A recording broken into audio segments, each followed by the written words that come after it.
Hello again, Struckwap. Welcome back to another day of streaming. I will be doing some Warhammer Chaosbane today.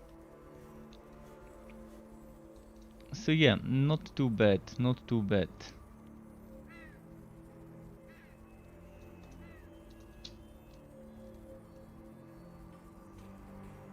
So yeah, I'm almost ready, just making sure I've posted that I'm live everywhere I do. And then we can go ahead and do some grinding.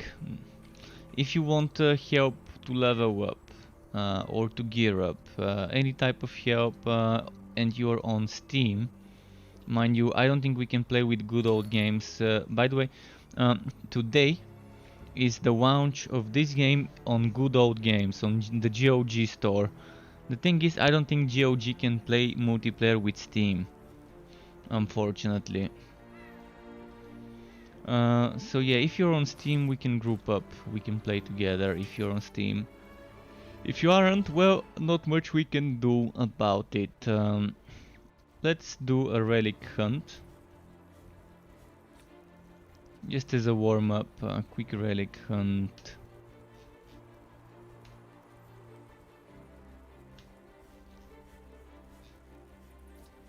I will be switching heroes. I'm not gonna be playing just this one. I will be switching between one hero and the other. And yeah, it's time for a little bit of extra variety, you know. If I keep playing the same game, I'm gonna get bored, burned out. And since I saw a lot of interest from my viewers in this game recently, being asked about it and so on, decided let's treat myself and the viewers to an evening of Chaosbane.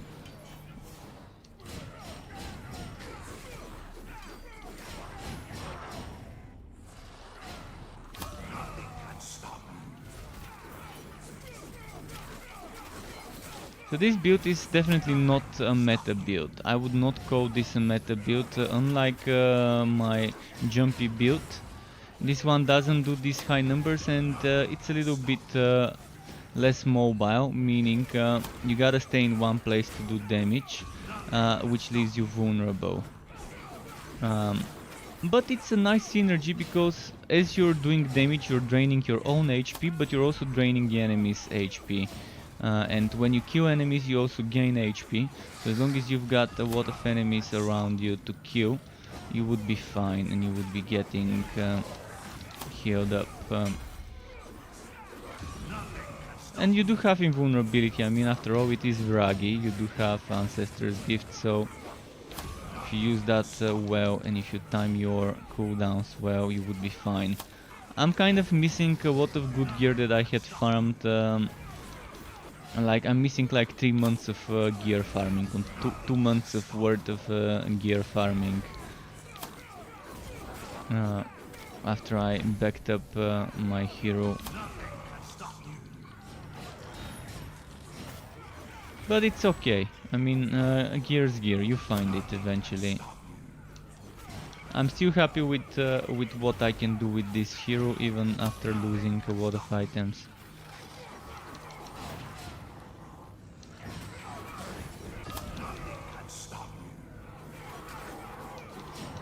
So after this warm-up, I'm gonna do a switch and play on a different build, maybe on the spin to win setup, and then after that I can switch on the regular standard crit monster setup, and then after that I will probably switch heroes to maybe the mage.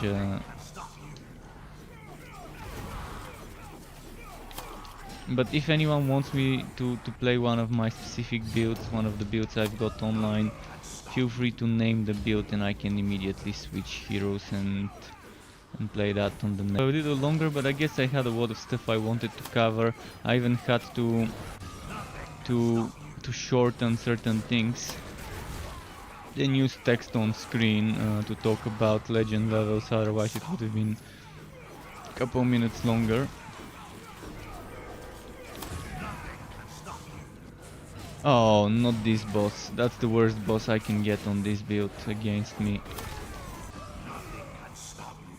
The worst boss I could get. Yeah. This boss would take a few tries to kill. Thankfully I can revive here.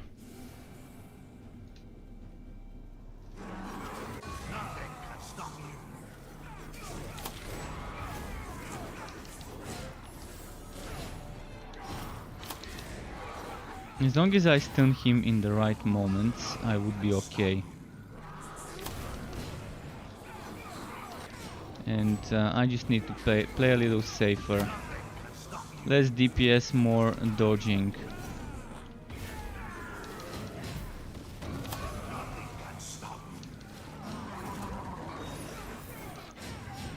See, not that difficult. Just gotta play a little bit more defensive against a boss like this one. He's overpowered. I mean, as a boss he's overpowered and some builds have a lot of trouble killing him. This one thankfully can pull damage out of the back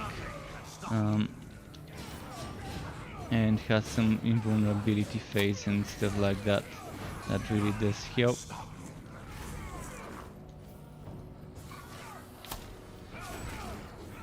They still gotta move. They gotta move those portals a little further from the chests. Like, this portal probably could be moved around here. It's not gonna be that terrible. Or to move the chests to not be right next to the portal. Okay, next, as I said, I will be switching the build to maybe the spin to win one. If I've even got it set up. I'm not sure I've got it set up. I'm gonna see.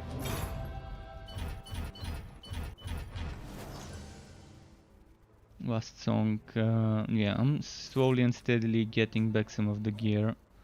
So, whirlwind build, have I got that configured somewhere on any set? I don't think I do. Because, yeah, again, to those of you who are coming in later, I kind of deleted my hero like a month ago or so by accident.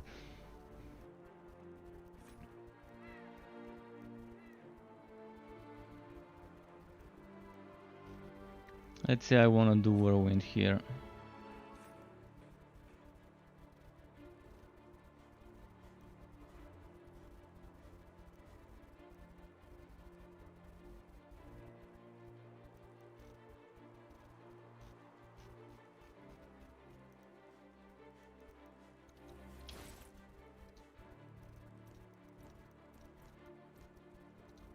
The hardest thing to get good rolls on is accessories. Accessories like rings and amulets is the tough nut.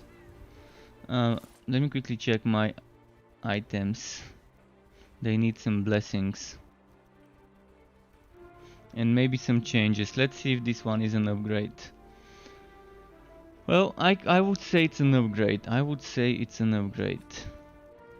What else are we upgrading? Helmet maybe? Yeah, that's 1000 more counterattack and enough cooldown as well. What about this one? Is it an upgrade? Not really.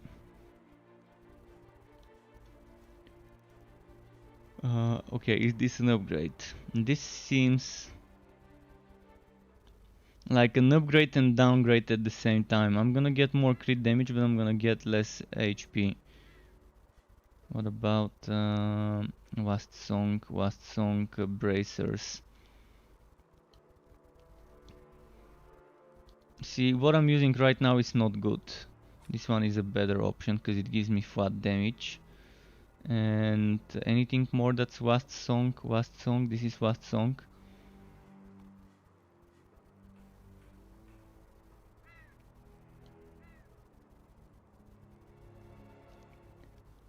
Hard to decide which one to use, but let's say I'm gonna use whatever I'm wearing right now and just re-bless it. And I think I'm okay for now with the last song stuff. Just need to bless it. Bless item, last blessing. So I've got one counter attack damage somewhere. Here, one counter attack. Let's do two more. Two more for counter attack.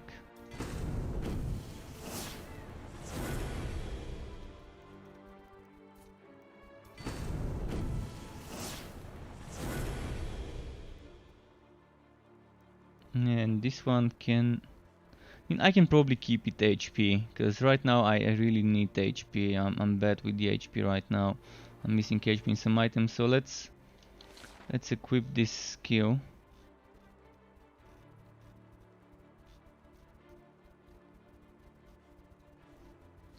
Just a moment.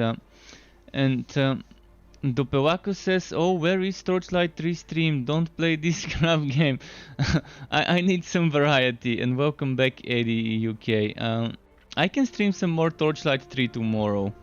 So yeah, if you want Torchlight 3, it's not gonna be today. I need some break from the game, because it's just getting too repetitive. Exactly. I mean, if you play too much of one game, so every now and then I don't mind changing things up a little. Just a quick moment. I need to check something. Last song skills. So I'm trying to copy those skills. That's my last song setup. Last song setup. I'm not sure. Oh, you're seeing it. So.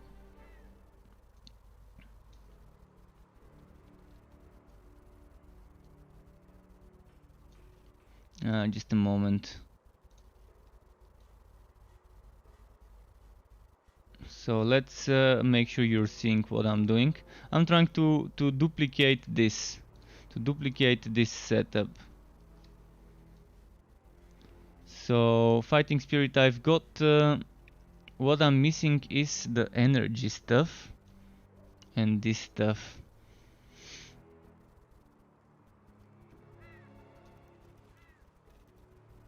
Alright, before I do anything, first I need to change certain things.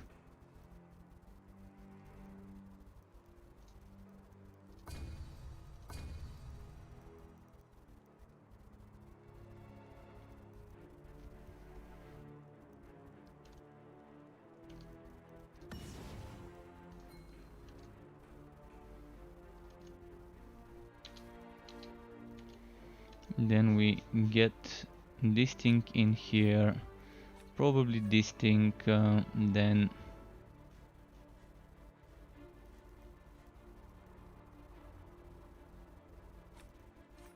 this thing.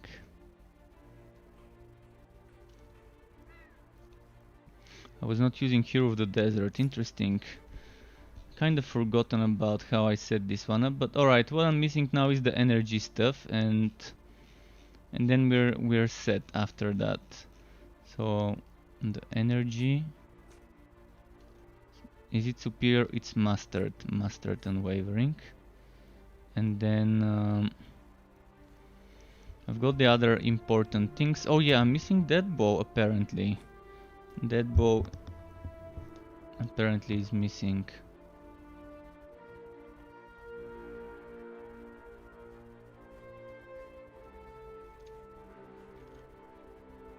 Something doesn't feel right. I don't have enough skill points apparently. Why?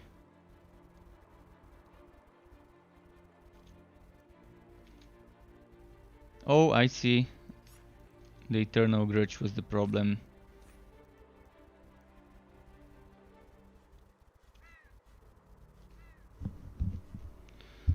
So now we need 4 points for this one, and the rest can go into crit chance, I guess. Although I could use Dual Chain Reaction, but I'm not gonna be getting too much out of it, not with this setup, with just one skill for that. Alright.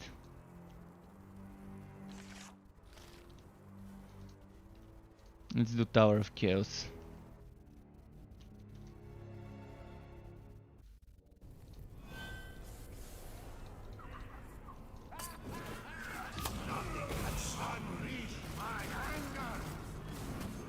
How is my damage? Oh, this guy. Why did I get the the most annoying enemy to deal with on this build. Feel like something's missing. Is it damage or survivability or both? Something seems to be missing. I'm not sure what.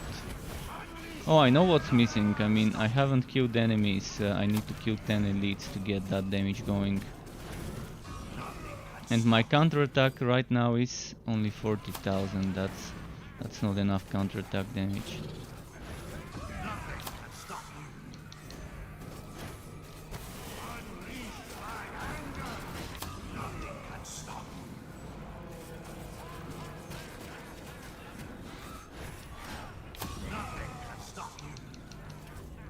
This annoying enemy with his knockbacks and everything else that he does.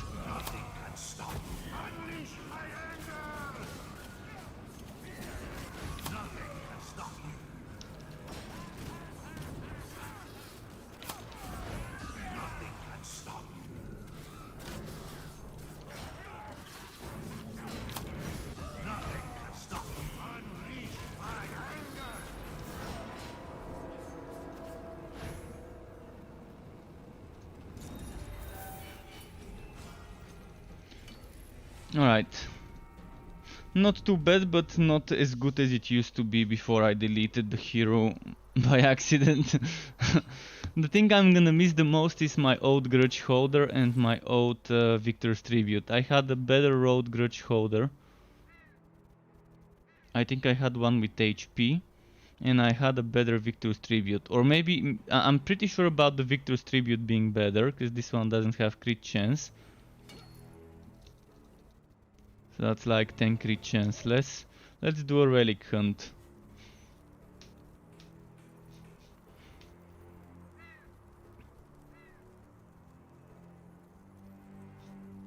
Alright, let's do this.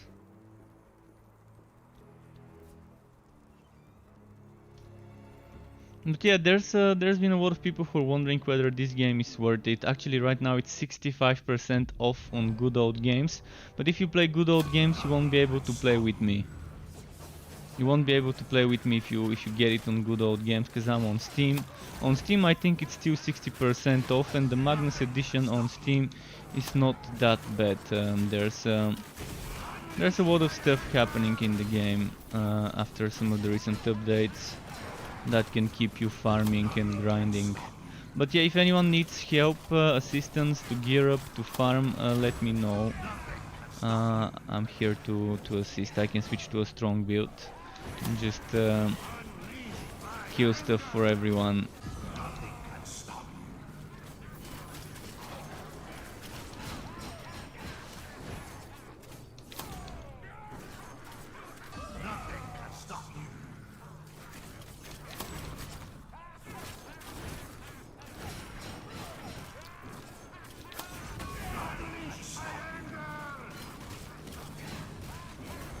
So the Victor's Tribute, one of my axes, gets strong when you kill 10 elites. Then you get 300% more damage. You basically get 30% extra damage when you kill an elite. Such a nice axe. Because those stacks don't disappear unless you die or you finish the map. And Black Bart, welcome Black Bart. Nice to see you, haven't seen you in a while. Are you excited about the Wosen update coming this month? I'm assuming you would be, probably.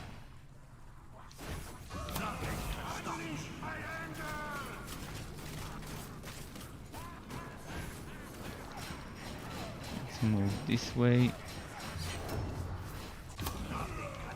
But yeah, if anyone needs help with gearing up or just some extra power leveling in this game, hit me up. I can switch to a strong build and just carry you for tonight. I will be switching heroes. I'm not gonna be standing on one hero all night. I will be switching heroes, I will be switching builds, and I've got many. I've got so many. I mean, you can name a hero, you can name a set, and I've got a build for it. Even if I don't have a build video, I definitely have one that I've played and is configured on the hero. some builds are not for Chaos 9 and 10. Like this build I wouldn't take on Chaos 9, even though I'm right now playing Chaos 9. This build I would suggest running for speedruns on Chaos 7 and 8, for example. Ah, he got healed fully. Gotta hate those healers. How am I liking this game? Let me quickly pause here. How am I liking this game? It started very rough. You heard well. The game started very rough, but 1 year after the game launched right now, it feels much better. It feels good. I mean, yeah, people can cheat. People can modify their save data if they want. So don't consider this game a game where you can compete with others. Like, don't expect this to be the competitive game that can replace Diablo or Path of Exile, because the save data is local, so anyone with access to the internet can, if they want to, download some trainers and stuff like that. But that shouldn't bother you if you trust your teammates, or if you play the game solo. If you play the game solo, you should have a lot of fun. And honestly, right now the endgame is in such a better shape as it was compared to like a year ago when it launched last year in June. I mean, it had a very bad launch, and the first 2-3 months after the game launched were terrible. Very bad updates, very bad balancing and stuff like that. But since the winter, around December or so, when Tomb Kings released, they have been doing some good balancing, improving stuff, improving the end game, and they reworked totally. The god skill trees were reworked with the last update. They've added a new hero with the Forges update, so it's in a much better state. But yeah, it still is not something that that can give you the competitive element of Diablo and Path of Exile. So if people expect it to be a replacement for Diablo, then maybe they should be casual players. I mean, the casual players would really enjoy this. You don't need to be doing the hardest content to get the best items in the game. Yes, it does make it a little easier and a little faster to get good loot when you're doing the hardest content. But right now you can do something like Chaos 6, 7, 8 relic hunts, upgraded relic hunts, and get greens pretty easily. In fact, a few weeks ago when I last played this game, I even showed people how they can speedrun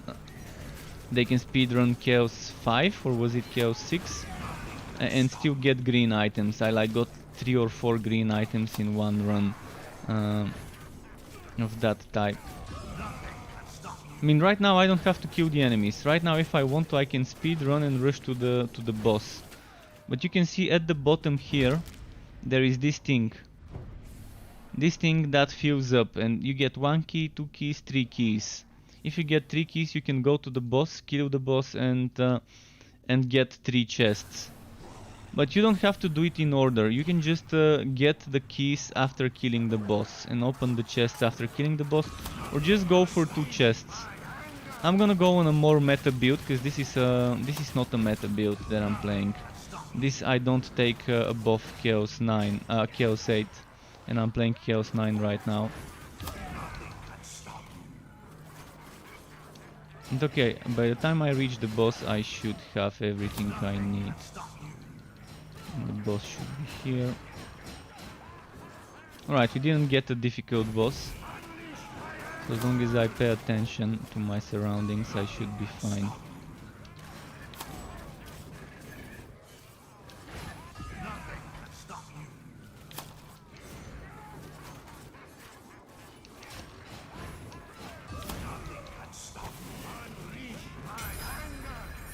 Alright, this sound confirms I've earned the 3rd key. Oh, not a screamer. Screamers are annoying. They do a lot of poison. But yeah, I deleted my hero by accident some weeks ago, maybe a month ago, and now now there isn't. on this hero, I'm missing a lot of good DPS that I used to have before.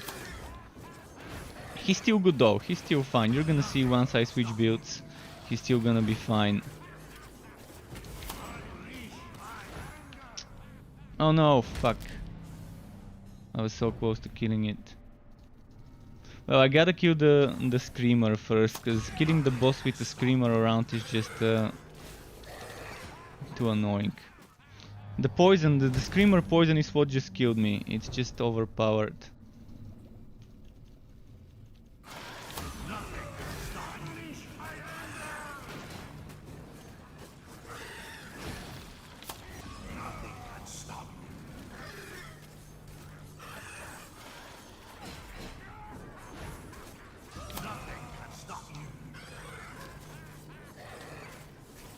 But with this build you can see right now I'm doing 3 million and I was my stacks, I was my 300% extra damage stacks, which you get one stack when you kill an elite enemy of 30% damage until you die. So I'm only doing like 3 million damage with my spins. I should be doing, at least with my old items, I used to do up to 16 million damage when fully buffed. Even without fully buffed I could do a decent amount. Come on, Screamer, die.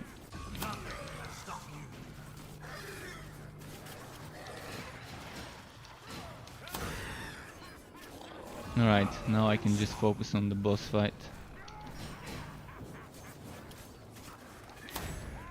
But the game definitely has some good stuff in the end game. It has boss rushes, it has the thing that I'm doing right now, which is like rifting. It has the non-upgraded version of this one, the regular relic hunts.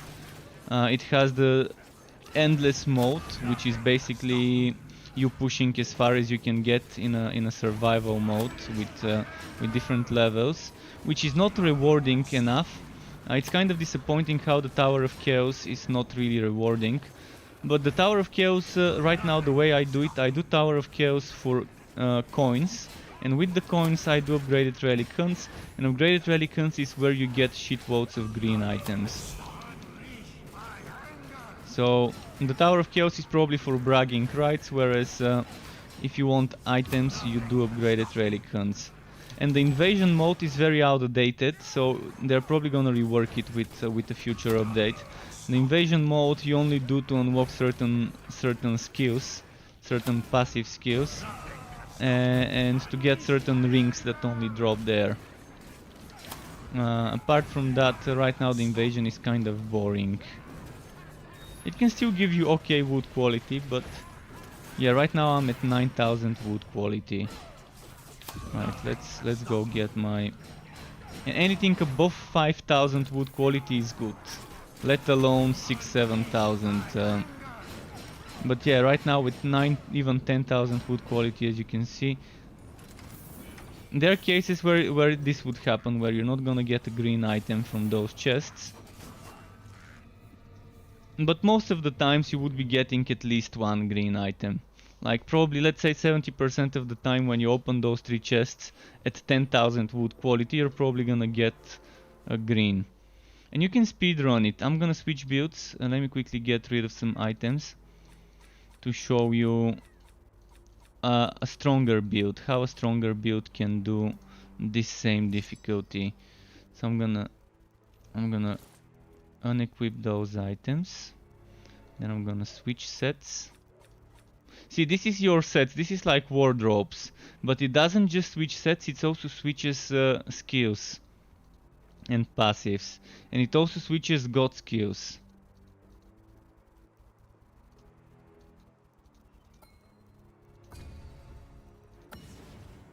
And you can fully respec your god skills, one of the best things about the game. You can fully respec free of charge. This is one of the amazing things about it. Okay. Do I want padded armor or not? Is the question now.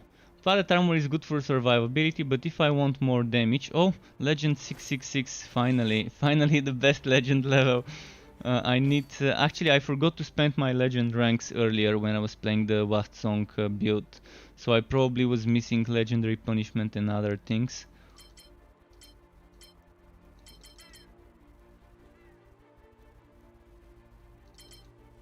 So that's like Paragon levels in Diablo. But there's a limit. You can only put 100 points into power and 100 points into chance. So in general, if you get 1200 legend ranks, you can max everything out. There's only one thing that is broken. This one doesn't work, and this one you can... this one doesn't have limit in regards to power. But it's broken, it doesn't trigger, so it doesn't matter. Right now you can consider legend rank 1000 to be the to be the limit. But yeah, level 666. Let me catch up back to the chat.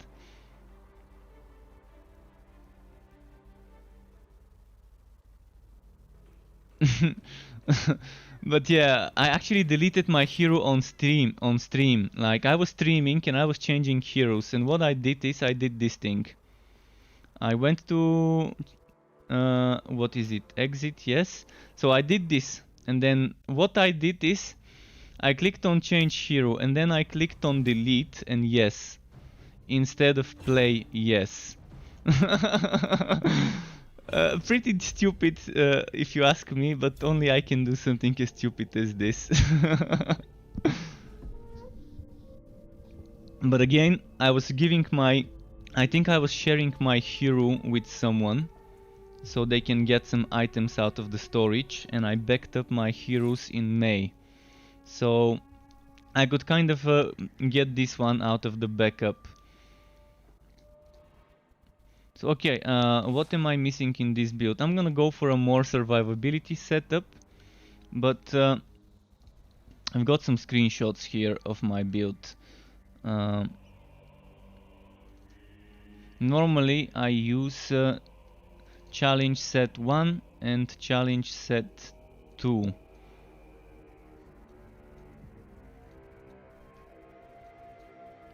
I'm going for challenge set 2 right now, I guess. It seems like it's an exact copy of challenge set 2. Although I will rework some things. It will be exactly the same, I'm just gonna make it look like the image.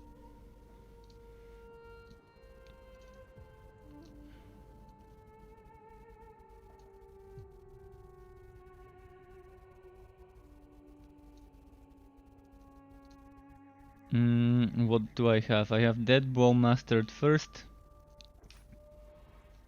So that image is from my website, from my build on my website for this thing. Again, this is before the deleted hero, so the skills are placed in different spots. I'd rather have them placed as it is in the image. Okay.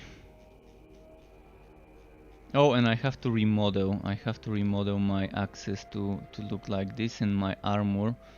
Although, do I have the models now? I probably don't even have the models after deleting it. Let me check. Appearance.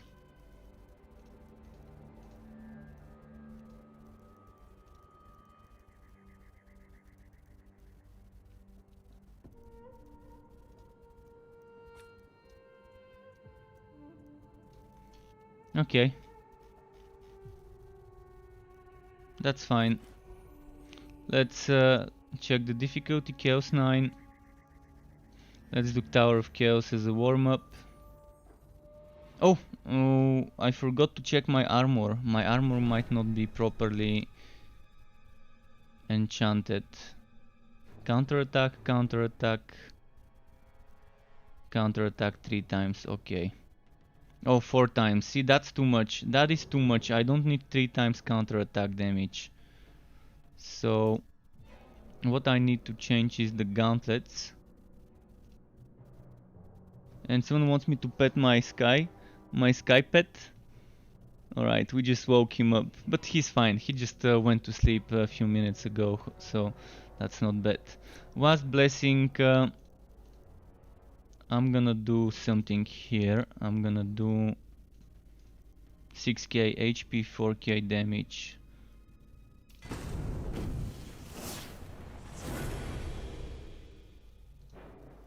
Not bad. High rolls. This one was a low roll, so I'm gonna do it again.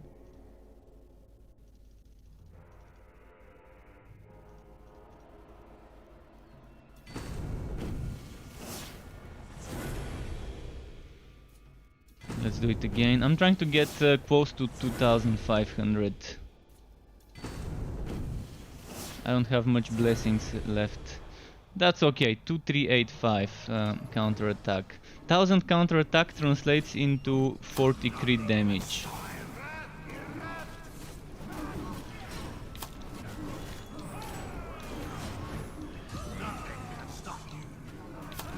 Not the best enemies to be fighting because, well, with those enemies I don't have my damage right off the bat. I need my damage right off the bat. Basically I'm missing my 300% crit damage, 300% regular damage from this axe. What's my crit chance? Very bad.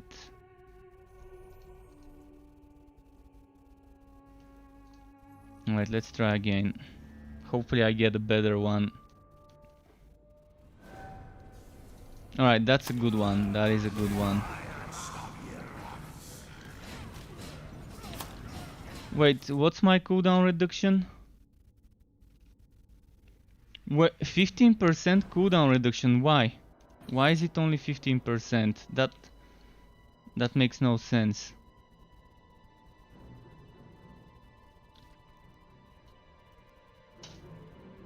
How did I lose this much cooldown reduction?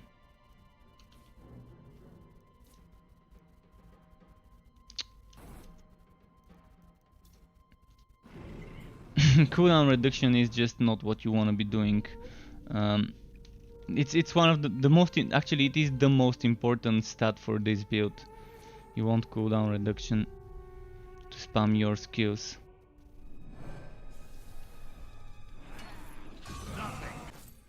Please tell me I don't have it now. Alright, I don't have it now. I had it around 60% before. Right now it's 45. So yeah, with my old items it was much better.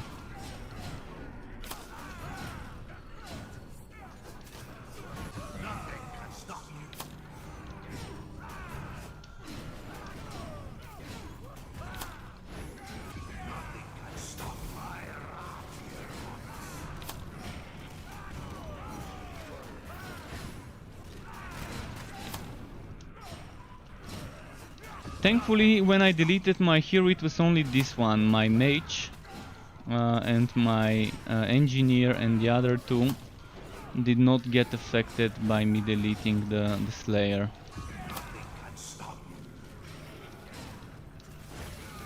I'm gonna switch to the mage soon and then to Q to the engineer.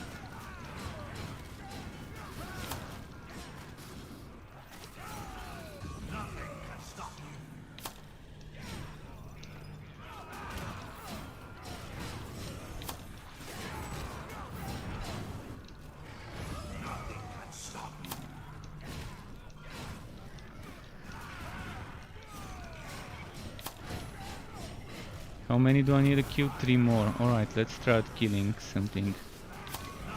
Anything. Oh, did they heal him in the last moment?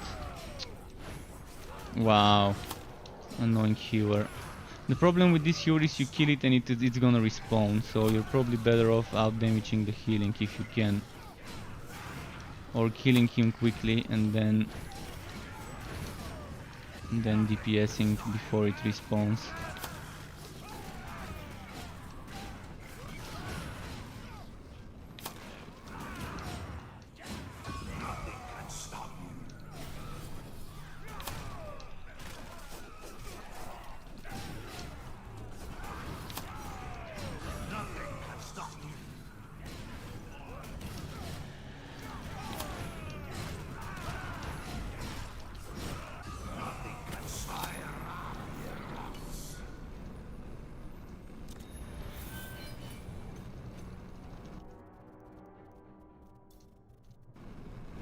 Okay, I'm gonna do a quick map, and after that map it's gonna be time for something else.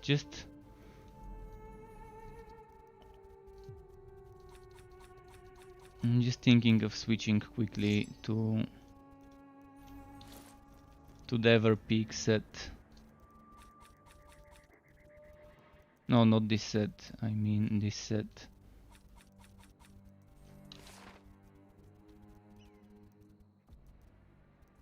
This one's got the more damage centric setup.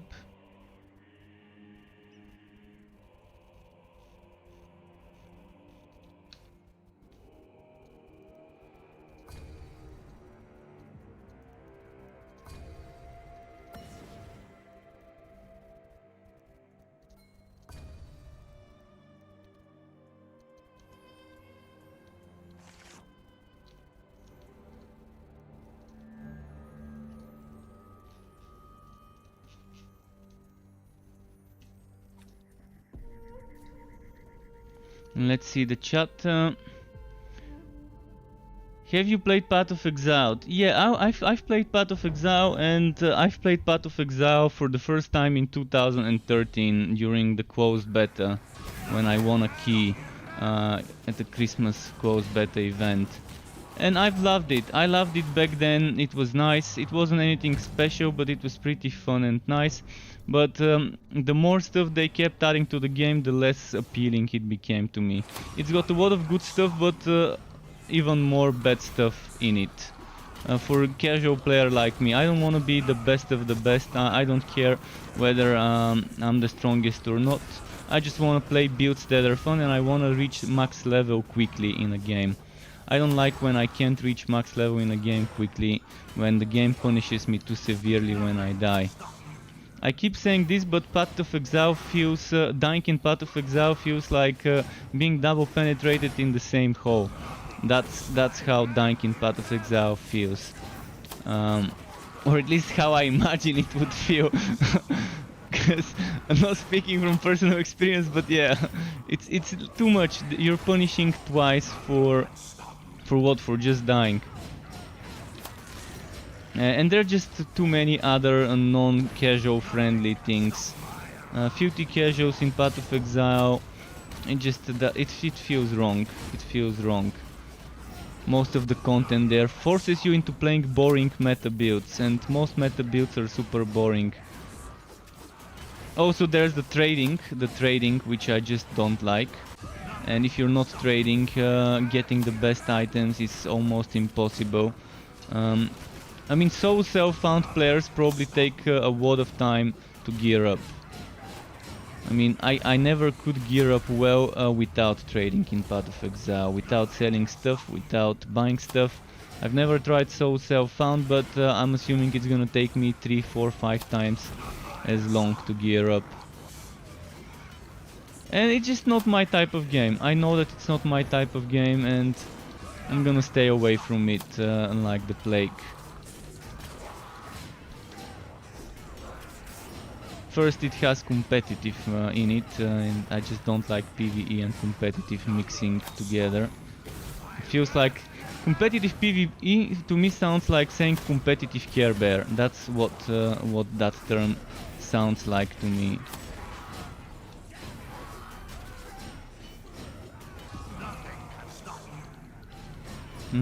Okay.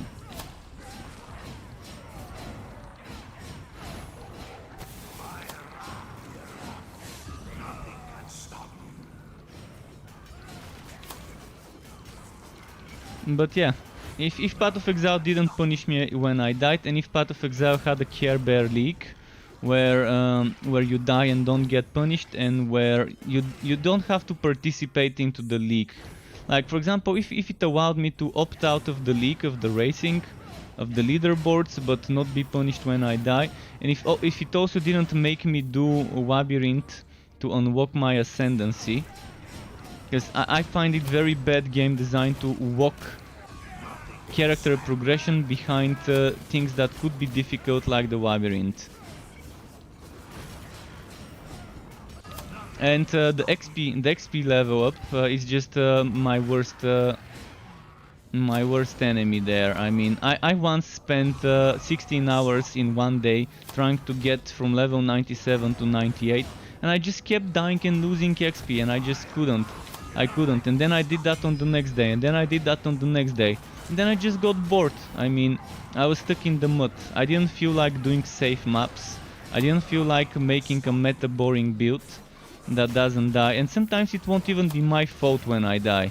Sometimes it could be the server disconnecting or lagging.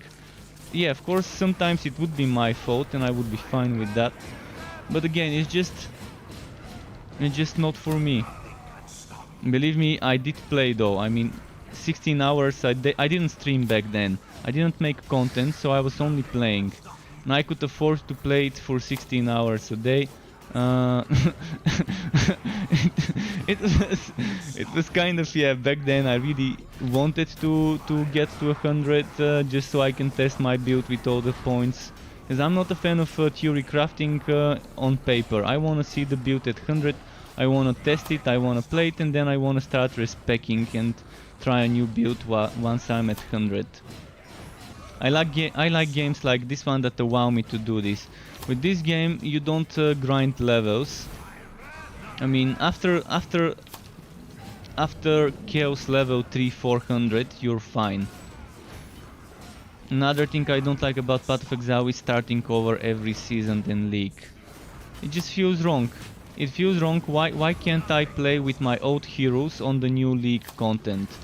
Why can't the old league get the new league's content?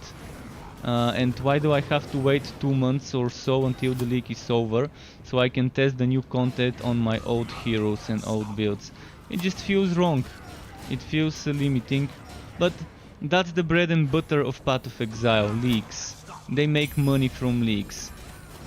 If they didn't have leagues, they wouldn't be making that much money.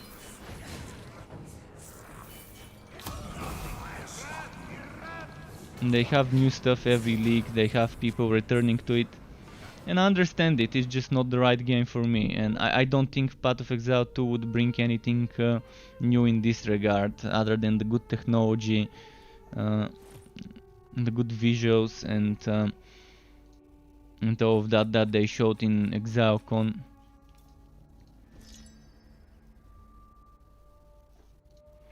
But AD is heading off to stream. Good luck, AD, with the Torchlight streams.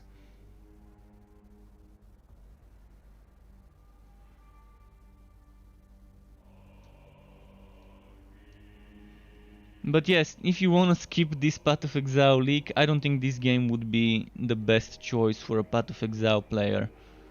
Maybe for Diablo 3 players this game would feel okay, but I don't think Path of Exile players would really enjoy this one.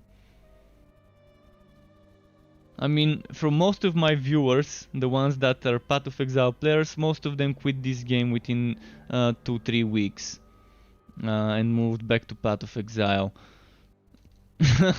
just from personal experience, from what I've seen. How long it takes you to reach Endgame? A few hours. You can do it in a day. You can do it in a day. I mean, let's say it takes around 4-5 hours. I mean, I've done speedruns, and my shortest speedrun of the basic story, the basic quest, is 3.5 hours. You can probably do it in, if you skip the text and voiceovers and cutscenes and stuff like that, you can probably do it in 3-4-5 hours for the basic story.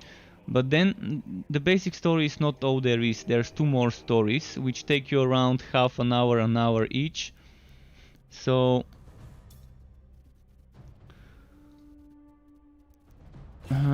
you've got Magnus Curse, the basic story, then you've got Tomb Kings, and then you've got the Forges. My guess is you can probably start leveling up and doing the Tomb Kings first. Then you can probably do the Forges next, and after that you can do Magnus's Curse. When you've got some more skills, so you can speedrun Magnus's Curse. First Act 1 is the longest, Act 2 becomes a little shorter, Act 3 becomes even shorter, and Act 4 is the shortest of the 4 main acts. But you can just do Act 5 and then do Act 6 and then move on to Act 1, 2, 3, 4. Because those are separate campaigns. with their own towns and stuff.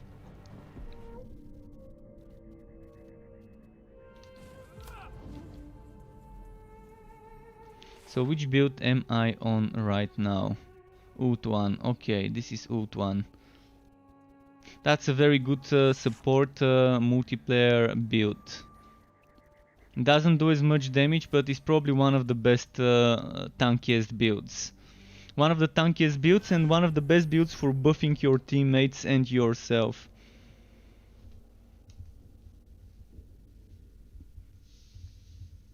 Okay, just a moment, I was untying my hair.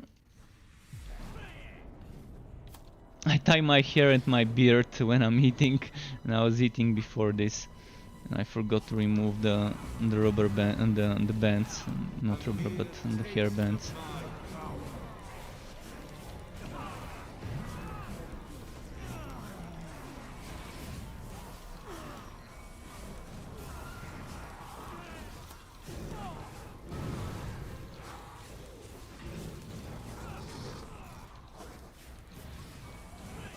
This one is a super chill build.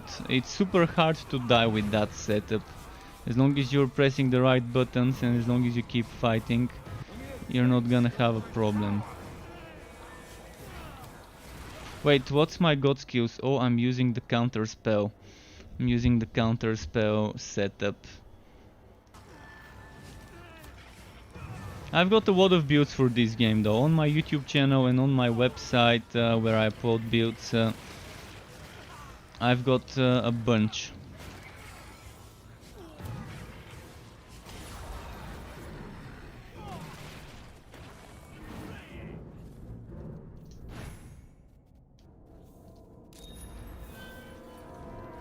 And if someone needs power leveling in this game and gear, if you want gear, trading is free. So basically I can drop an item on the ground, you can pick it up if you're in my game. But only if you're on Steam. I think on Steam right now this is 60% off, and I strongly suggest if you're getting the game to go for the Magnus edition. Because it includes the only two good DLCs in this game. One is Tomb Kings, the campaign that I'm on right now. And the other one is the God Skills DLC, which gives you this second God Skill tree. Every class has one default God Skills tree, and then you've got another one. And you can mix and match. And some heroes like the mage, like this class, can get very strong builds with the first God Skill tree. But on most other heroes you want to be using certain things from the second one. So the Magnus edition includes a season pass which includes all DLCs. You can always upgrade by buying a season pass, but the season pass never goes discounted to 60% off. Whereas the Magnus edition can go 60% off. Right now it's 60% off on Steam, I think, and 65% off on what's its name? On Good Old Games, on GOG.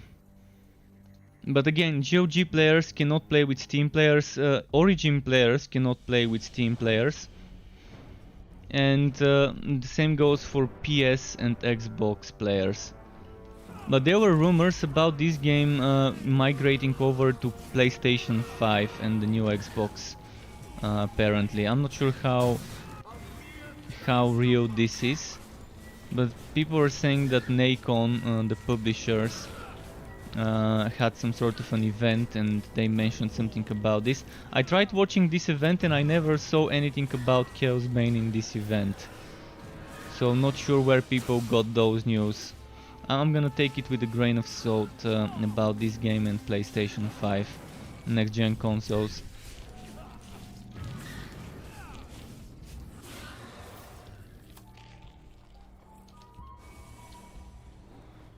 You can see I can move this space with spacebar, this spell with spacebar. Wherever my cursor is and I hold spacebar, the spell goes there. And that's not just this spell, there's multiple spells that you can control like this. The problem is you can only control the last cast at a time. I wish they would make a mechanic where I can control all my all my spells like this at the same time, not just the last one I cast. Basically, if you see this blue circle, see this one has a blue circle, this one, and this one, yeah, that's spells with the circle. There's also two more here. You can see those now. So the setup I'm playing right now is better for solo. I've got a stronger setup for team play, where you're buffing your heroes more, and it's overall stronger if you play with a team. I've got both of them as a build video and on my website for this one, the Utwan's bunker.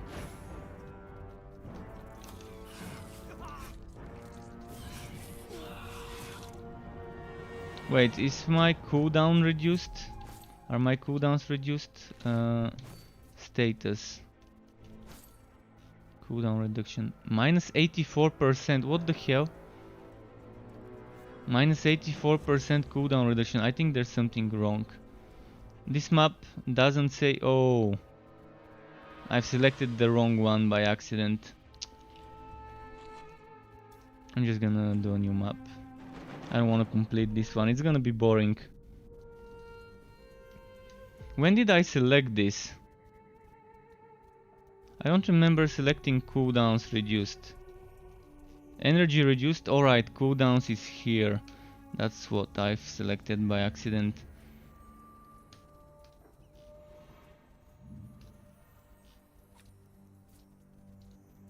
I was wondering what was going on with my cooldowns. So now it's 33%, a little bit better.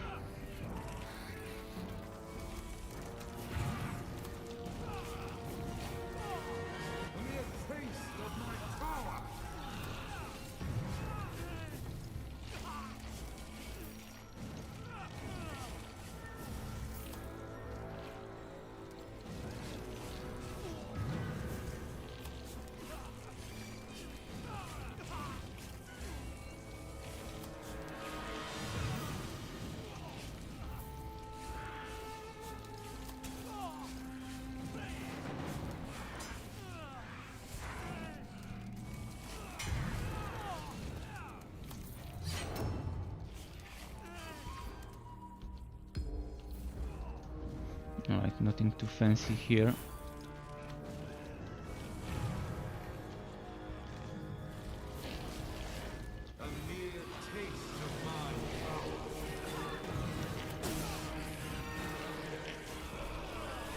Yeah, this is not a damage dealing build, it's more of a bunker tank kind of a build for support, and the other version of it I've got with the other god skill 3 and slightly different skills based on that is better for party, because you can give your teammates some more damage.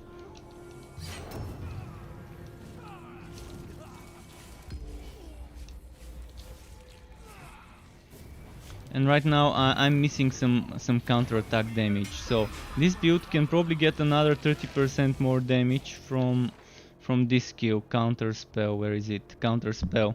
Counter spell basically requires your items to have counter-attack damage to give you regular damage, and you can see this one is 1400, this is 1400, this doesn't have 1400, so I can get like 1400, 500, 600 more. And from this one I have, this one doesn't have 1000 and a few, this one doesn't have counter-attack, this one doesn't have counter-attack, this one is old and only has 350, it can now get around 1000 here. This one's 1200, which seems old. I think new ones can get 1600, and this one doesn't have it, so it can be stronger than it is. Can definitely be stronger than it is. And that's kind of a weird build. I mean, most people wouldn't even consider testing a counter spell setup. I always love testing those when I've got the gear and when I've got the raw stats for it.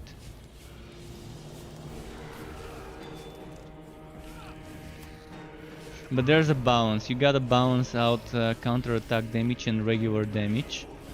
Because too much counter-attack damage would mean you're not gonna have a big base to boost with that percent damage you get from counter spell. Then if you go too much damage, you're not gonna have a big boost with the counter attack. So I use like three pieces blessed with counter attack. This is 1, this is 2, this is 3. Oh, actually 4. On this build I use 4. I've tested 5, it ended up being too much. And I've tested 3 and it ended up being a little too little. So I think for this build is 4 pieces, for my Slayer it's 3 pieces, blessed with counter attack versus the rest being damage and HP.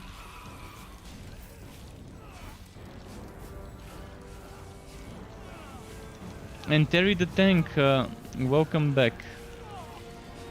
And again, to those of you who are recently joining the stream, if you want to play together, regardless of your level, of your class or whatever, everyone's welcome.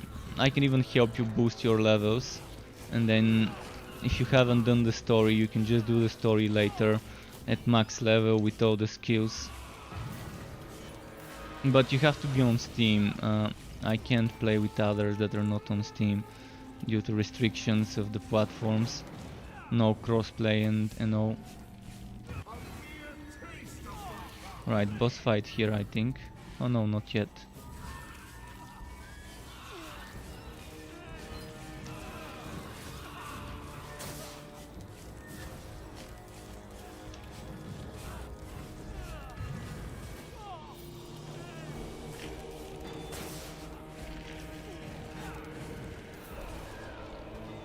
Where would the boss be now?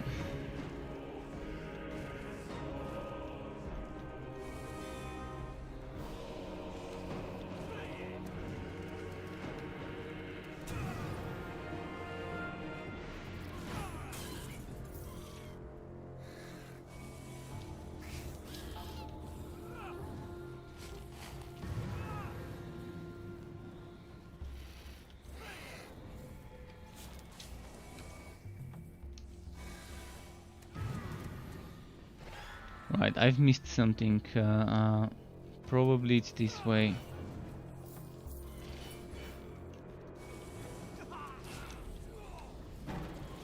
Yeah, it is this way.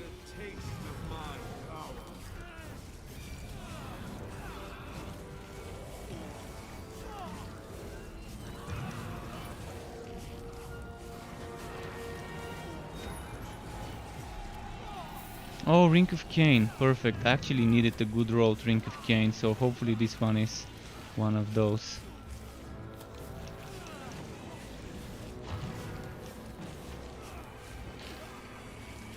This one keeps healing himself. Oh, there was a second healer as well. No wonder why it was so much healing at once.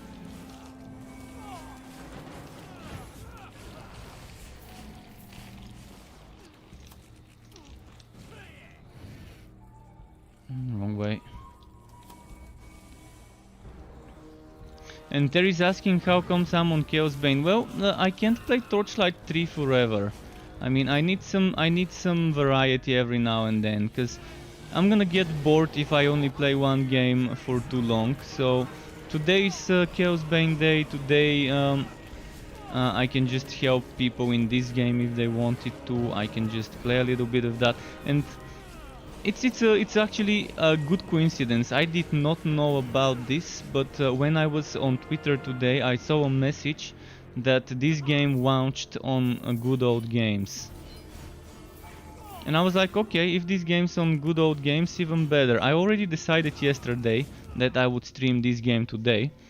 I already said it when I was ending my stream last night. I was saying today I'm gonna upload a build for this game that I've been postponing, and today I'm gonna be streaming. And that's what I did. I made that build video for the laceration setup, I uploaded it, and it was time to start streaming. And then I saw that Twitter message that this game launched on Good Old Games today. So I needed a good Cain ring. This one's not good. It's actually terrible.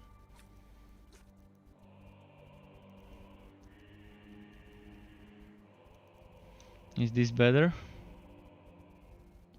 I would say it's better. I mean, more counterattack, more HP.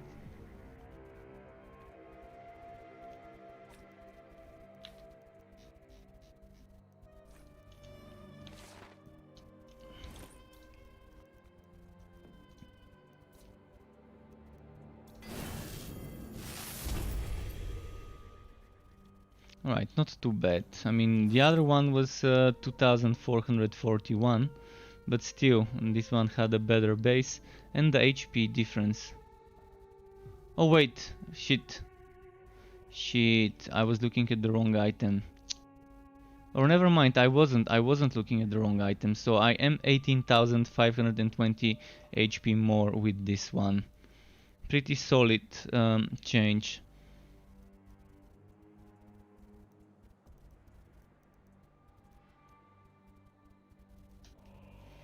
Alright, let's change builds. I'm changing builds.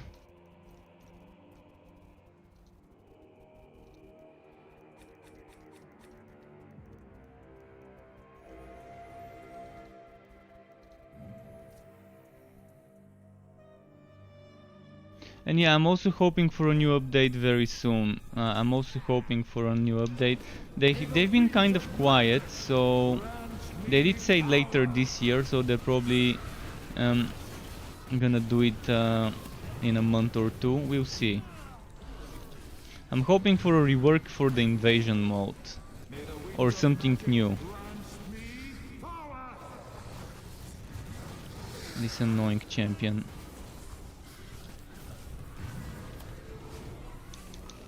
The problem with this champion and this build is I need to keep him in one place, inside the damage field.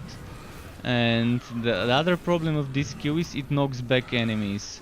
That's one of the worst synergies for the...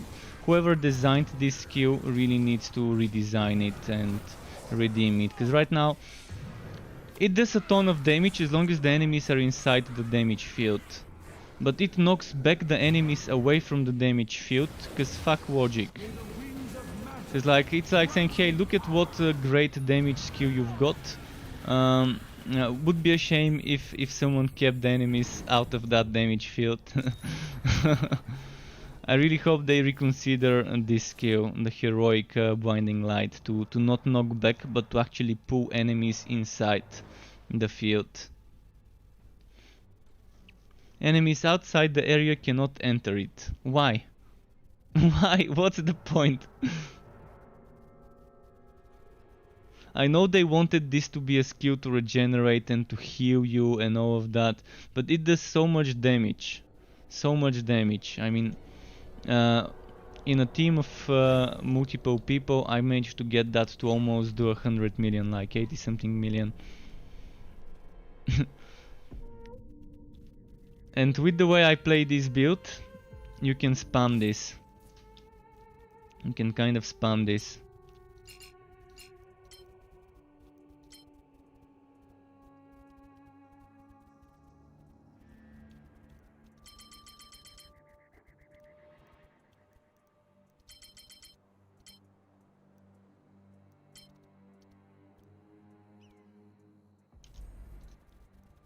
Let's do another Tower of Chaos and then do some relic hunts. Yeah, this is one of my favorite builds right now. It's just fun. It's just a fun build. Cause I can just do this.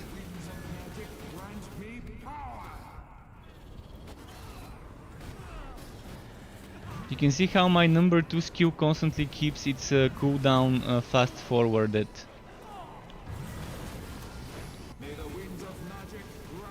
They can just come to me.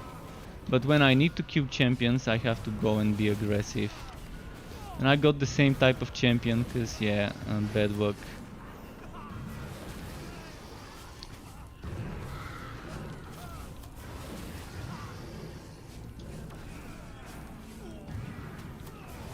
May the winds of magic grant me power.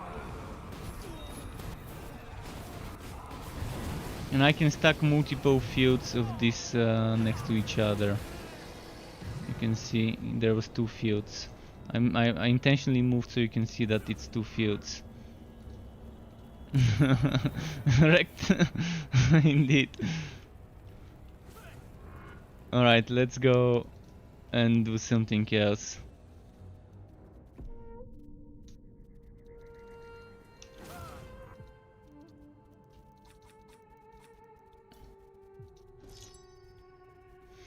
Ut1 legs. I actually needed this for my Ut1 build. Let me quickly change and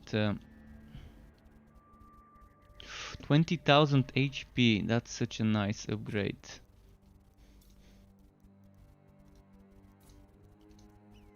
No, I don't have enough.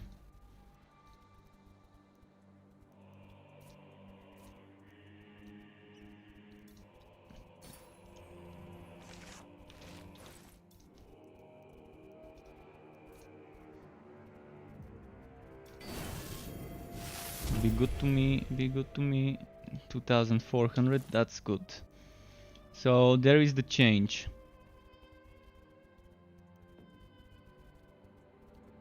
The change is I've got 1,469 more counterattack damage, a little bit more HP. Actually a little bit less, but it's more if I keep rolling for HP. But yeah, not that big of a difference in the HP. And even got more armor.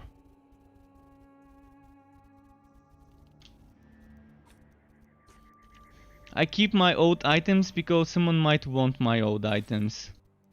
One man's trash, you know what they say about one man's trash. So yeah, let's do this. No, not this. This.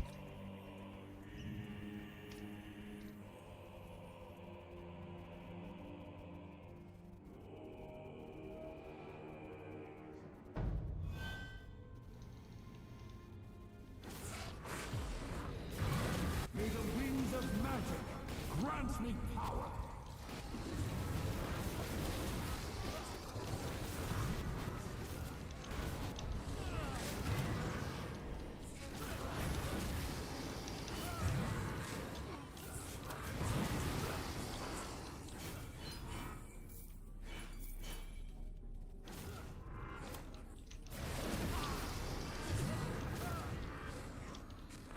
Let's put them closer together, like here.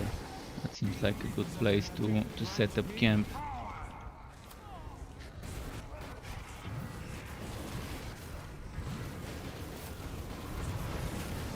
May the winds of magic grant me power.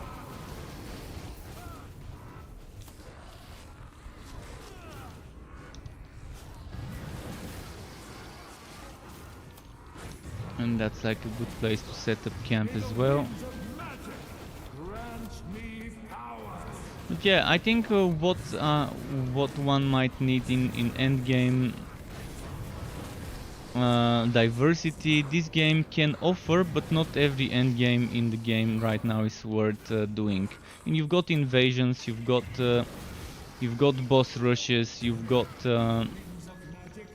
relic hunts, upgraded relic hunts, Tower of Chaos, but not all of those are worth doing. Tower of Chaos is nice to do it for keys and for coins, I mean, and then those coins you can use to make upgraded relic hunts, and that's your big boy magic find maps, and the upgraded relic hunts, because the wood quality on those just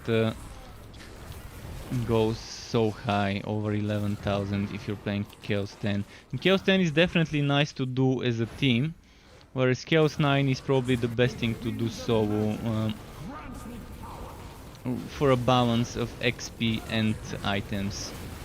It's not like you can solo Chaos 10, there's many builds that can. It's just sometimes not worth the time you spent on it. Sometimes it's better to just run something easier and do it quicker and get the chest at the end and then just do another one if you're all about gear. But if you want to do XP, if you want to be boosting stuff, Chaos 10 is the best place to farm XP. Just kill trash mobs, ignore the elites, kill trash mobs, ignore the elites. You can do that in Chaos 10 quickly on almost every hero. Every hero can do it if you ignore the elites. If you want XP, trash mob hunting on Chaos 10. Winds of magic, grant me power.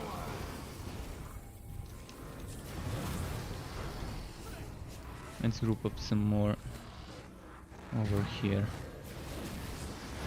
Winds of magic, grant me power.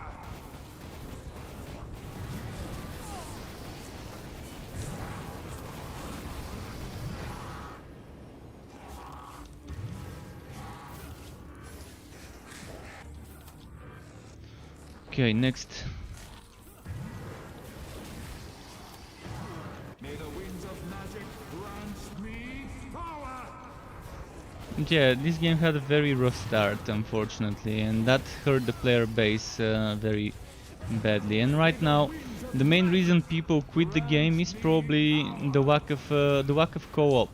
I mean, you can play co-op if you have friends that play the game, but if you try and get random people to join your game, it's probably not gonna happen. Let's do it.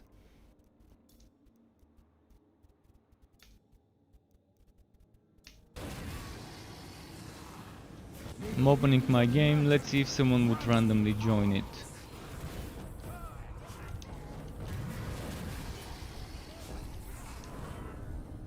The amount of people I've met while playing this game randomly is very little compared to the amount of people I've met while they ended up on my stream and teamed up with me after that, or from my YouTube videos.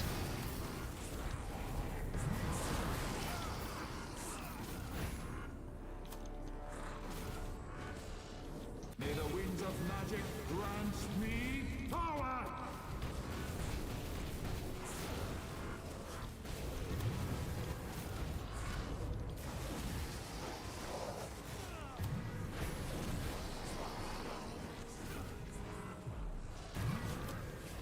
May the winds of magic grant me power.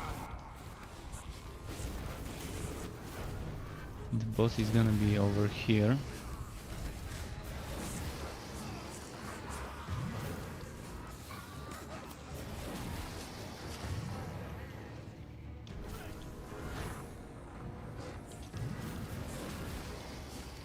I love this build on bosses because I can try and burst them quickly like this.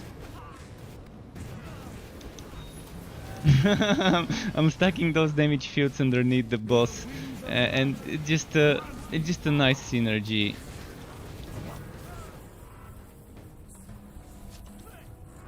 Alright, let's go farm some more points for a third chest, because I'm almost done with the third chest. And it's gonna be a shame if I don't get my third chest here when I'm so close to it. May the winds of magic grant me power.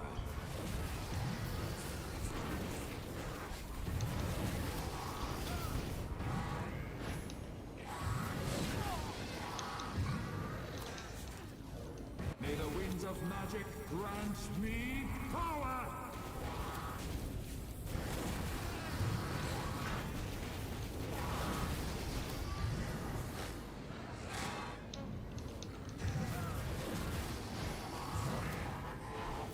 Where did I miss enemies? I must have missed some enemies somewhere. Apart from those here, I'm gonna pull them all together. I'm gonna grab those. And the others should be coming. May the winds of magic grant me power.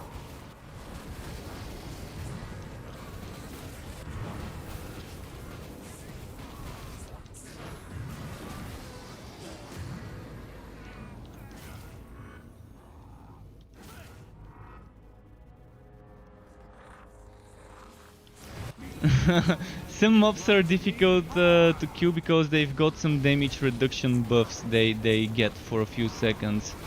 So yeah, those monsters, the ones with the two-handed swords, like this one, they can buff themselves, and for a few seconds they're barely taking any damage. May the winds of magic There's also banner bearers that can buff others as well.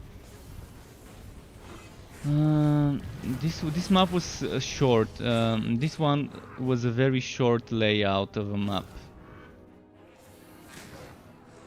Right, that's hopefully. Normally they're not that short. That means I probably shouldn't have wasted time trying to fill up the bar down there.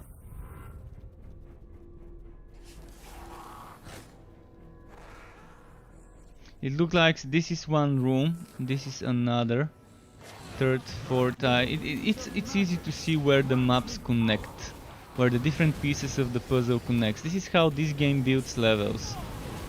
It's randomly generated and glued together puzzle pieces. You can see one puzzle piece here, then that's another one, this corner piece. Then the corner piece connects to that one there with the whoop, which is also the same piece as this one. Then there's this one and this piece being another one. This and this is actually the same piece. And this is the same piece as well.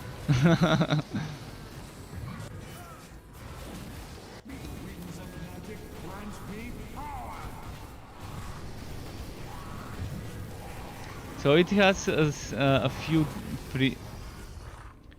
pre-built designs that it just stitches together to create the map. May the winds of magic grant me power!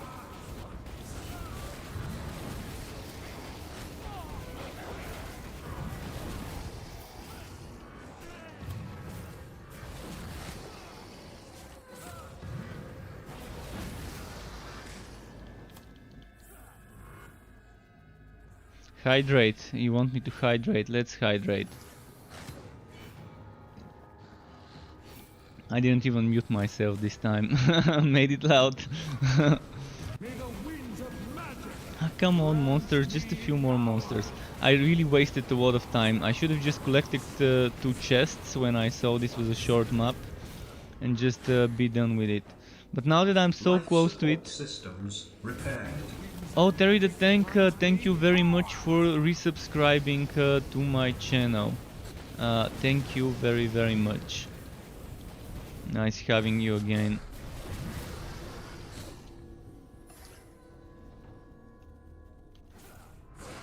But yeah, I'm so close to getting this chest key. I mean, I definitely should not have wasted this time on a stupid chest key. It's not like it would drop me the best possible, best road items ever in the game from just one chest. So this is what you shouldn't do.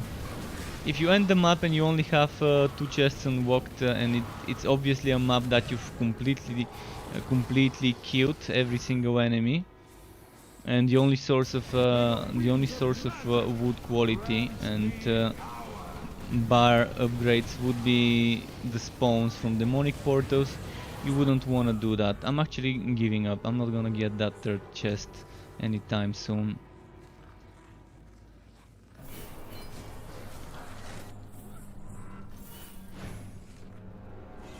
And just better to collect with 2 chests and just do a new map. And by the time I did this map, I would have probably completed 2. Let's do something different. Let's do this one.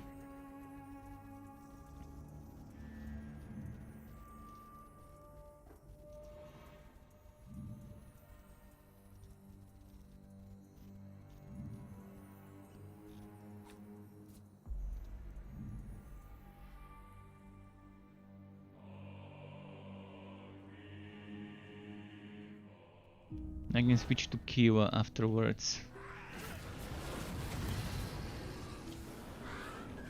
May the winds of magic grant me power!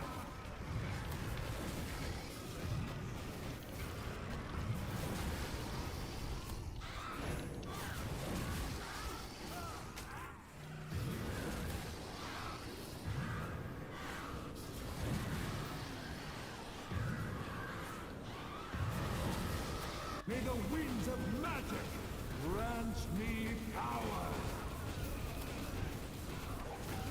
Let's look them up.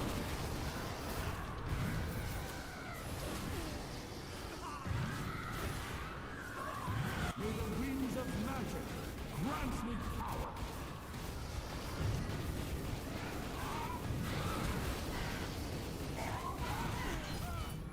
It's a little bit too bright, hard to see certain things sometimes in this map.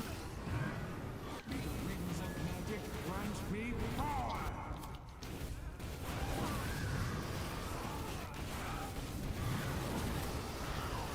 So this build is one of the builds that I still haven't uploaded as a build video. But it is on my website. Binding Lights, it is on my website. As a theory, as text plus images. It's coming as a video soon. Might do it. What day is it now? What day of the week is it? I think it's weekend. So maybe I'm gonna do it this weekend, or maybe I'm gonna do it next week. It depends. It all depends what events are gonna happen, whether there's gonna be some news to cover for a different game to make a video about. I mean, I'm definitely gonna make a video about the new patch on Wolsen when it comes out and when I've tested it.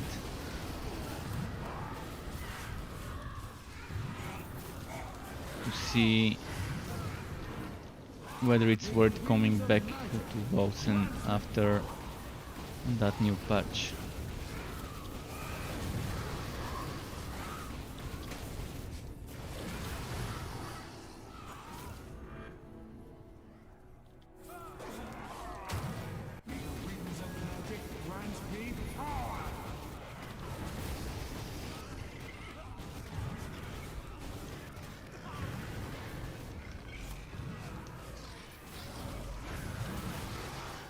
Ah shit, I forgot about the explosion. Not bad, we can just revive. See, that's the kind of games I like. I'm not feeling punished like hell when I die. Dying happens and it's not that bad in this game. Yeah, you lose 10% of your money, which the more money you've got, the worse it becomes, but it's not that terrible. May the winds of magic grant me power.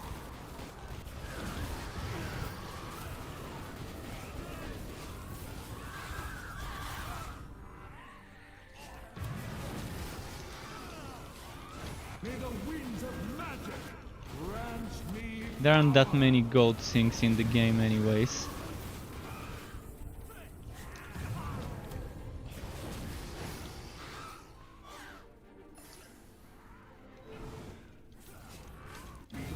This is also another map that's not gonna have enough enemies for all chests.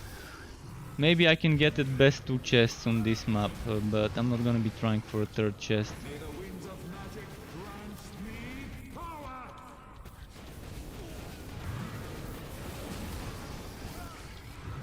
Or maybe it won't. Maybe it's gonna be a bigger map because it has a 2nd stage. It has an underground, and the underground is a lot of enemies. Normally maps that don't have underground and it's just open air here in this zone, similar to this layout just without the underground part, those normally don't have enough enemies, sometimes even for the 2nd chest. Alright, no chest here. Do you only pick up greens now? Yeah, I only pick up greens now. Sometimes I pick red, but my inventory, as you can see, is almost always full. I don't have enough storage room.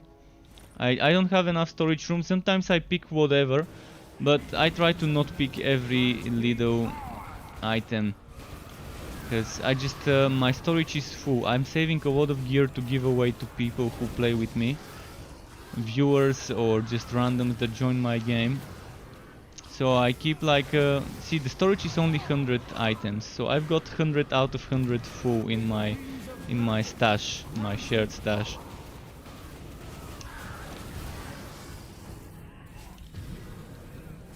And I carry a lot of alternative items with me as well, for different setups, for different builds.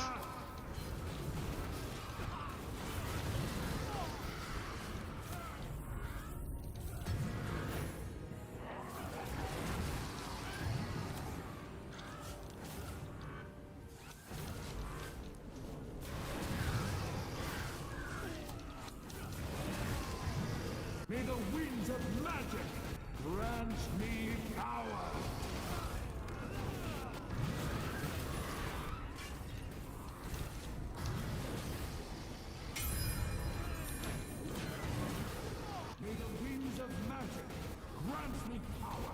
So many healers, so wow.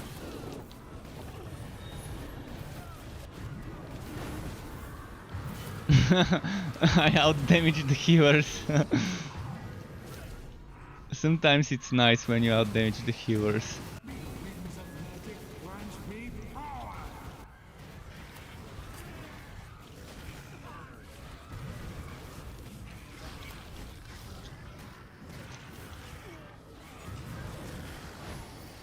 May the winds of magic grant me power. Hi Whis Kwok, welcome to my channel. Nice to have you here. But again folks, I'm gonna be saying this a lot, I guess. If you need help, now is your chance, cause now I'm online, now I can log in, help you get levels, get legend levels as well, get items. I've got some gear I can share. May the winds of magic grant me power. And if you wanna see a certain build in action, again, just name the set and name the hero, and I can go on it and show you what you can do with this hero and with this set as an idea of a build.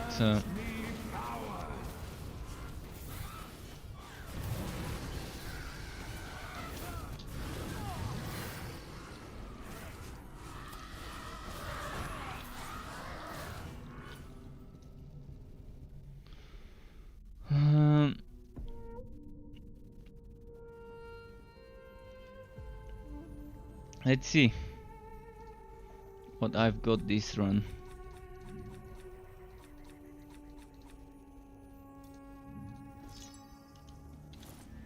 Dragon Tamer Spoilers, okay. Spoders. Is it better? It's not better than what I'm wearing. Crystalline Ring. Wait, I'm comparing the wrong ones.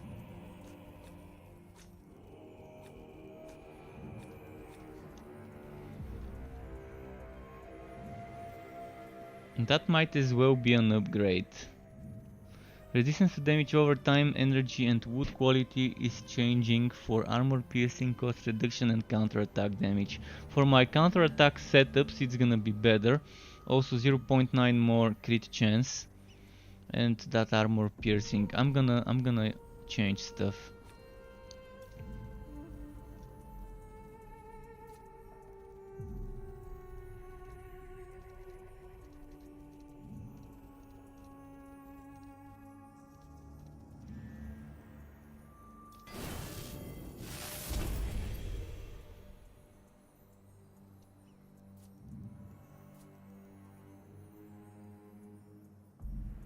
Okay.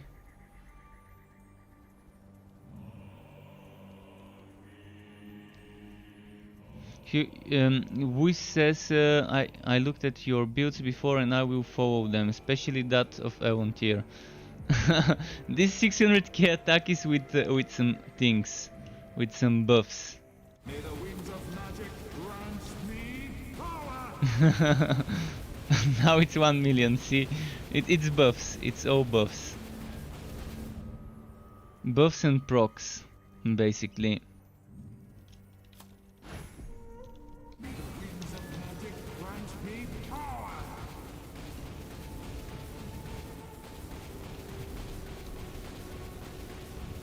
Okay.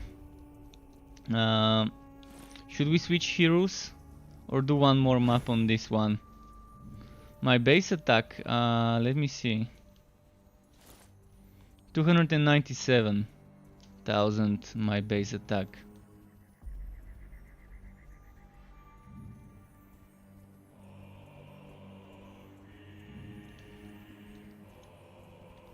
Now with buff 690 with the Relentless Sentinel, but the Relentless Sentinel is strong, it is a strong item. 100% damage, 20% damage reduction, 10% crit chance, is just such a strong item. But I'm with all green, and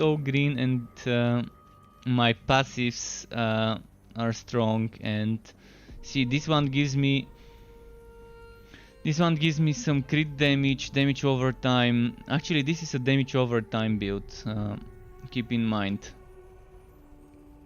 See, I've got 1, 2, 3, 4 items for damage over time. 4 items blessed with damage over time, and the rest are blessed for damage. So it's the blessings. If you haven't blessed your items, that's a huge source of damage. Bless your items for every build. You cannot go wrong on any build by going damage and HP, which is basically green and red. I'm gonna show you some screenshots. Where is it? Struck, Warhammer. No, actually screenshots maybe. No, let's go Struck, Warhammer, and Chaos. No, not Chaos. Forges. No, Kings. There we go. So, one version, second version, third version. Depending on how much HP and how much damage you need, you select one of those. This is the balanced one, this is the one with more damage, this is the one with more HP. You can never go wrong by doing this on any build. I mean, eventually after that you might go and branch out and do things like me, like going for a damage over time, blessing setup, or going for a counter spell, counter attack damage setup. Let's go on a different build now, just so you can see certain other things.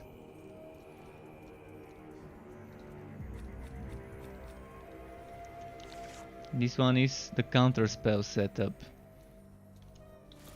Speaking of counter spell, let's compare certain things. Counter attack damage. So this is a counter attack damage setup. I've got 1 item, 2 items, 3 items, 4 items for counter attack damage. This one is actually 2500. I don't know how I managed to get it this high. I couldn't believe it when it happened.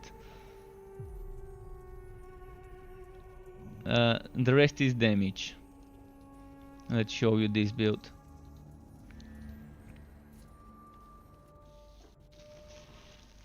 Next I'm gonna go on the engineer. I'm gonna go on Kilo next after this one.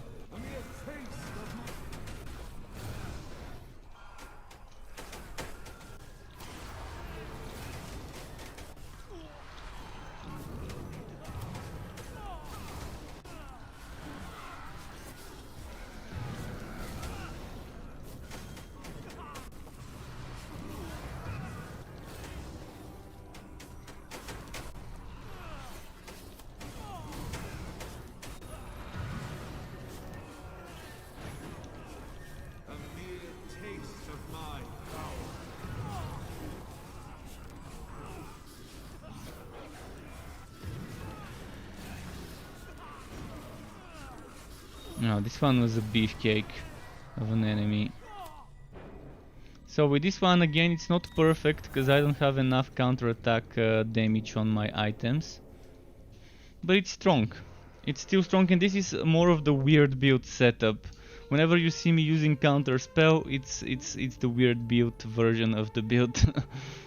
Because I normally make multiple versions on certain builds, on certain heroes. One the more typical, the standard, the one that makes more sense, and the one that's kind of me experimenting with things people normally don't do.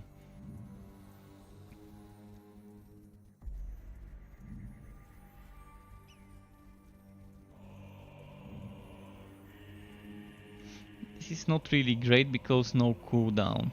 I'd rather take the cooldown. Okay, let's sell this one.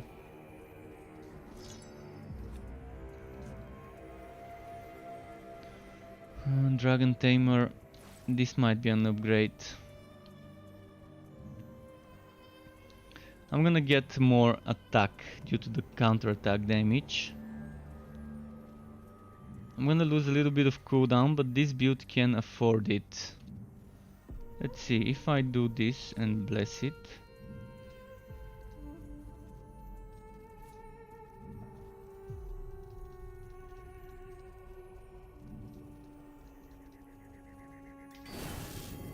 Please give me a good number.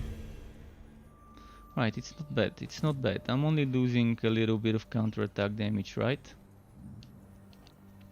So I'm still 198 counterattack damage more. If you're wondering what's happening with the counterattack damage, let's show you the difference here. 88% damage, and with this one it's gonna be 87. It's a small difference, but that's min-maxing. That is min-maxing stuff. So here it's 191. That's before buffs. Now it's 183. So that gave me 8,000. That one here, 8,000. Oh no, it's actually 1,000, never mind, just 1,000. But before buffs, let's buff myself. Ah, fuck it, let's just do a map. Not gonna bother too much about this. I'm not gonna spend too much time this, but yeah, that's what ended up happening. Eventually you wanna squeeze every little bit of damage. And that's how I end up with a lot of items that are spare, that I don't need but could be good for someone else who has just started the game and is looking for specific stuff.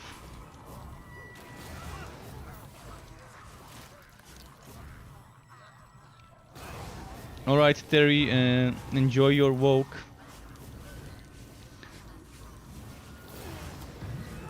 May the poop be with your dog. I know how it is when you're taking dogs for a walk. You're kind of like, alright, aren't you gonna shit already? What's happening? Like you're like, come on dog, didn't you wanna go out to have a shit?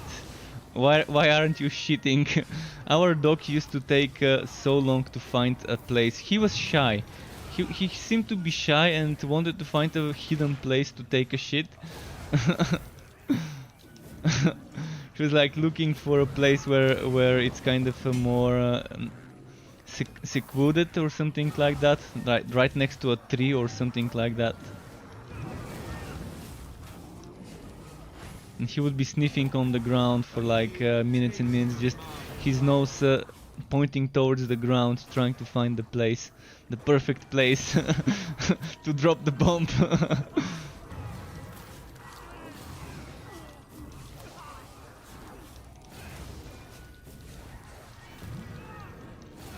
And Wuis is asking what's the fastest way to get equipment after finishing the game. I would say boss rushes or regular relic hunts. Boss rushes would be nice. Some boss rush that you can complete in 30 seconds or less. If you can kill a boss in 30 seconds or less, for example the Act 3 boss. The Act 3 boss is very nice because it doesn't have invulnerability phases. You can just burst it, like select Chaos 3, Chaos 4, Chaos 5, something that you can do. When you've just finished the story, we're assuming we don't have, you don't have red items and you're trying to collect a red set, a heroic set of red plus green stuff. So you can either start doing Tower of Chaos or boss rushes or relic hunts. But keep in mind you will also need to do invasions to unlock things like the duelist chain reaction. Most good builds include duelist chain reaction because that's 400 crit damage. So if your build uses cooldown skills, you would want to start pushing the invasions early on. No, there's no exclusive drops in the game whatsoever. So the easiest ones to do would be Act 3 and Act 5. I think it was called Keeper of Secrets, the one in Act 3, and Ned Maquette should be the Act 5 one. So those don't have invulnerability phases where you kind of have to wait. They don't have annoying mechanics. That's why you can kind of rush those. But if you wanna start with invasions, I can show you in the town after this map what to do with invasions, because you wanna do invasions eventually to unlock certain items, and you might as well do them after completing the story.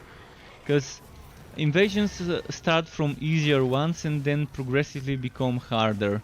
So you can just push invasions until you feel like you've reached a wall and you need better items or a better build. But invasions are not a bad place to start if you wanna kill two birds with one stone, because you're gonna have to do them eventually to get certain things unlocked. Might as well do them before you gear up too much. Because the first invasion levels are trivial. The first invasion levels you can just walk with some AoE damage build and things would die by themselves just by touching you.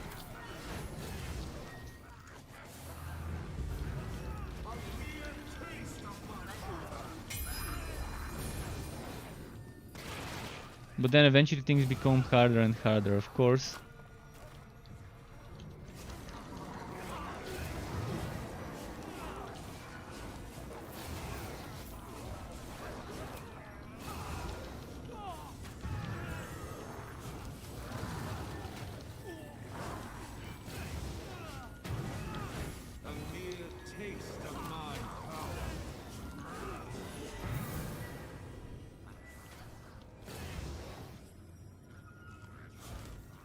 Okay, I'm just looking for the exit.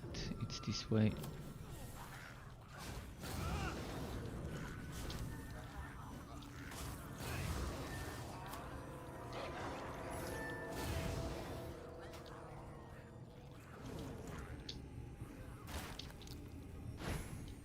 I'm not gonna wood the chests, just the big ones, not the little ones around me.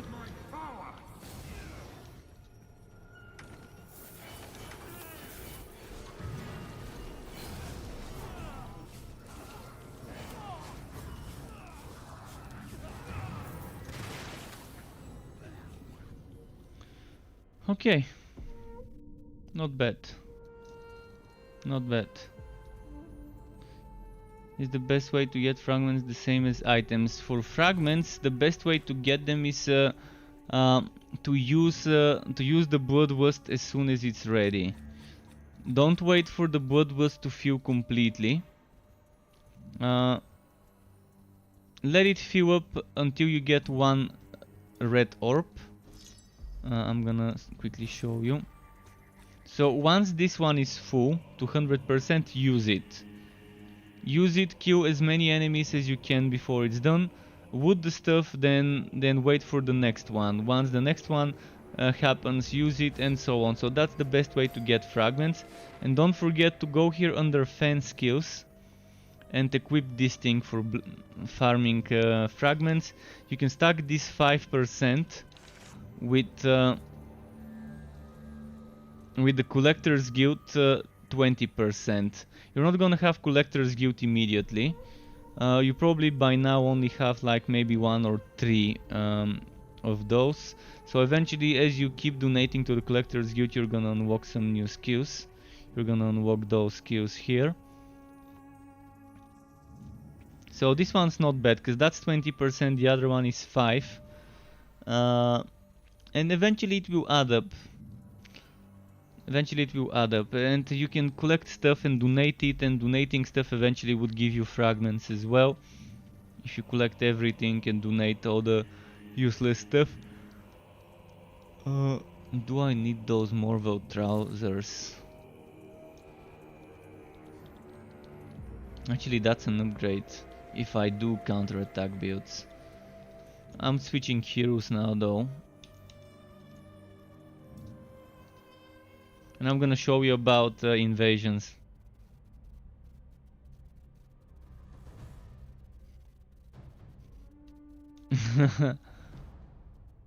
Yeah, the 10k drops is so good. It's so good with 10k wood quality.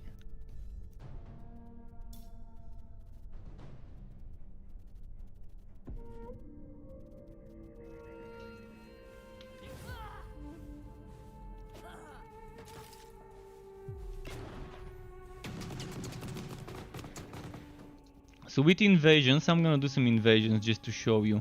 With invasions, you probably wanna get this one first, the corruption resistance, then get this one, the other corruption resistance, and then eventually, once you get this and this corruption resistance, you can probably move down to get that corruption resistance, and then eventually get duelist chain reaction. You can see they're progressively growing, so this is normal, normal. Then you've got Chaos 2 and Heart and normal. So this is the easiest way. If you wanna progressively push, just go this way. First, unlock this, and if you want to unlock those while you're at it, if you wanna be making it quicker, then start pushing this way. Unlock this one, and if you want to unlock the others as well. And after that, you can probably go to this corruption resistance and this corruption resistance and get those nodes. And once you've got this part and this part and this part and this part, then you probably want to get duelist chain reaction and those things here, and eventually those things here, and then finally move on to the bottom. But it's super important to not lose rewards. So once you finish this, you change to the lowest one you haven't collected, you haven't completed, collect on it, and so on. Alright, let's do some invasions just so you can, and maybe anyone else who is watching can see what I mean by why they're boring. They really are boring in the first few stages. They're just outdated and need a rework. That's how it is for invasions.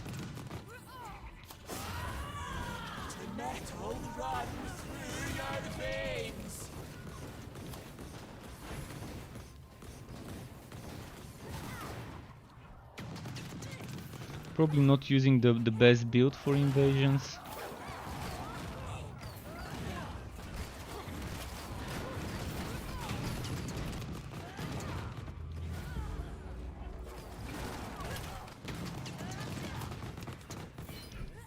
Not even gonna open those chests because that's something super easy.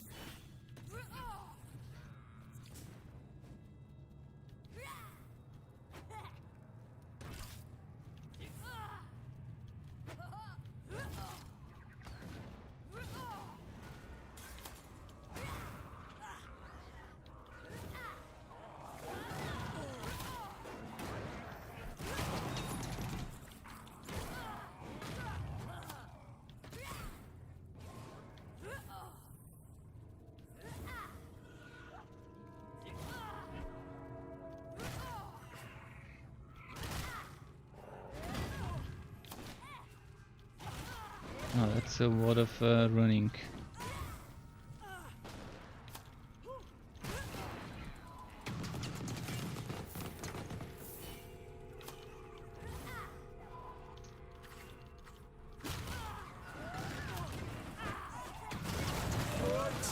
Come on.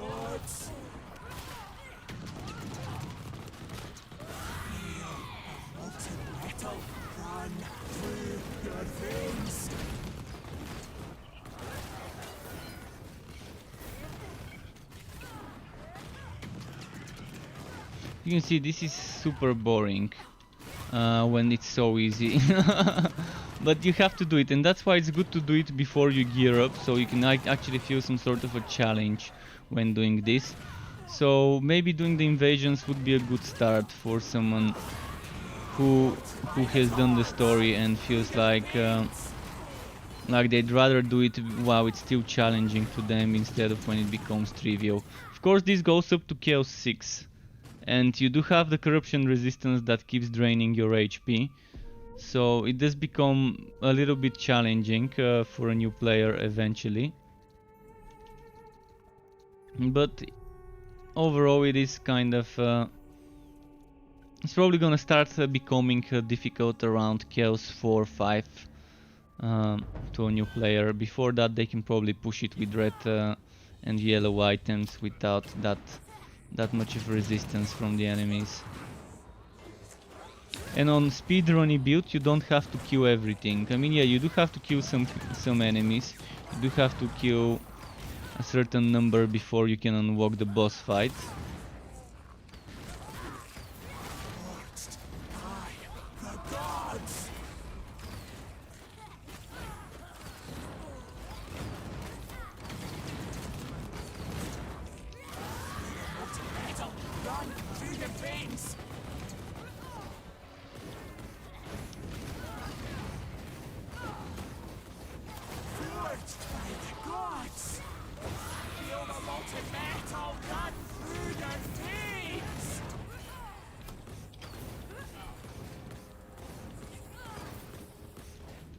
I'm forgetting something.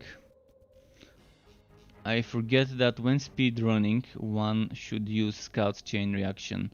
So let's say instead of Hero of the Desert, actually no, instead of let's say instead of the Duelist chain reaction to use the Scout. I don't need the Duelist chain reaction when speedrunning stuff. This movement speed is super great when speedrunning stuff.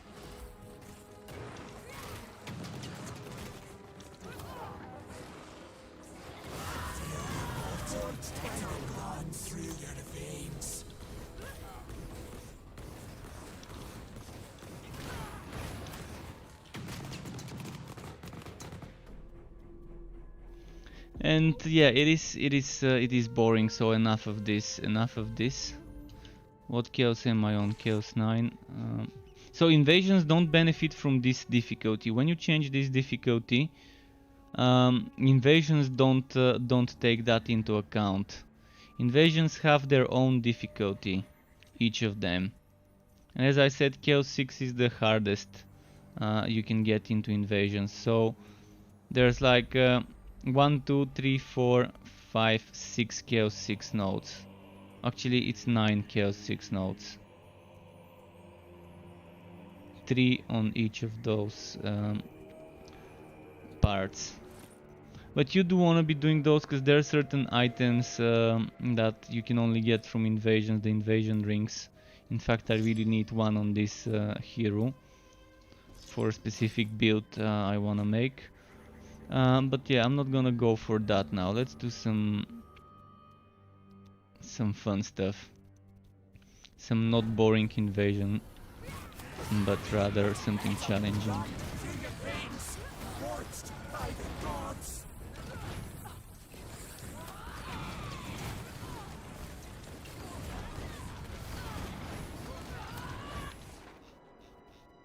I forgot to change.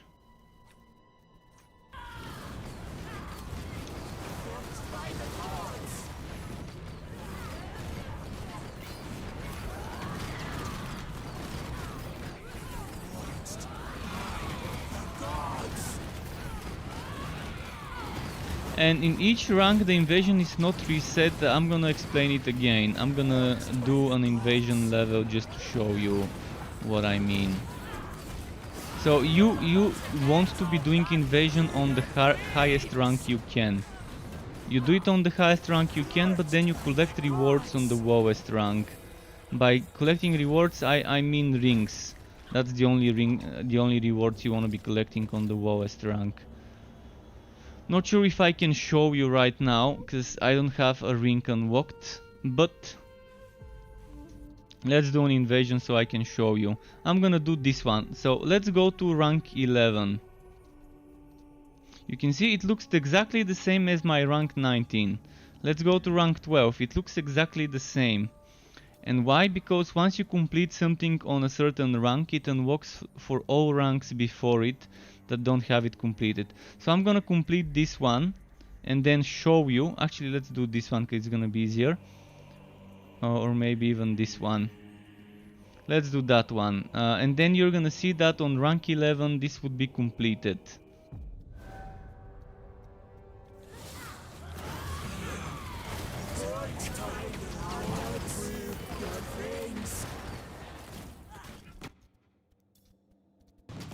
So we've completed this. And now you're gonna see that rank 19 has it completed, but so would the ones before it. See, it's completed and we've got access to that one.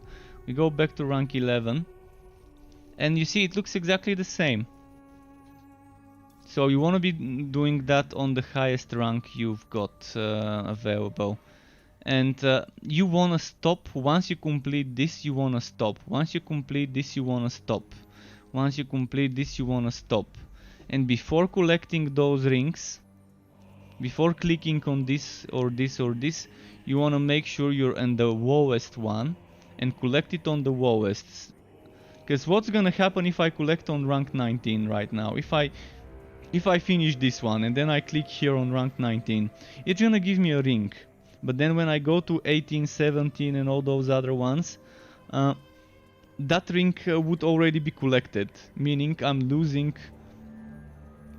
potential rewards. So you want to be pushing as a new player on rank 10, then when you collect you want to start from rank 1. So you can collect 10 rings instead of just 1 ring. Otherwise you're losing 9 potential rings and 8 potential rings with the next stages. So yeah, that's how you do invasion rings collecting. And that's nice because you get 10 rings and then another 10 rings and then another 10 rings. So you're hoping the RNGesus would be with you and give you some good rolls on those rings.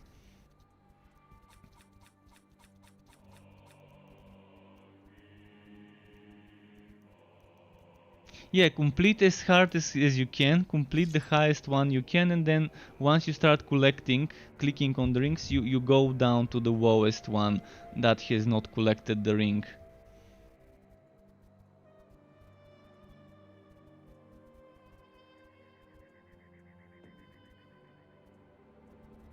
And this is only for the hero you collected them with. So basically this is rings.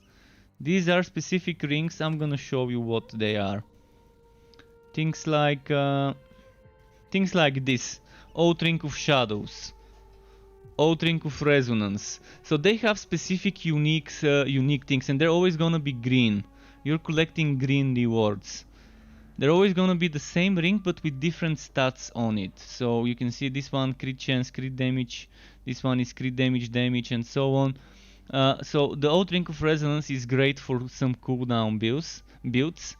This one, the Oath Ring of Shadows, gives you dodge chance, which is pretty shitty. You don't want that one. Then you've got Oath Ring of Dexterity, which I probably can't show you right now on this hero. But Oath Ring of Dexterity basically gives you 100% damage to basic skills, to energy generation skills. This is energy generation, this is energy generation, and this is energy generation. Every hero has 3 energy generation skills with 3 different varieties, let's call them. Regular, superior, and mastered. So yeah, all of those generate energy. And the Ring of Dexterity gives you 100% damage to all those skills. And that's why I need one on this hero, because I wanna be doing Excavation Mastered build with the melee set. It's gonna be super fun. Alright, let's do another map.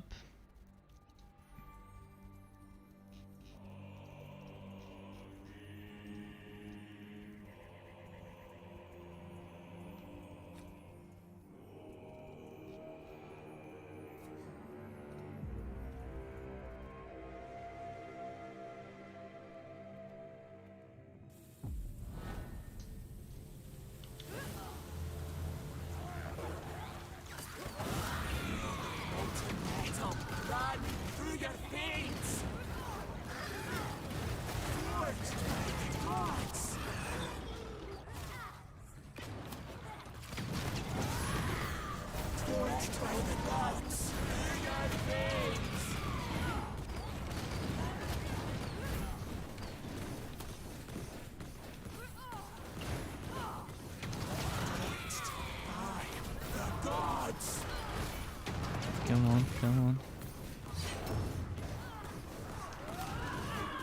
Forged by the gods.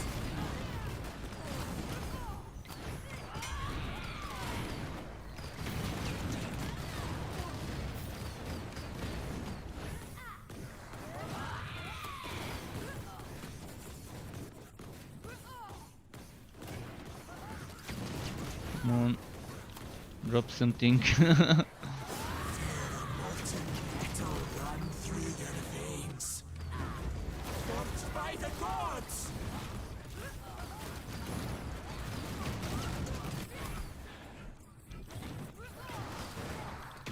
This build is the Mortar Scrapper build, by the way. If anyone's wondering which one this build is, this is the Mortar Scrapper. It's pretty fun. It's definitely pretty fun build.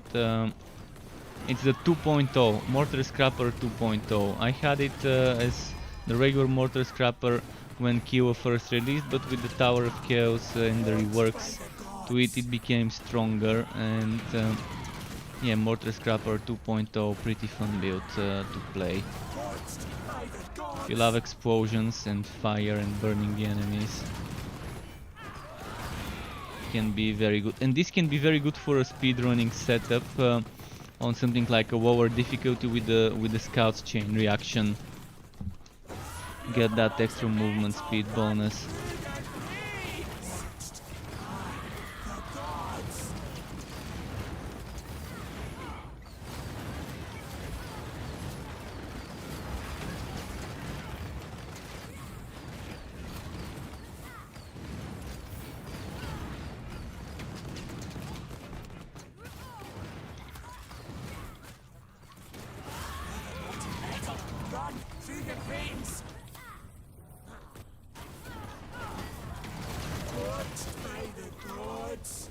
So much damage though. It's like a burst of damage out of nowhere when Mortar is ready. And with those scraps, you can get the cooldown down easily. I don't have to kill every single enemy, but I like killing stuff on my way. I don't like sometimes I just wanna take it slow and not rush them up. Sometimes I wanna rush it and speedrun it and just kill the bare minimum of enemies needed. And right now I'm just trying to just kill stuff on my way to the boss without thinking, have I killed enough? I can see I've killed more than plenty. I've maxed out my wood quality already, so if I was speedrunning I would be just going straight for the boss now.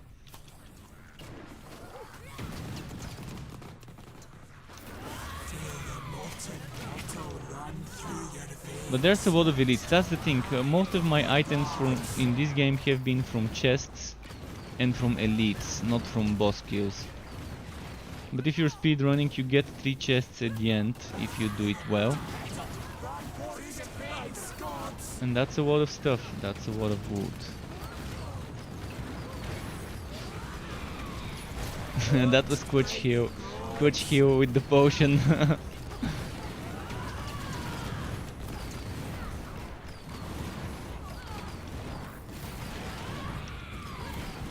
And see, all this scrap gives you damage.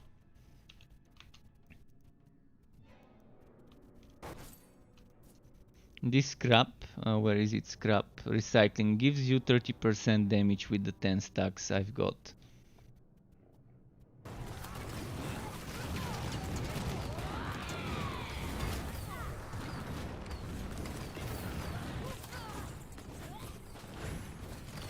And it lowers your cooldowns, which allows you to be more spammy with other skills as you collect those pieces of scrap on the ground. I just wish we had a bigger pickup radius on scraps and bloodlust orbs.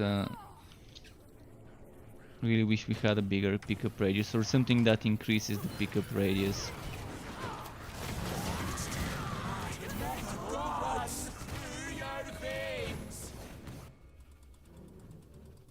But you can see that the game is definitely rewarding. Gearing up once you start doing those upgraded relic hunts becomes much easier, much more pleasant than it used to be like a year ago or 6, 7, 8 months ago. Let's Peter, sacrificial pendant.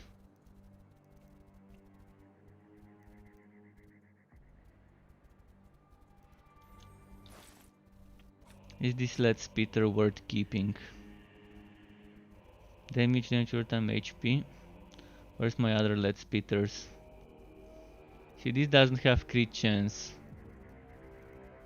or cooldown reduction, which is probably the most important ones for most builds. The only build that probably won't need as much cooldown reduction would be the excavation one. For that one, cooldown won't be a priority, but you're still gonna want it to use your god skills more often and other things. I'm gonna sell this one though. I've got plenty of others.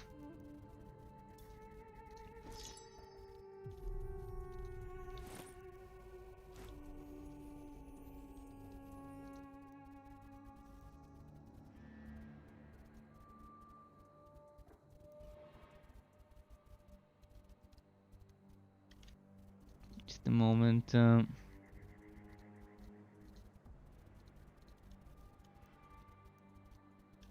Should I change builds? Let's change builds. I mean, let's show you something different.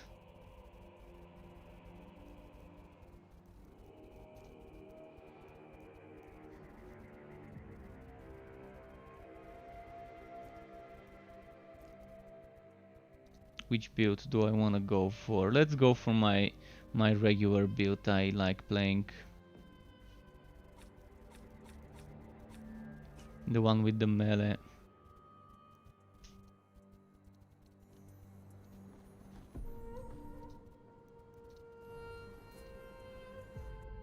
I forgot how I code this. I think it's Anvil Striker.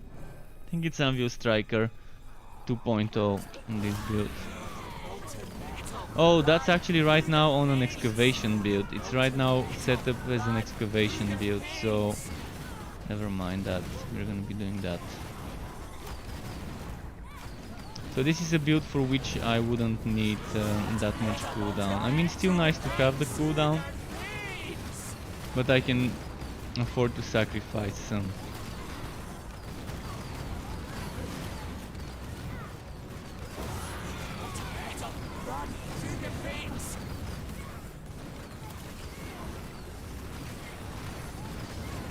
And this is the build for which I need that ring of dexterity. That gives me 100% damage to energy generation skills.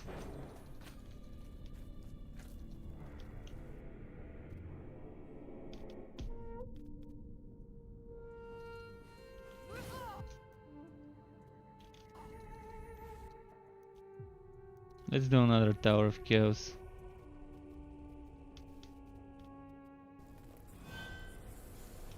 I love how quick the loading screens in this game are, by the way.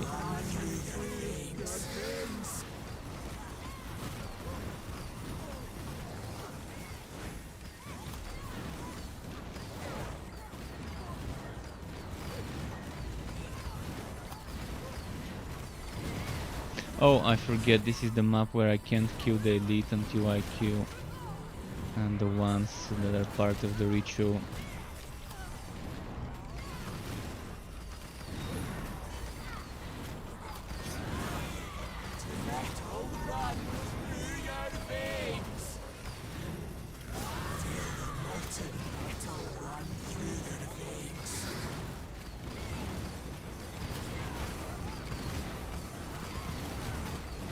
He keeps getting healed, but I'm gonna out-damage the healer. He's gonna out-damage the healer. There we go.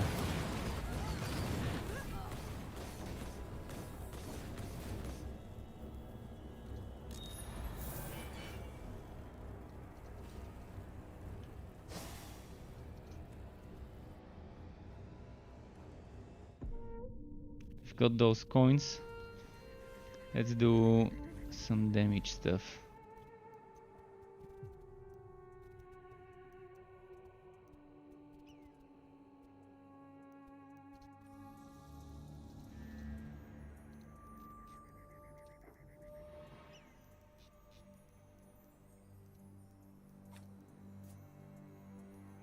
I love how they reworked this so you can select the map modifiers yourself, the ones you want to be doing. Pretty quality of life rework kind of thing, instead of getting modifiers that are just terrible counters to your build and just having to lose money rerolling for good modifiers.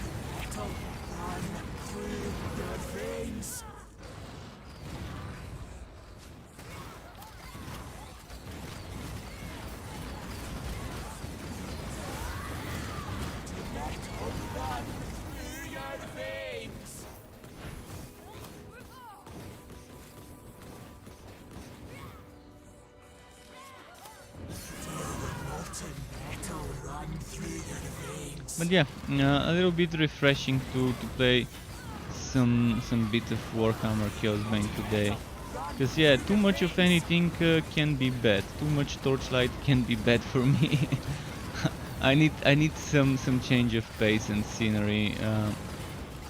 And if every now and then I do change from Torchlight 3 to this one or to something else, it's kind of needed.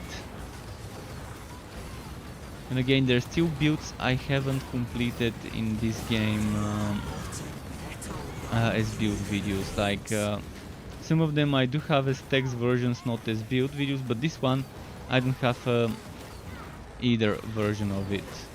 And I'm just waiting to get that ring, and I just need to find time to do invasions, because that ring, I can't get that ring unless I do invasions. Even without that ring, you can see the build is OP. It's probably one of the easy peasy mode builds in the game. One of the most broken builds probably. Because as long as you don't get one shot, you can survive. So you can just stack some more HP to make sure you don't get one shot. And you're still gonna be doing shitloads of damage just by meleeing the enemy. And with all that health drain, my HP doesn't go down as long as I'm hitting with the chainsaw.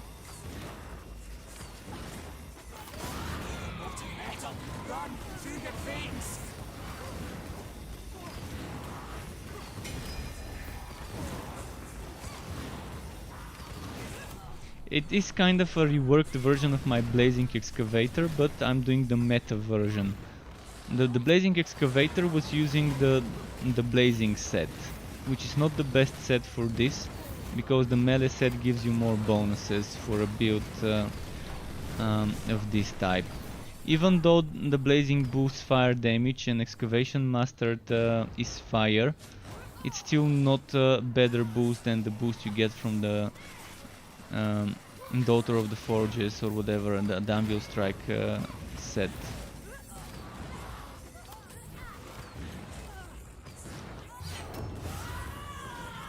But you can play it with the other set as well, it's not gonna be that bad with the other set.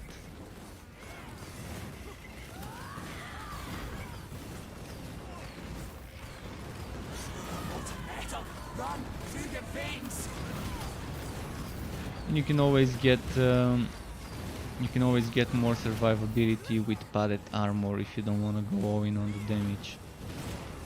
Because right now that's my skills. Upgrade Radiator, Mechanical Hits Mastered, and that's the most important thing. Mechanical Hits Mastered is the most important thing for the build. Without this you can't get the survivability with Excavation. Then upgrade Automatons, do this chain reaction, Blessed Boiler Mastered, and then Potion of Wrath. The best thing about this is overheating grants a damage bonus, so you never explode. The way I play this build, you cannot explode. You reach 100 heat and then you stay at 100 heat. I'm gonna demonstrate it.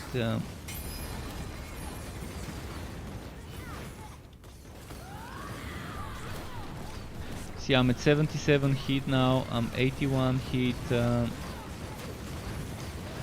99 heat, so this one now gives me, it says 0.4, but it's not 0.4, it's probably 0.4 per heat, which probably is 400, no, actually it's 40, it's 40% damage when you've got 100 overheating, which is a watt of damage.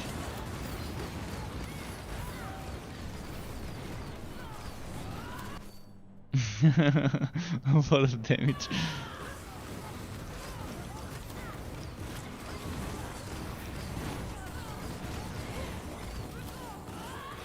And that's the God skill tree.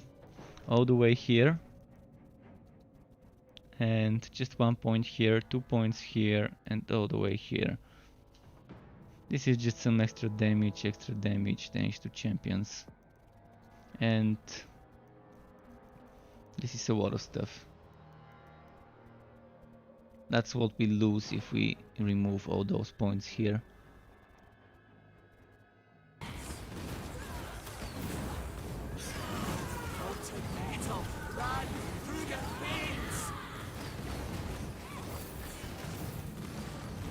One chest, 2 green, another chest, 2 green. That was 4 green items from 3 chests.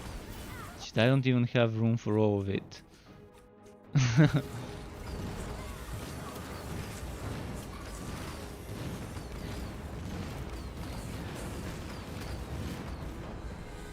So that's a very OP build. Very OP build. But it's not like you won't die. If you take a big hit, if you're not careful, you can die. So you just gotta make sure you're constantly doing damage to make sure you don't die.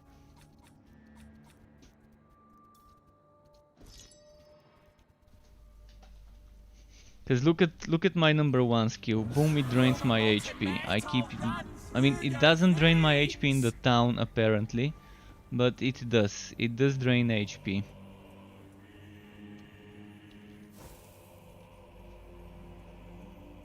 You lose HP as when this is activated, but it gives you damage, so there's that too.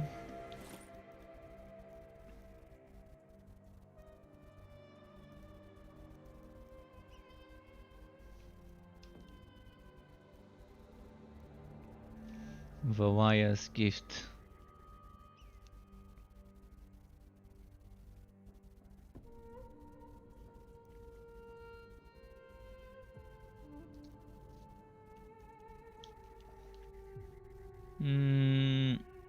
Not an upgrade.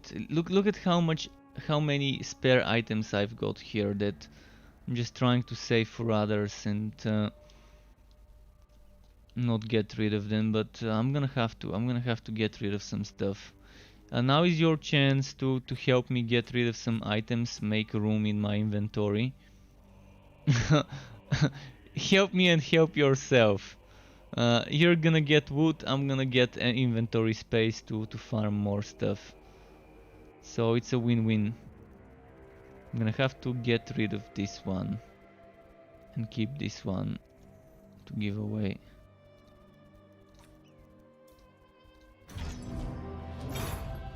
Blazing Gauntlets. I'm not a fan of the Blaze set. The Blaze set is the most underwhelming one of all sets. Terry says the dog done a big shit. Okay, that's good. So it really needed to go out.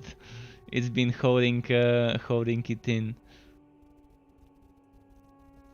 But yeah, the Blazing set, probably the most underwhelming one right now.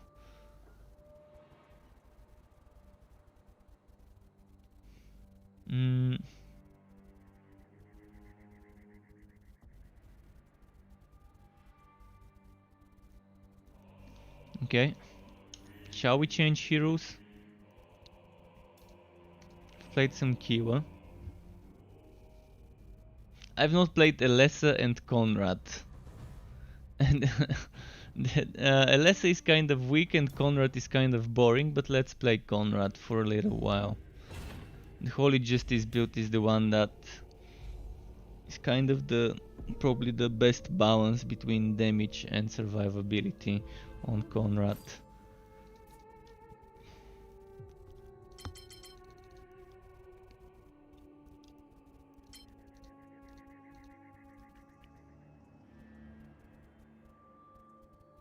Why don't I oh yeah.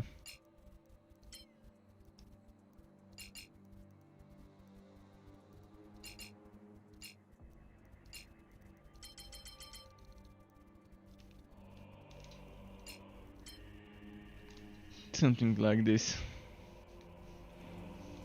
Am I on the Holy Justice set, by the way? I'm on Pistolier. I'm on a Pistolier.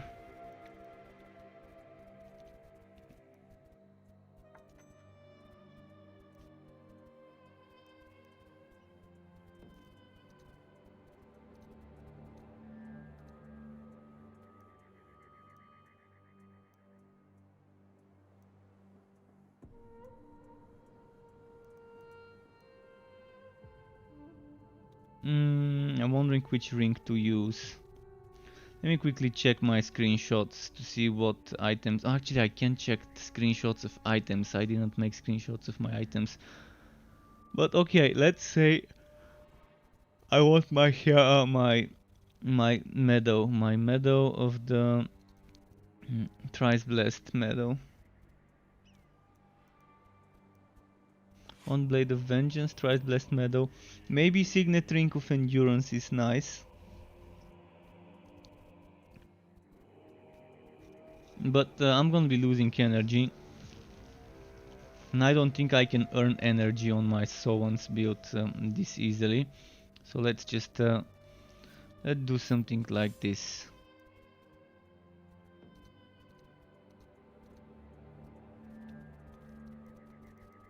Maybe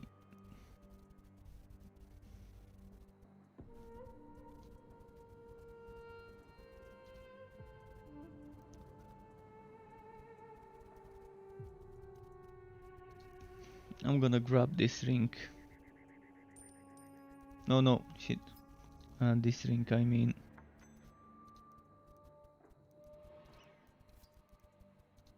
And as a shield, cooldown crit chance. This is good road. This is good road. I've also got the medic one, which is also good road, but not as much cooldown. And we all wanna have a lot of cooldown when using Sowan set. Let's go.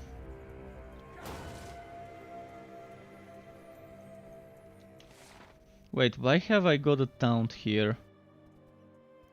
I've been experimenting with shit probably, if I've got taunt. Oh, that's my Divine Reprisal version with damage to taunted enemies. Okay. Okay. Fair enough.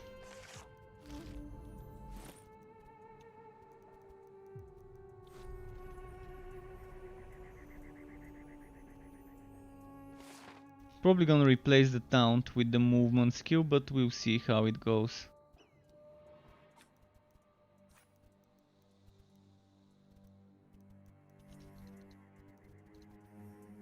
First, what's the chaos?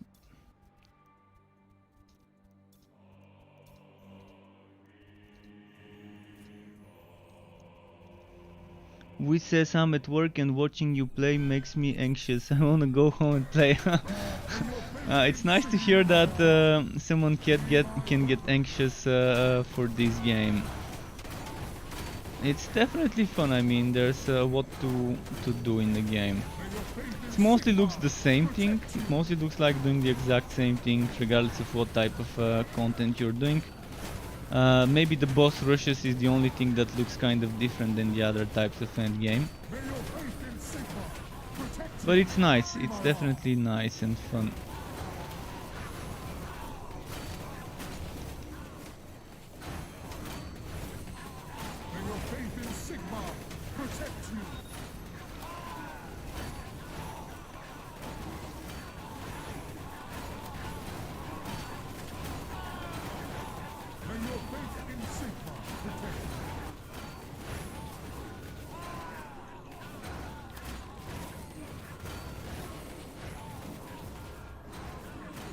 So taunt instead of the movement skill probably is better for doing Tower of Chaos. I like my movement skill.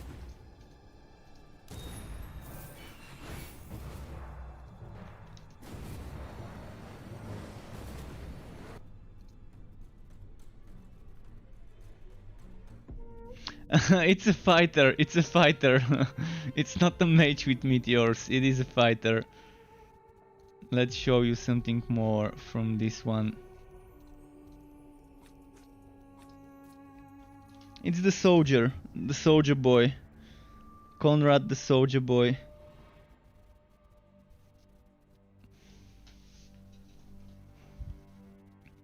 This build is Holy Justice 3.0. So if you're looking for that build on my website and on my YouTube channel, Holy Justice 3.0. But this is one of the variety versions. I've got different versions. So if I go to my screenshots, Warhammer Conrad Holy Justice 3.0. So this is one God skill tree, the regular God skill tree number 1 and number 2. So this is one version. And then this is the version I'm using.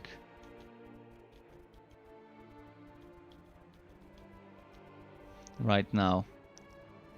And then this is the skills for the regular version, not the one I'm using.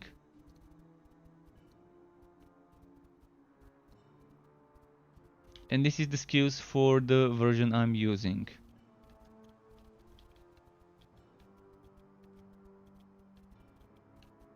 Although I've kind of changed it. This is probably something that I've reworked. As you can see, I've put this one here. And I've removed the shielded charge. Let me actually open my skill so you can see the difference. But this is what's on my website. So it's slightly reworked. Instead of the movement skill, I was using taunt when you saw me logging in on this hero, and now I put back the movement skill. And this one doesn't have movement skill or taunt. This one uses this thing, shielded charge for movement. It's still okay. It still works. It's not a bad variety. You can see the rest is exactly the same. So yeah, very slight changes, very slight reworks.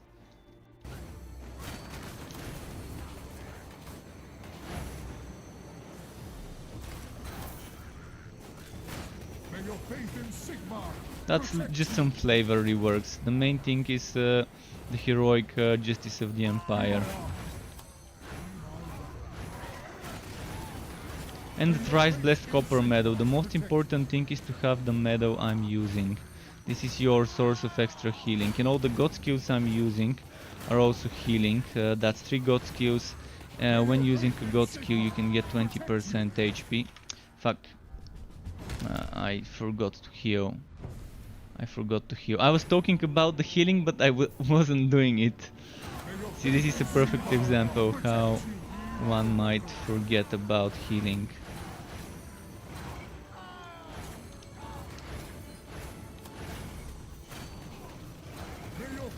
And basically, with this build you want more enemies around you, because if you're not taking damage, you're not blocking. If you're not blocking, you're not keeping your vengeance stacks up.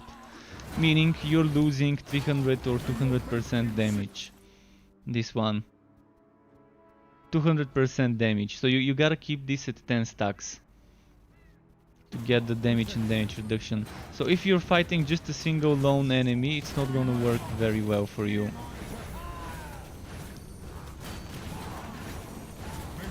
Blocks mean cooldown reduction, blocks mean Blade of Vengeance stacks for you. So you want to be fighting them in big bunches.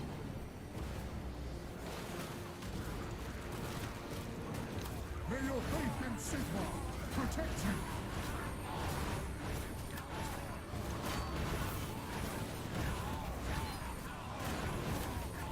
Be my arm. May your faith in Sigma protect you.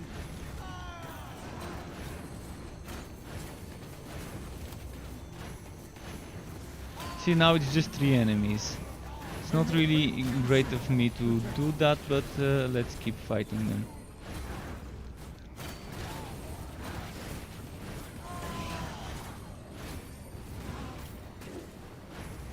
I'm just gonna pull and weave them, kite them. What killed me now is an overpowered explosive barrel. I don't understand why the developers made explosive barrels so overpowered. Before you even realize there's an explosive barrel, it's already one-shot you.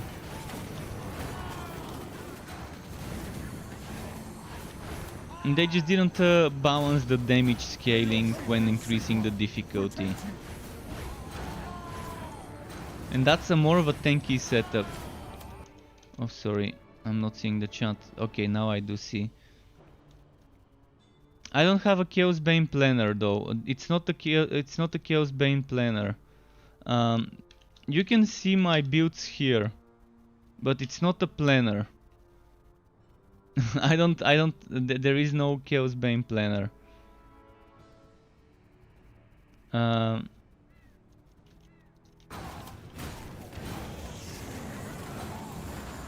your faith in Sigma protect you. This game is too small of a community for someone to bother making a planner. May your faith in Sigma protect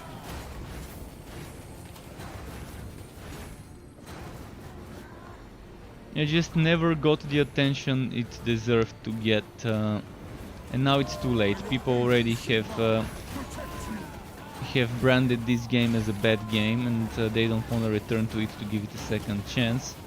most people.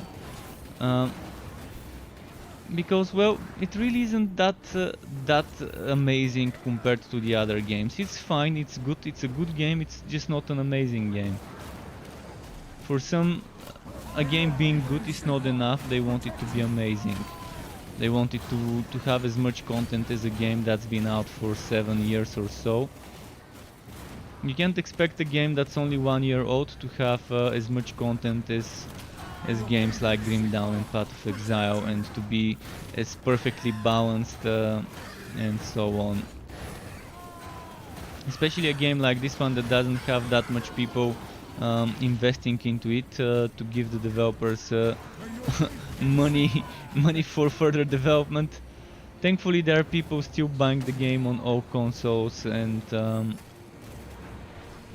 PC, and the developers do end up getting new players every now and then, so they can keep development going. Sigma, protect you. But it is definitely a game with potential in it. It might look too simple, it might look too much like a Diablo clone, Diablo 3 clone, I mean, not Diablo 2. And for me, this is good enough. For me, that's good. If it fits, it's good. Yeah, they've definitely copied certain things from games like Diablo 3, but the systems do make sense in the way they are in the game. Right, I need to unlock one key so I can at least get one key out of it. But yeah, Conrad is boring. This is the most boring classes in the game. The soldier, one of the most boring ones to play. Probably my least favorite if I have to pick favorites. I'm probably gonna call this one the least favorite if I had to pick one. And yeah, it does have strong builds, and it does have builds that I like to play, but the strong builds are not the builds I like to play on this class. This is a strong build, but it's not a build that I really love playing, because, well, I don't know, something feels wrong. Something feels wrong having to... I constantly lose this combo counter. I constantly lose the combo counter, and with this content it's just I don't get as much wood quality bonuses. Just in general, his items are not designed well. Things like the Blade of Vengeance, where you have to rely on blocking to get damage, not a big fan. You can play with the Grudge Settler, that gives you damage to taunted enemies, but it's gonna be only 100% instead of 200, and it won't give you damage reduction like the Blade of Vengeance does.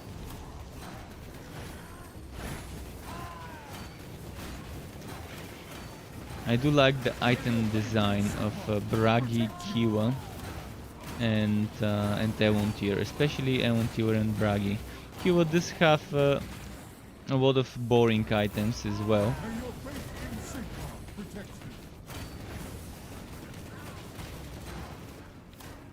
Alright, let's go get a chest. We managed to unlock at least one.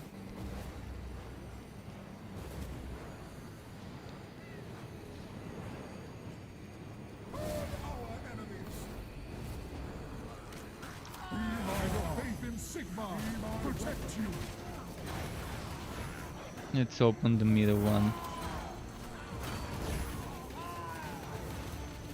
This one has other builds that are stronger.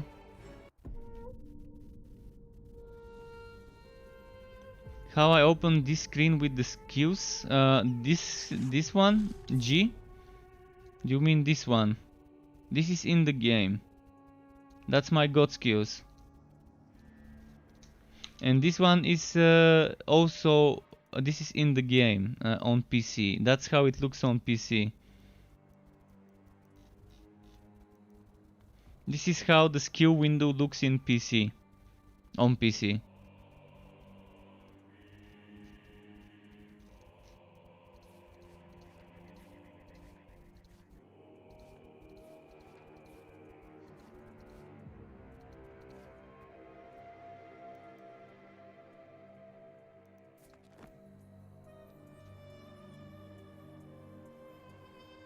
Do you mean this one?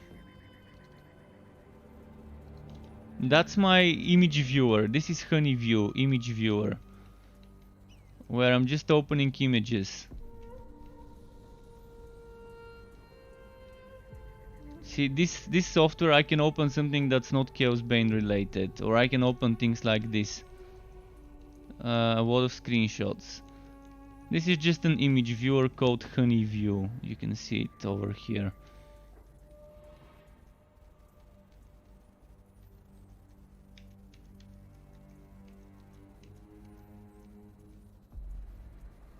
Borderlands stuff.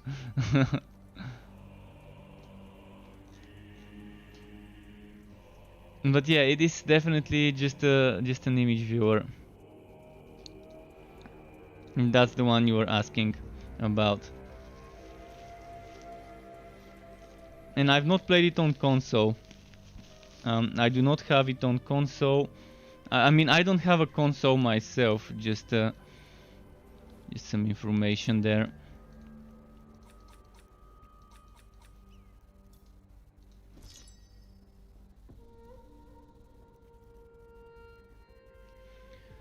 Martyr's Meadow. Someone said, okay, I don't want to play Conrad. I just get bored playing Conrad very quickly. It's just not the hero for me. There's people who enjoy playing Conrad. I enjoy playing I enjoy playing Pistolier, but Pistolier is super squishy, and I don't like that. It just gets one shot all the time on Chaos 9 and 10. I've not played Alessa today. We can play a little bit of Alessa, but if I play Alessa, it's not gonna be on the max difficulties. It's not gonna be Chaos 9, because she's just not that strong for Chaos 9. She's just a weakling. So what's my Chaos here? Chaos 7, that seems reasonable for Alessa. Is that seems like a speedrunny build. Trapper build. Should I do a poison build with speedrun stuff in place?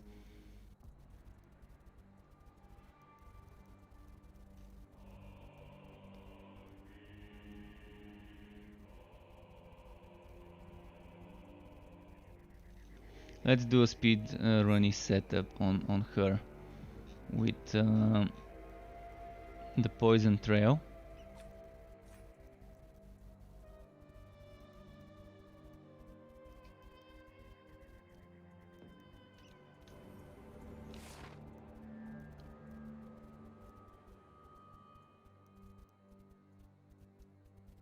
Then I'm gonna remove some damage, probably. And add the chain reaction for speedrunning. So Chaos 7, she shouldn't have a problem on Chaos 7 with this build.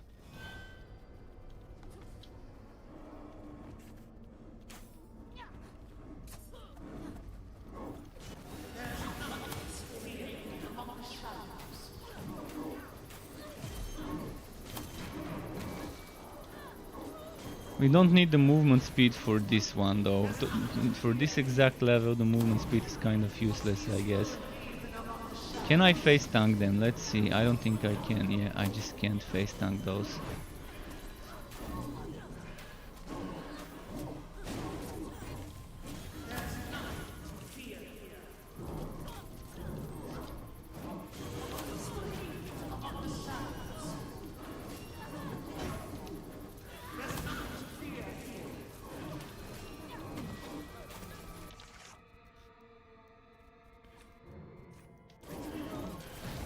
Let's make things a little bit easier.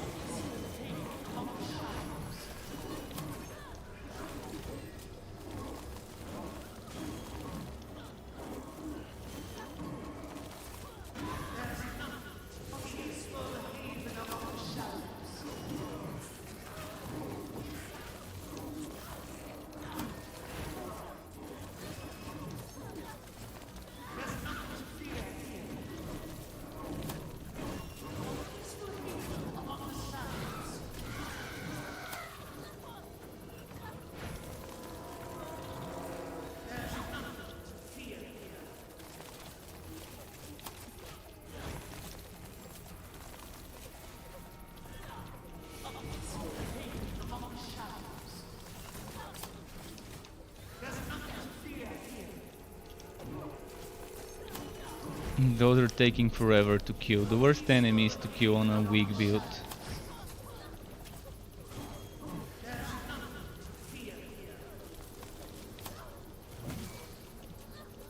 Even on Chaos 7 she needs a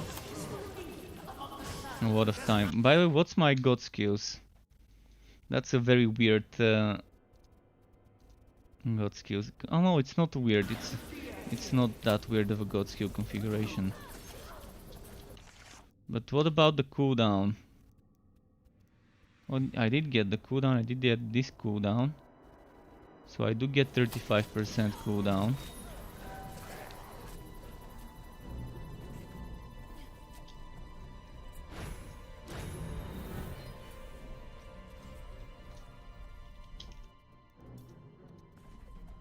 Okay, I'm gonna do a regular upgraded relic hunt. Should be easier to kill. Those are just too tanky enemies. Those enemies just take forever to kill. Oh! Look what we've got here. I was missing my items, my rings.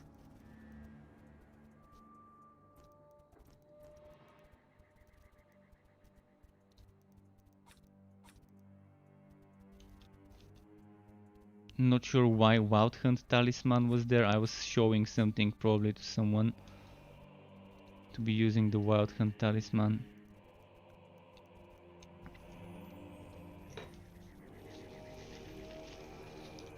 It should be a little bit easier now. Let's do Corn, Children of the Corn.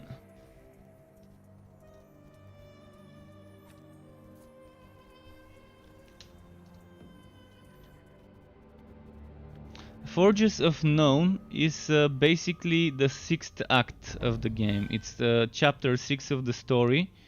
Act 6, chapter 6, whatever you wanna call it. That's what it is. So since I set a little bit more speed runny, I'm gonna try this one.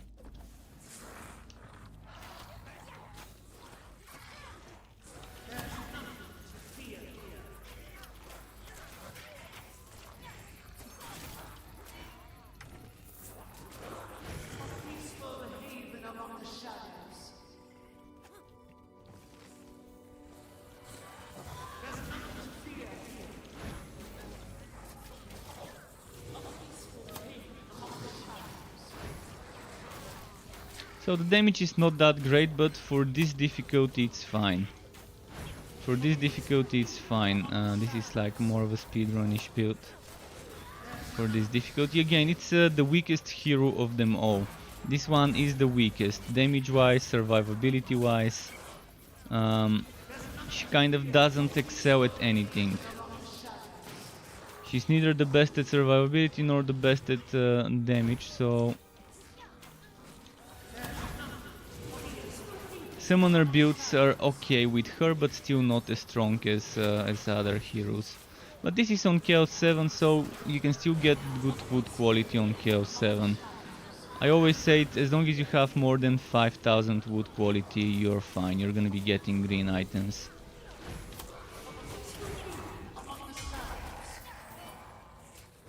And this can get me to like 7000 something, which is more than enough.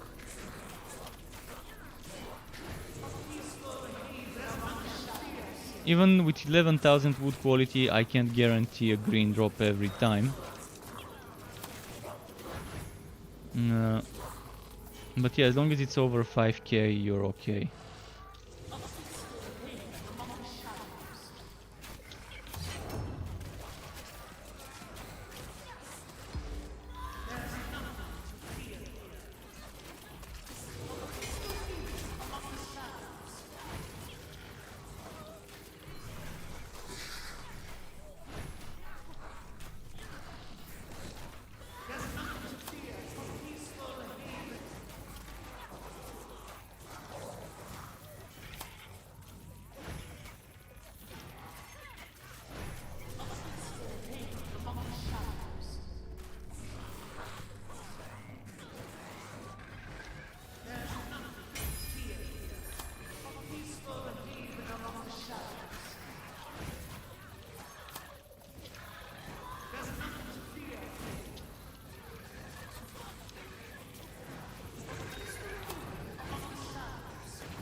Let's keep moving.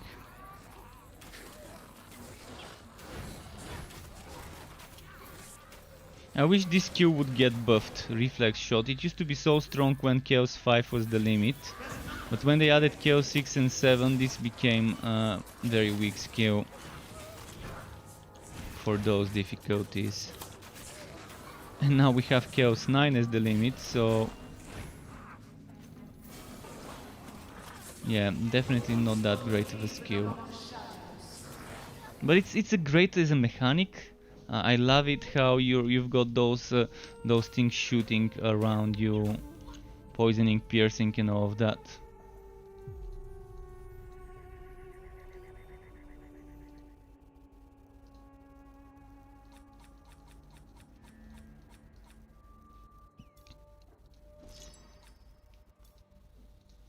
But again, if you want some advices about my skills, you can just read the guides. The guides in my website, they've got a lot of info, they've got screenshots. Yeah, sometimes I do experiment on my streams. I do things that are not on my builds. And if I like them, I make them into new builds. Okay, let's do another run. Let's do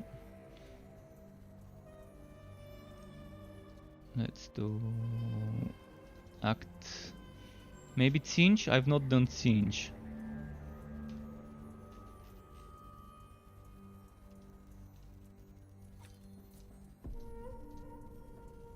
I don't do hardcore guides, but all my builds could be okay for hardcore if you play them right. Hardcore, I don't know. I'm not a fan of doing hardcore. I don't like losing progress.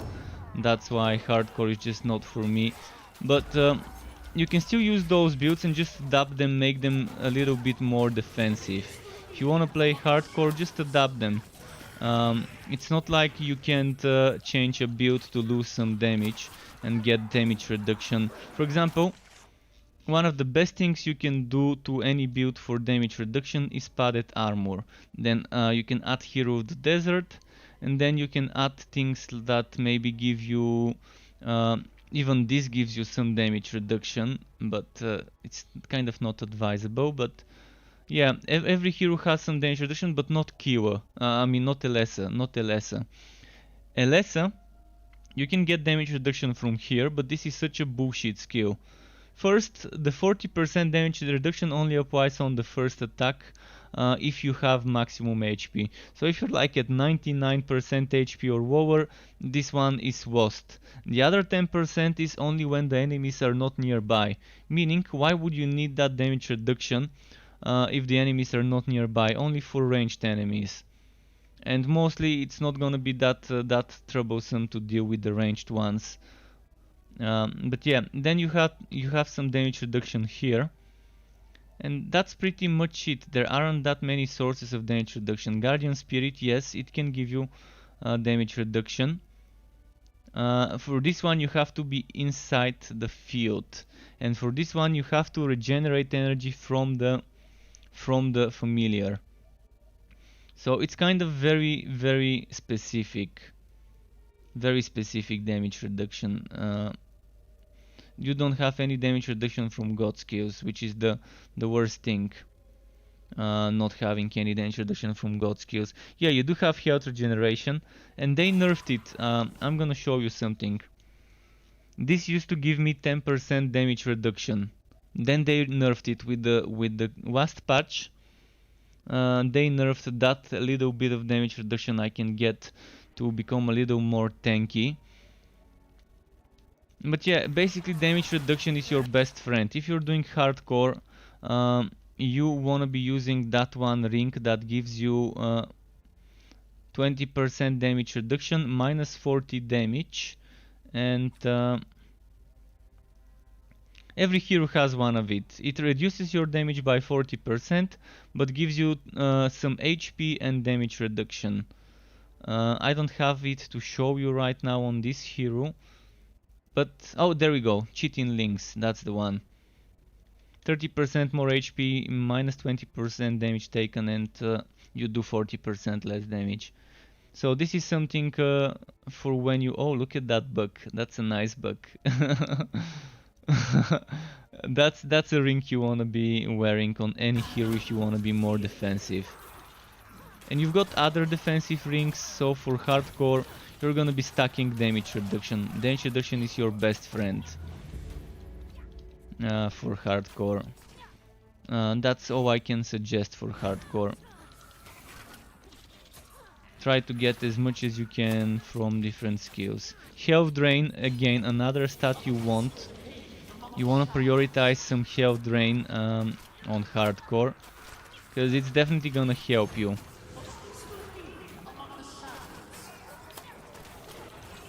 There are some builds that are obviously more powerful than others, and Ult 1 is a great build on the mage for survivability.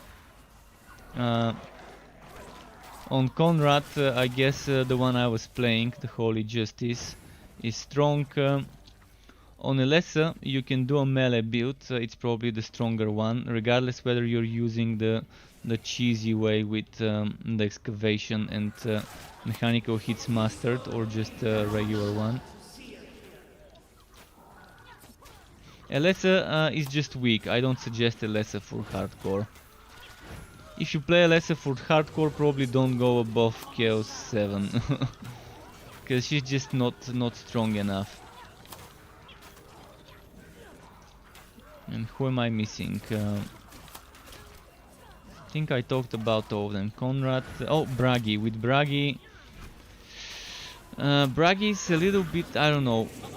He doesn't have that much damage reduction, but he has the highest damage you can get on a hero. Bragi. If you want more damage reduction on Bragi, Everpeaks is your set. With the heroic Strike of the Anvil, or whatever it's called. But again, Bragi has invulnerability. For Bragi, if you want to be doing hardcore, must-have skill. Actually, for me, it's a must-have skill for any build, regardless whether you're doing hardcore or not. Ancestor Spirit, or whatever it's called, Ancestor's Gift. The one that gives you invulnerability, that god skill. Keep forgetting its name.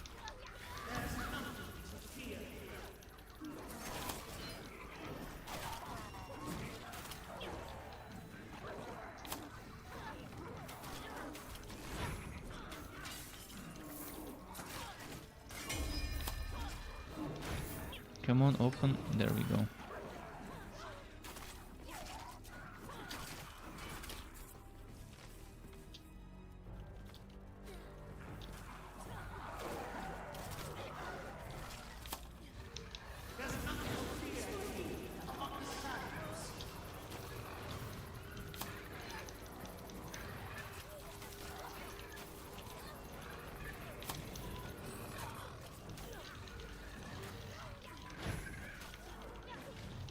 No, don't die, don't die, don't die. Don't die, don't die. Alright, I've healed up with this one.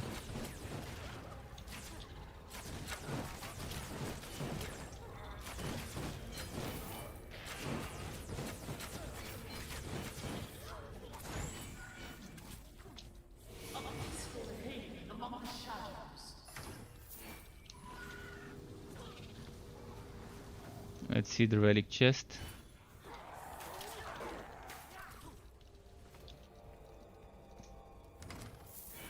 I've got two, but I can probably get a third one to open up. Oh no, I can't get a third one.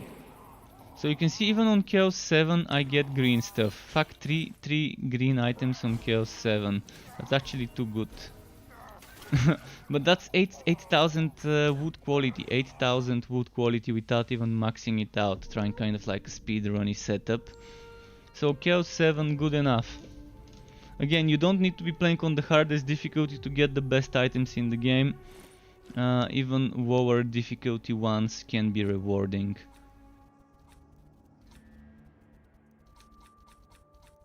And I like that about this game. I'm gonna go back to my Slayer, so we can do some more stuff on it. Internal quintessence.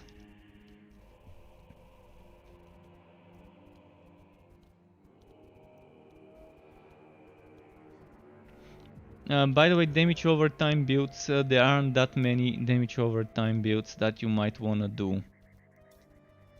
I found few builds in the game that work where damage over time is your source of damage, but in most builds it's not my favorite type of damage. Damage over time is not my main source of damage in most builds. It just doesn't work well when you start stacking damage over time from items and from blessings. It just you become weaker in this game. There are very few builds where I would wanna be stacking it.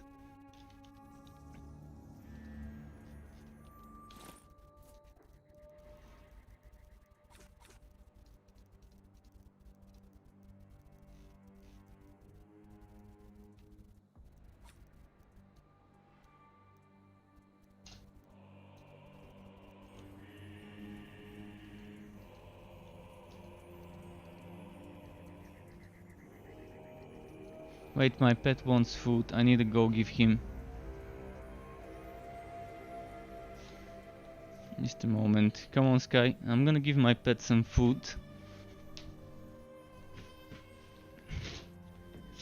Come, Sky. Say hello. Say hi. He's purring. He doesn't want to say hello. He doesn't want to. He's just. He already smelled the food and he's like, "Fuck you! Give me that food! Stop making me talk."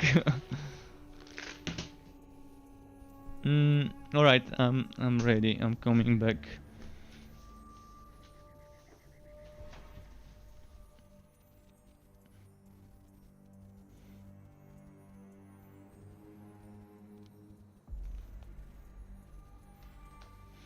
Okay, so we're on the Slayer now, and we're on the Ever Peak set, which is the one that I said has a little bit more damage reduction than others.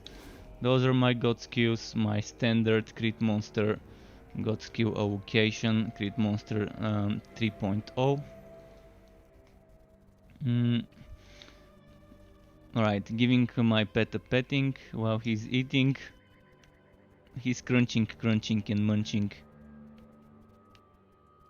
And he's purring. He purrs a lot. He does a lot of purring when he's munching on his food. So again, to those of you who don't know, I deleted my Bragi by accident while streaming a few weeks ago or a month ago. So I lost a lot of good items on this hero. It was thankfully just deleting this hero, and I had a backup from May, so I'm like two months behind on the wood for this hero after deleting it by accident. I was just kind of tired and not paying attention and pressed delete and yes, thinking I was clicking on play game and yes, but there is no play game and yes. You actually click play game and then you select the campaign and then you go in. So really must have been very tired to do such a bullshit thing back then. So right now I'm behind on my damage and on my HP mostly. Being behind on my damage is as a result of losing counter attack damage. I also lost a lot of crit chance and cooldown reduction from my old access.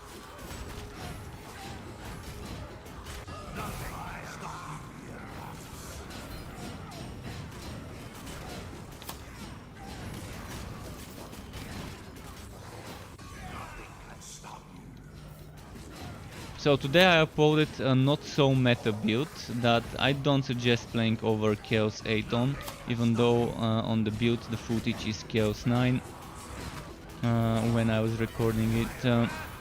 The Laceration build. It's for Grimnir fire based Laceration build. And it's not bad, it's definitely okay build. You can still do Chaos 9 with good gear, just not recommending it for Chaos 9.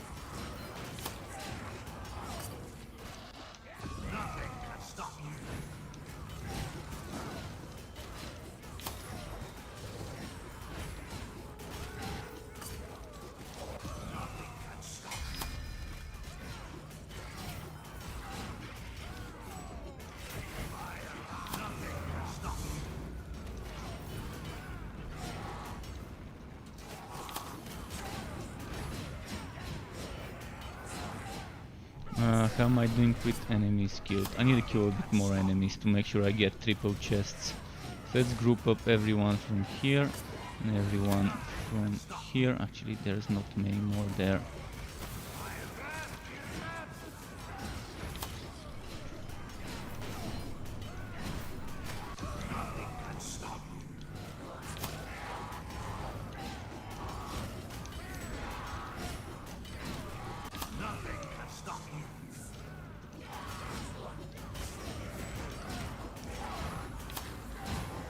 Okay.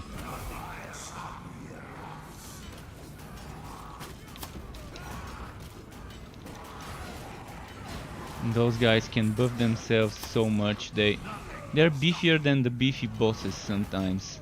Those Porto elites. I'm not sure what their name is. We can't see names other than boss names in this game.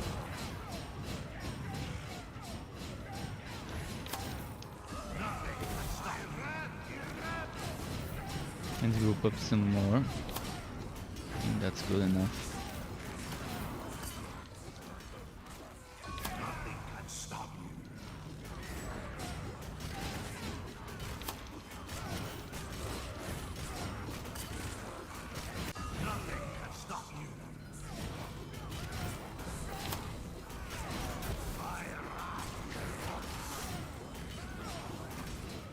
Oh, what happened? I'm not sure. Something... I was not paying attention. I don't even know how I died. But yeah, I left myself get carried away with the damage and not using my damage reduction or invulnerability as soon as I can. So now I lost my buff. I lost my damage buff. So I have to kill some more elites to get it back. Basically, this is the damage buff I'm talking about. Once you kill 10 champions, you get 300% damage. Right now I'm at 2 stacks, so I'm at 60 damage. If I kill some more champions, I can get some more. Where is the boss? It's over here somewhere. There's one champion here.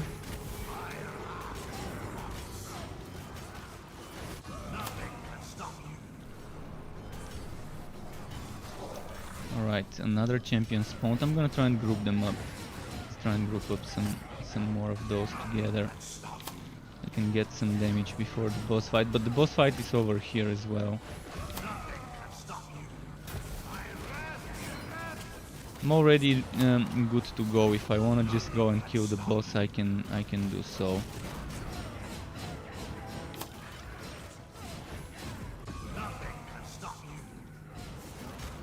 Let's pull some more together.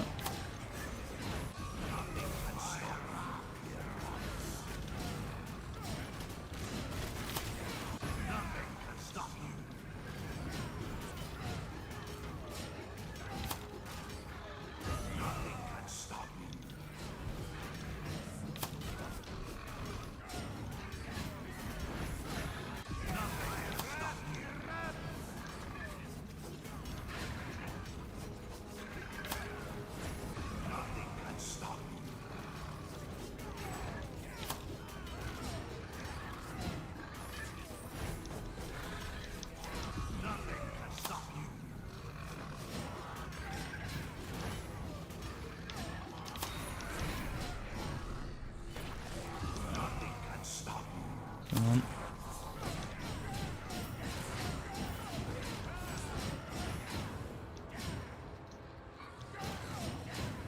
One greeny green, two greeny green, two greeny greens. Alright. Two greeny greens is not a bad pull.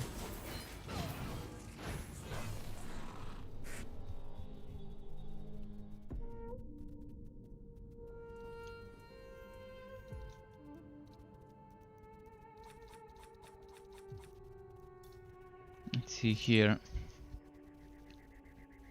What's on crest?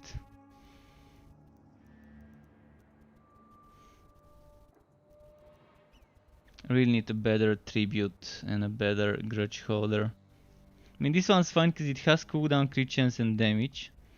But this one doesn't have the crit chance.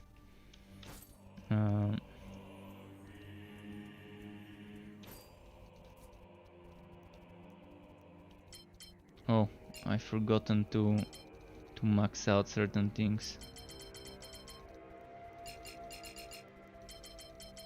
I was wondering why certain things felt wrong.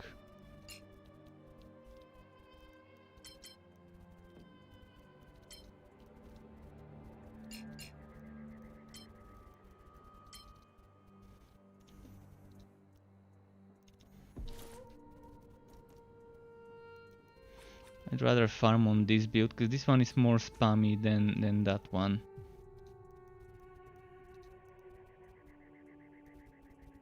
Ever peak, is it an upgrade? It's not.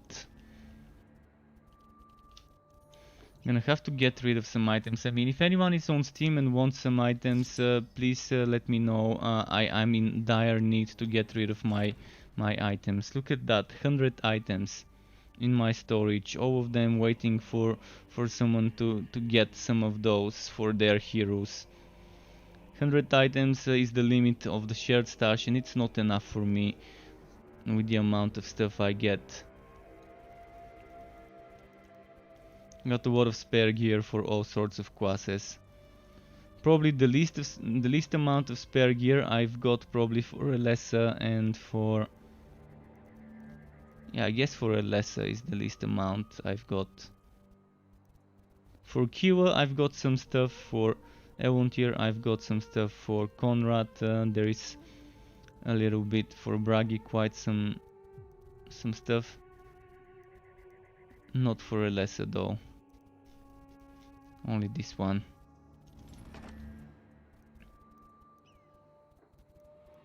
Let's do Tower of Chaos quickly.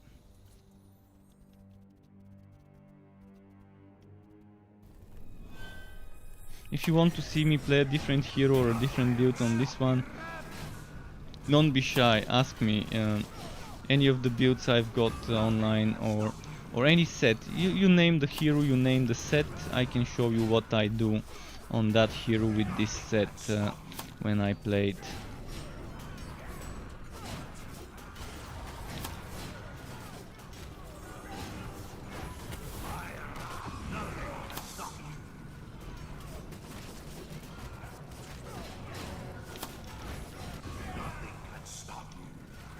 Where did he go? Where did he go? I can see it. Okay, there is this.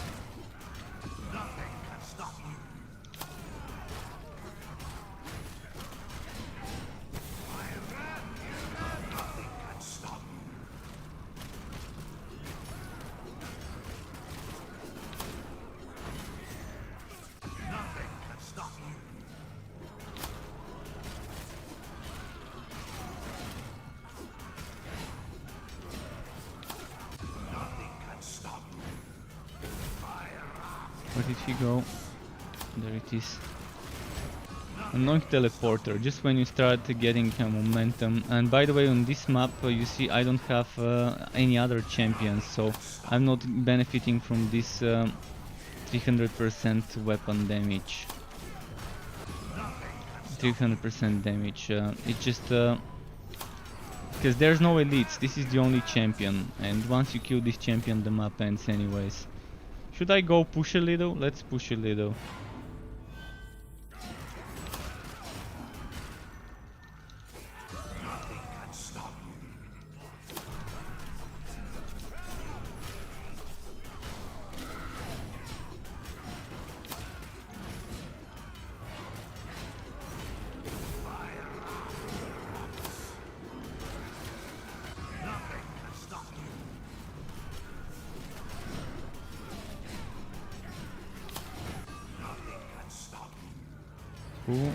Who is still alive? There's someone from the ritual.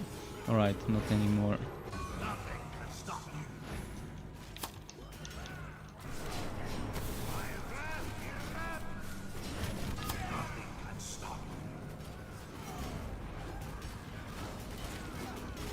Oh, and the damn healers, of course they're gonna heal him fully.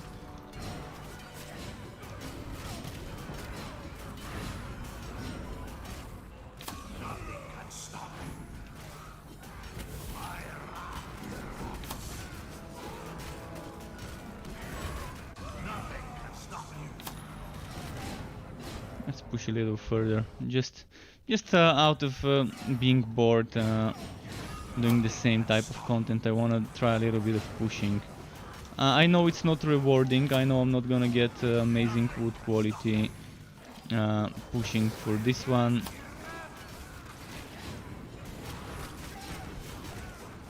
But it's still fun doing this content, the Tower of Chaos.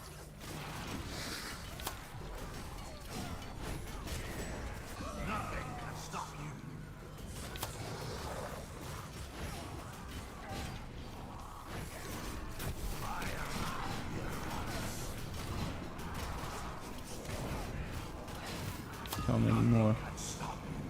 Right, a few more enemies.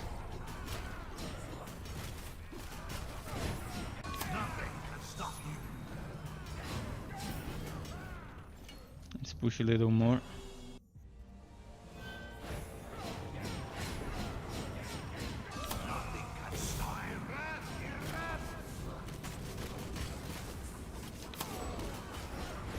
Oh, I need to kill them next to the fire, I keep forgetting.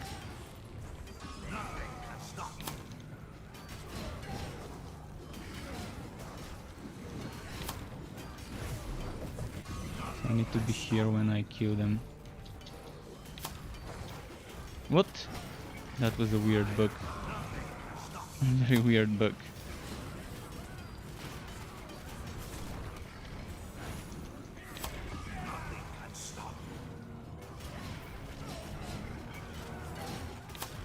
Okay, this one's done. Let's do the other one.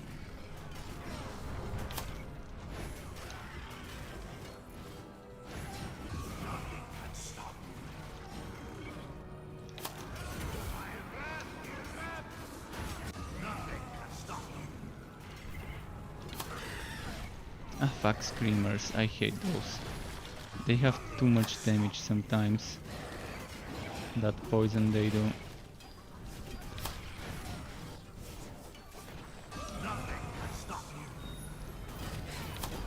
Green at 5000 wood quality.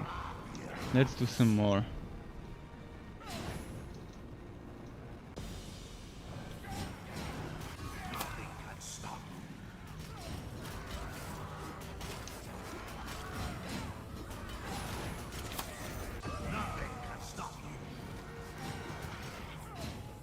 But yeah, this is my favorite type of endgame content in games, where you just do a survival mode. When it's rewarding enough, I'm a big fan of this Crucible, Grim Dawn kind of type of endgame.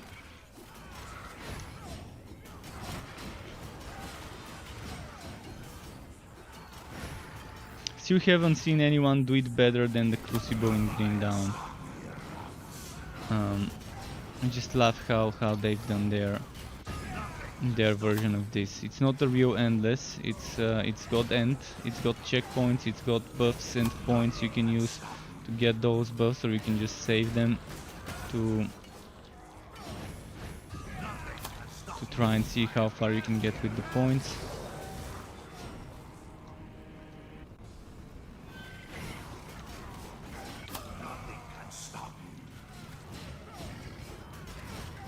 Oh, not this map. Shit, I'm gonna have to stay in one place.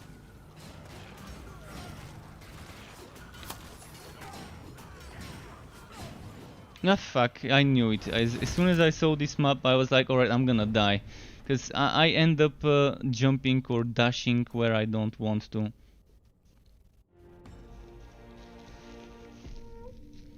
Just a little bit hard to control it when it comes to this one. Not a fan of this one at all. I don't think the game really needed that type of mechanic of this circle closing in like a BR game. And it's so overpowered. You just dash out of it for a moment and then you're done.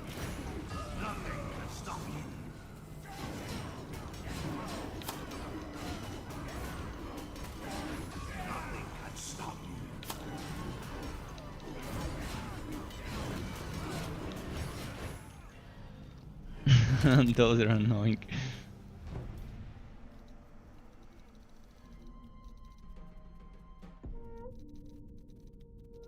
Would have loved for a system where if we reach a certain checkpoint, we earn lives.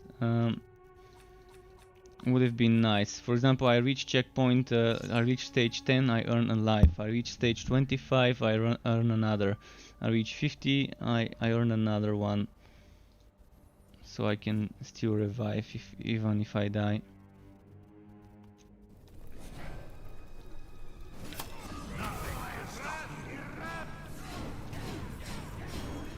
And those are annoying to deal with on this build.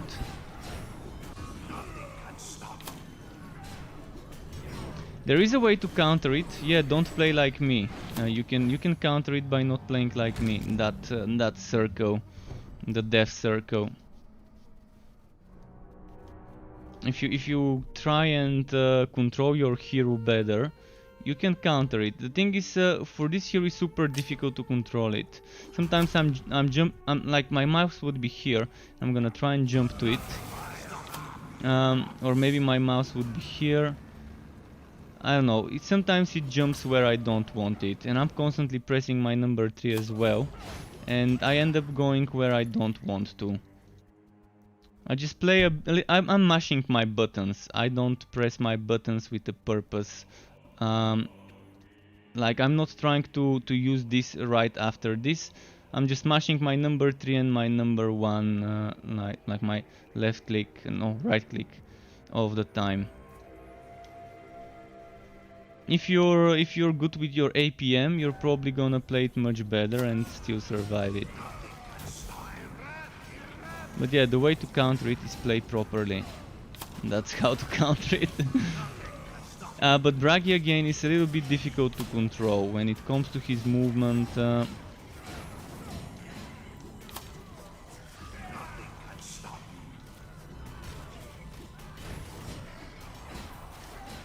I'm trying to survive, that's why I'm trying to dodge as much. Normally one probably wouldn't be dodging as much as I do with the Avenging Charge.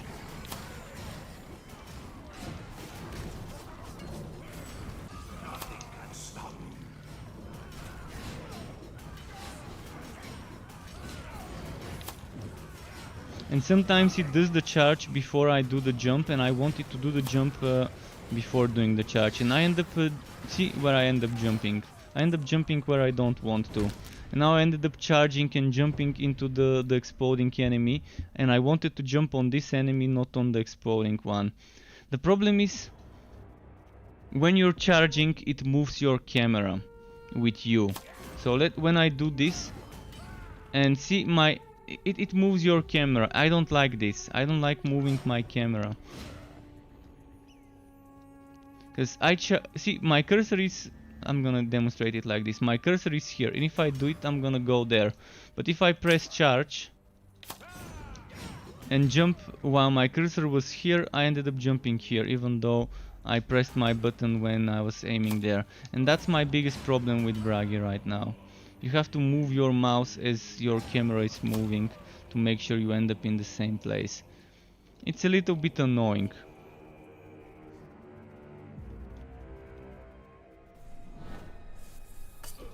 But yeah, Avenging Charge, if it didn't rotate my camera, I would be so grateful. Or if I had an option to enable or disable that with a toggle.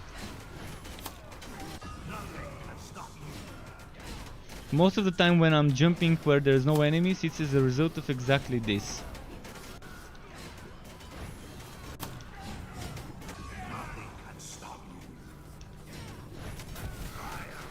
It's not like I really want to jump and do damage where there's no enemies, it's just that the fucking charge changes my camera and my cursor is no longer where I wanted it to be.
Where is the damn healer? I don't see it.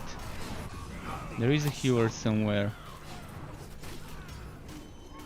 And that's the worst that can happen to you on a boss like this, on a champion like this one. Because first it takes forever to damage it, and then someone spawns and magically heals it back to full HP. Fucking overpowered healers. And the thing is, you kill the healer, it respawns another one like a few seconds later.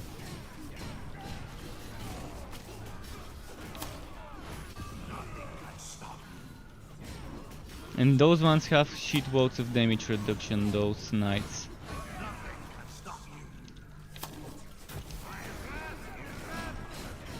And the heal is instant. There is no something you can see and say, okay, he's gonna heal. I gotta interrupt him and kill him. No, he just does it instantly. Boom, healed up. Back to max HP on the monster.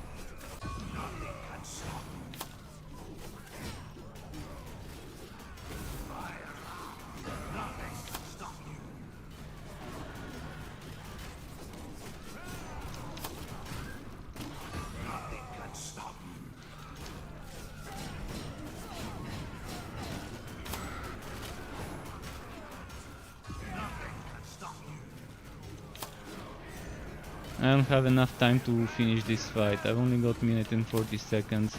I don't think I'm gonna be able to finish it in that time. Man, I miss my old setup where I was doing 100 million damage easily.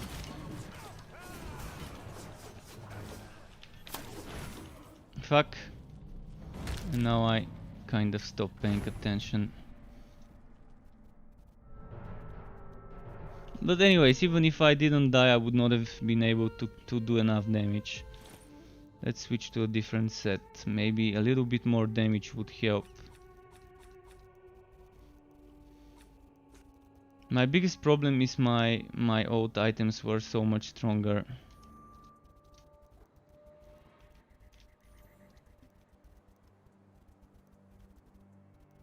And that's the shit. Any game that doesn't make you type delete when you're trying to delete the hero is bad. Every game should make you type delete when you're trying to delete the hero, to avoid making stupid mistakes and deleting something by accident. I mean, what's so difficult to make us type delete when we want to delete a hero? It's not like it's something new in the games. It's existed for decades already. To make you type delete to confirm you want to delete a hero, or to make you type the name of the hero. That's another thing that exists.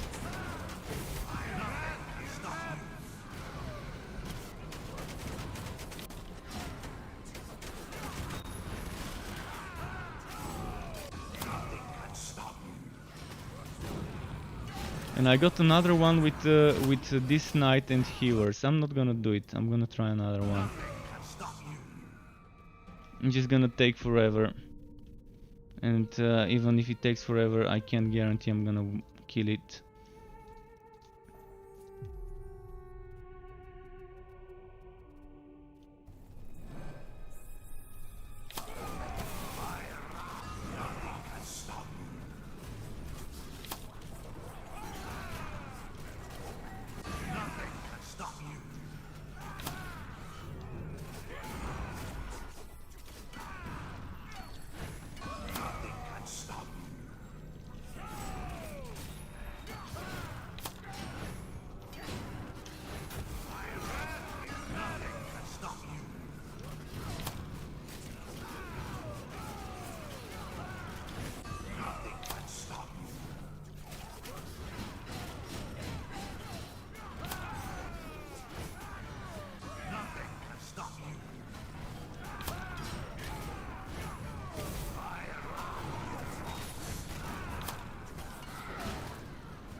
Alright, let's collect and go do something else.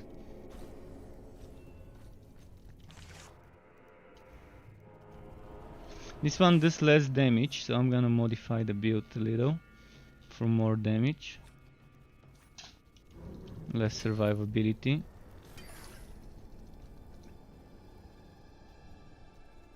Because this is a build that can do more damage than the other one. So I'd rather capitalize on the damage.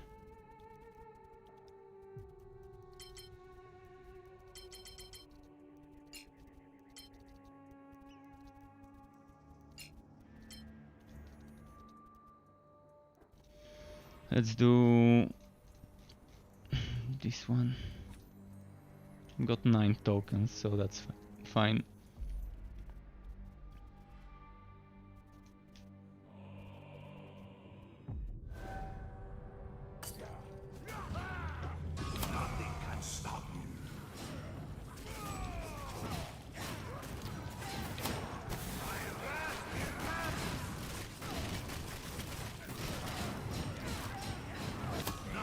So right now my problem is my cooldown reduction on this guy.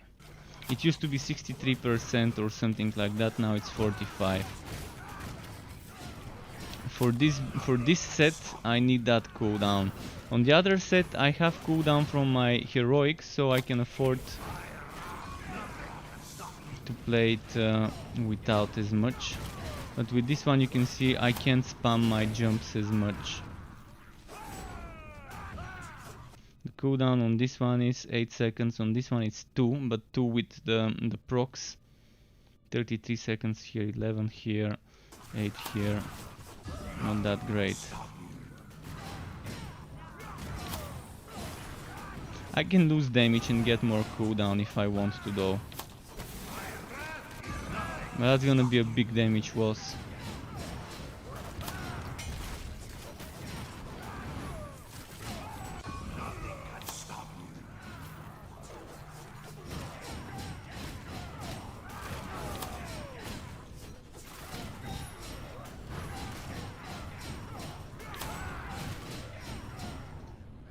And my HP was almost 600,000 before. When I was playing this build I had close to 600,000 HP, so like I'm like 100k HP down. Big blow. What is missing HP? This got HP, this has got HP. This has got HP, this doesn't. Oh yeah, this doesn't have HP.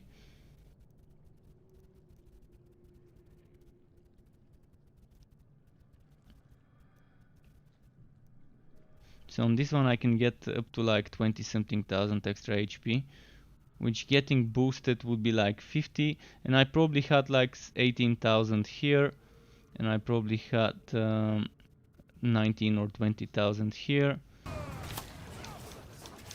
which is still a few more K, and I can get that 100k more. I can get it.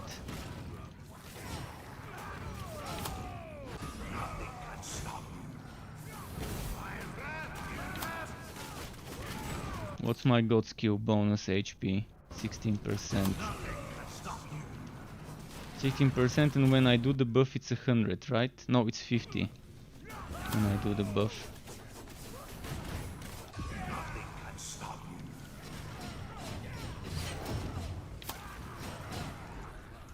Yeah, this game in multiplayer, when you play this in multiplayer, it's so much easier. It's just made to be played in multiplayer. Everyone becomes so much stronger. The more people you've got on the team, the easier it gets. It's not a game that becomes more difficult to scale. It remains as difficult, but everyone becomes more powerful because everyone is giving each other buffs. And that's what Chaosbane is supposed to be. The difficulty you run when you have a full team, or at least 2 people in the team. It's not that great for solo, when you count the time it takes you to complete solo Chaosbane. But with just one more person it ends up being a game changer. Especially if you build well for team-based buffing.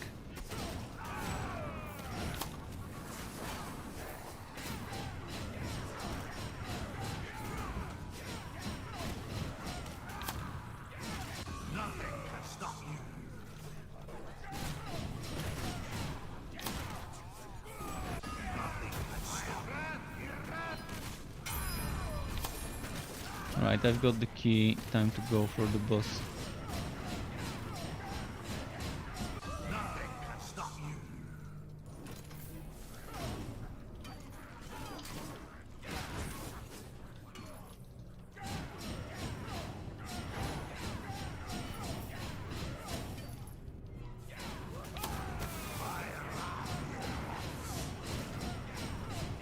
I wish they had a feedback center like a note where one can report bugs. If this game had a note, believe me, it would have been so much easier for them to fix bugs. Because right now there isn't many places where we can report bugs and let them know what's broken, what's not working as it says on the tooltip. For example, this one. It's supposedly giving me 100% energy, but it doesn't. I'm gonna show you now. I'm gonna drain my energy and I'm gonna use it. Boom, it only gave me 50% energy. It's definitely not 100. It's still good. It's still decent. But it's just not as what it says on the tooltip. And yeah, there's things like that. I could have been reporting so many bugs over the months of me playing this game, helping the game be better, but there is no way to get direct contact with the devs. There is no way to guarantee that if I find a bug I can report it and it would reach them. Yeah, there's a bug reporting in the Discord, but this Discord is not official. Yeah, there are moderators there. I mean, no, there are not moderators, but there's community managers, one from the publisher, one from the gaming company. But yeah, I'm not sure how much of the stuff we write there gets forwarded to the devs. It's kind of, I don't know, it's questionable when it's not an official Discord channel.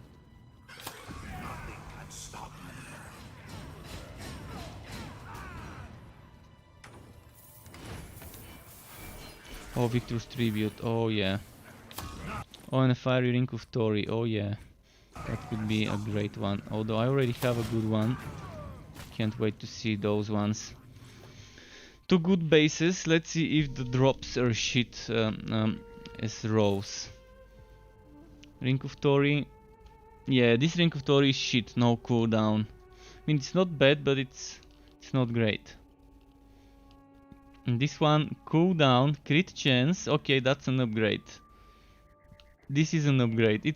I'm losing HP, but I'm getting 1.9k counterattack damage. This is almost 80% crit damage. And I also get another 58% crit damage from Dax itself. Yes, I'm losing armor piercing, but that's not that big of a problem, because I'm getting flat damage. So let's bless this one. And the biggest gain is the what was it, crit chance? Was it crit chance that I got from the axe?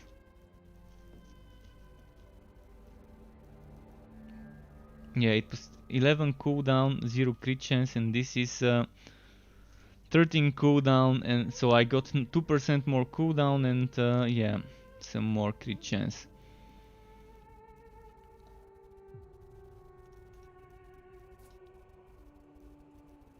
Oh no.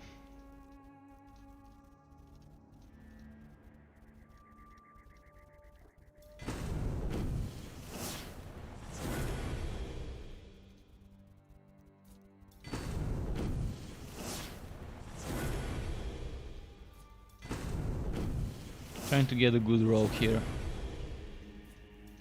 2.3k at least. I mean 4.3k damage at least is what I'm trying to get.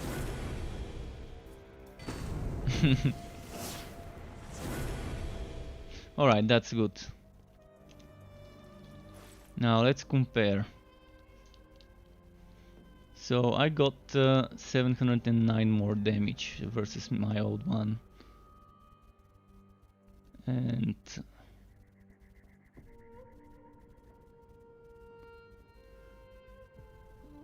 losing 26,000 HP would hurt. It would hurt, but it's fine, I guess. Losing the damage over time is fine, I don't use it that much. But yeah, this 1.9 thousand counter attack damage is a lot of crit. You can see that here. Right now 943 crit. With that one 818. Let's remember 818 and let's buff up my rage. I'm gonna do something to buff up my rage quickly. There was a way to do it. Where was that skill? This one. I'm gonna use this skill quickly.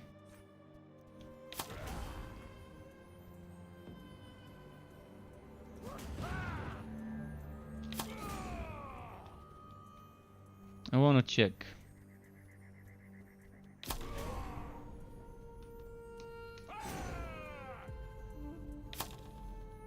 Wait, this doesn't give me rage? The heroic version did. Alright, just with this one I can get enough to build my rage to the max. So 1463, I'm gonna write that down quickly on my calculator. 1463.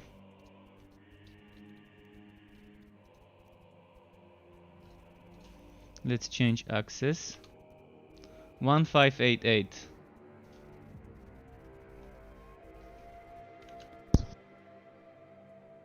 Sorry, had to mute myself to sneeze.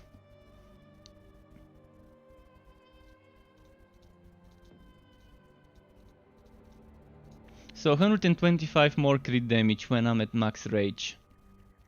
And that's without getting min-maxed items with counter-attack damage. Later that might end up being 200 crit damage more when I squeeze more out of it. That's good, that's definitely good crit damage. And that's excluding the 58 crit damage from this one by itself and the crit chance. That's a good roll. Alright, let's sell some stuff now.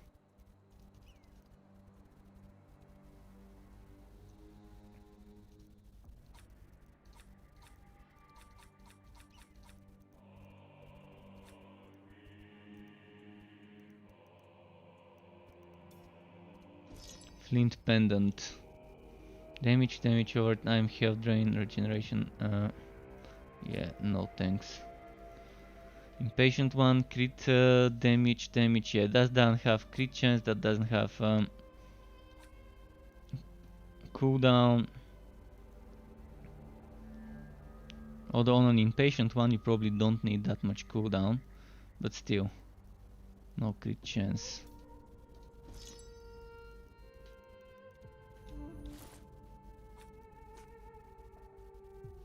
Challenge marks. This is kind of an upgrade. I'm gonna get another 40% crit damage from this. Roughly. Losing some more HP though. Okay, let's do it. Oh yeah, first I need to check. This one was counter-attack damage 2385. That's gonna be hard to beat. Very hard to beat.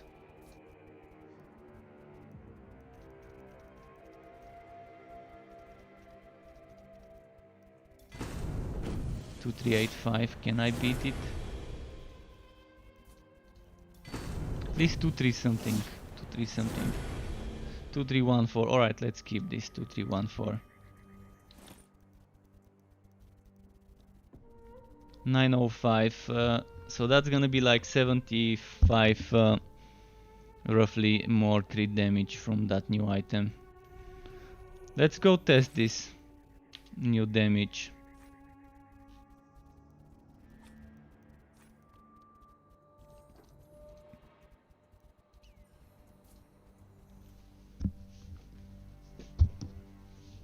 There's gotta be a few million extra damage that I just managed to get. Still far from the 100 mil I can reach before.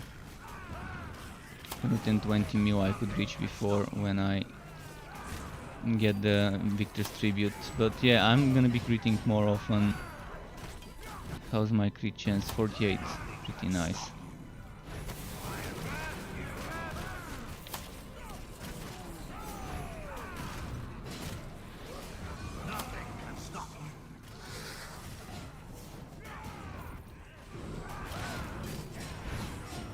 Need to pull them here. Come on, come here. The fucking healers don't want to come nearby.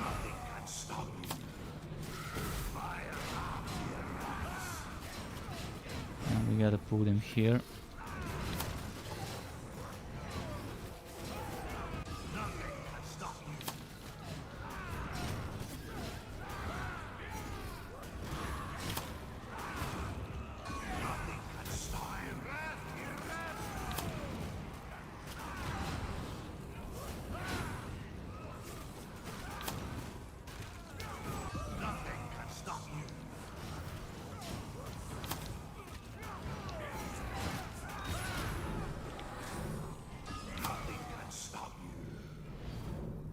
Let's do a regular map now.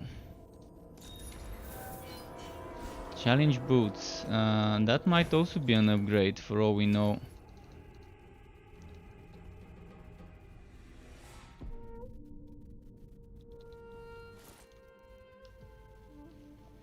A little bit more counterattack, more movement speed, more HP, less armor. It's gonna be hard to beat 2461 counterattack damage raw, but I'm gonna try.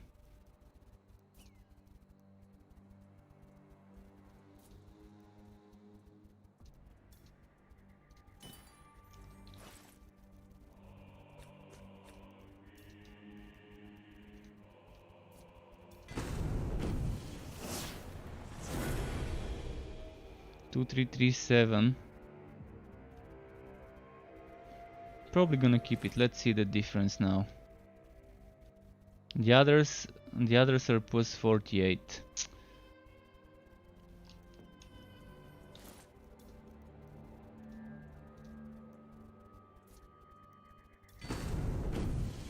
I'm squeezing.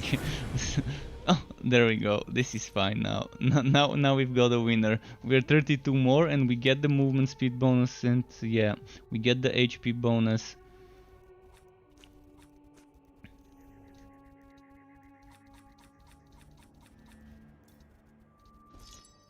Sometimes it's nice when the RNG is on our side.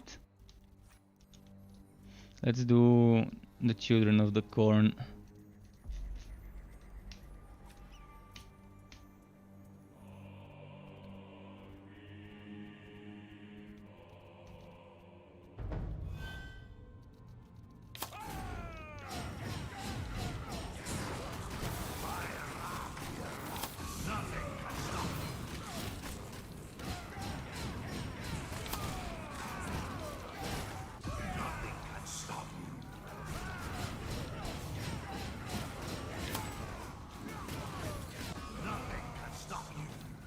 Right.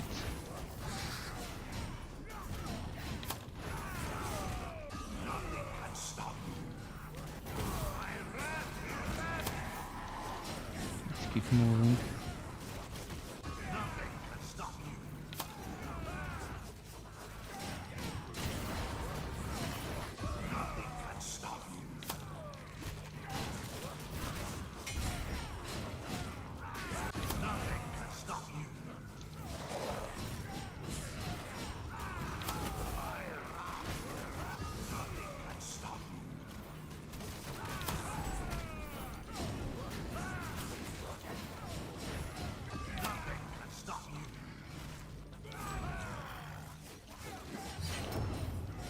Almost died there.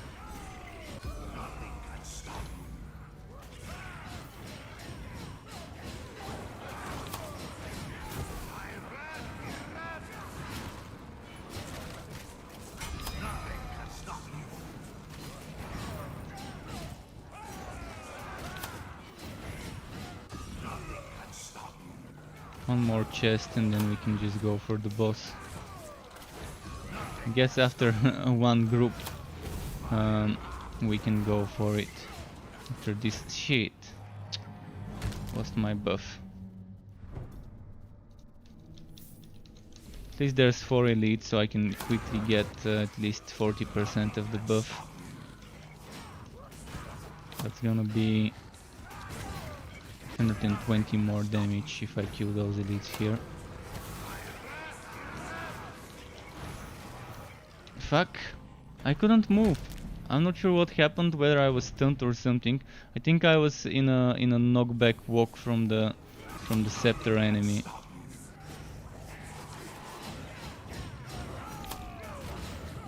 But look at my HP, only 330k from 400 and something k. Really lost a lot of survivability now.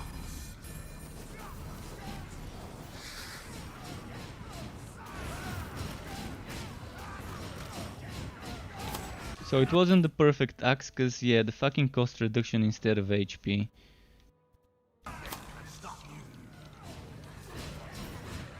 And I was talking earlier how I need more HP, and now I get an axe with even less HP than my other one.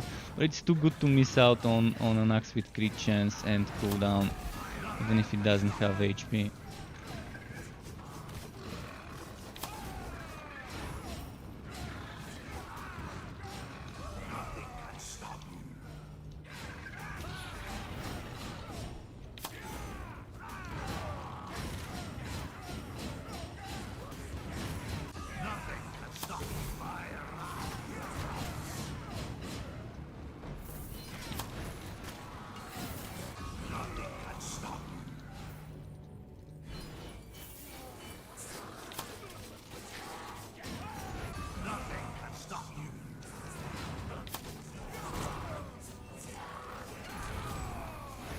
Okay, here we are.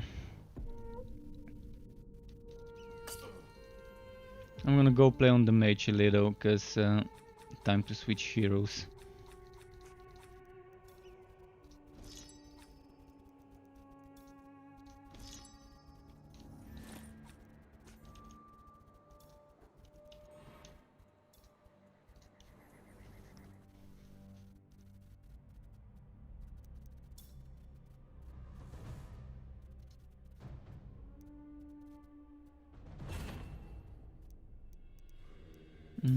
Let's do this.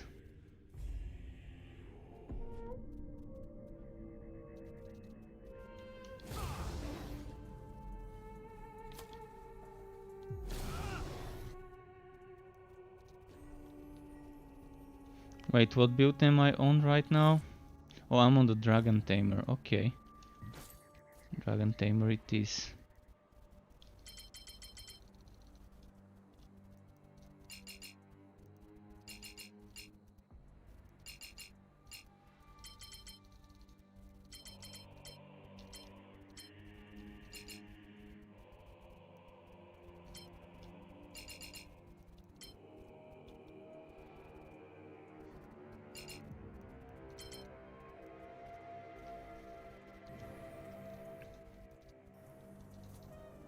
Let's do this.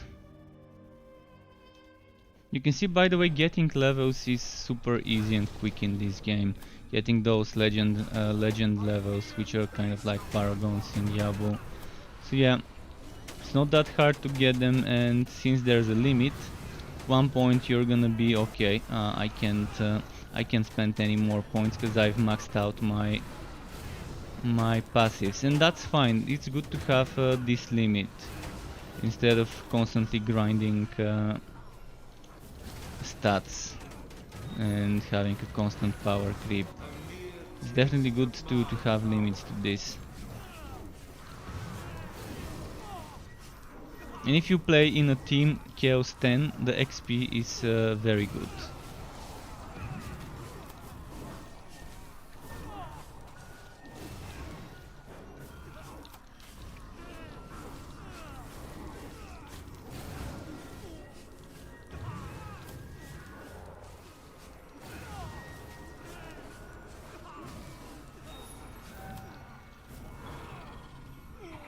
Let's do a little bit of pushing.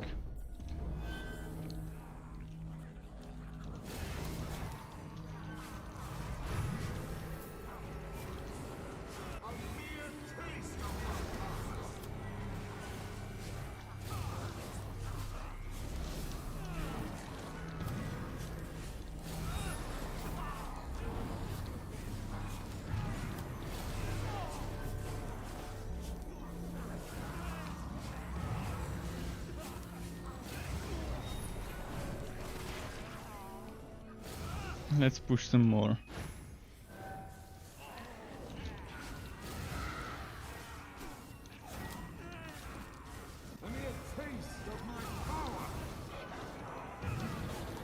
one's the annoying with the teleports. Hit him a couple of times and then boom, he's gone.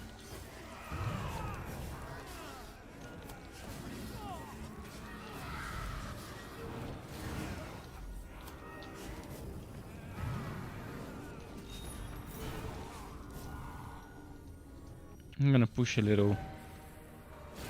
Feel like pushing now a bit. Push until I die.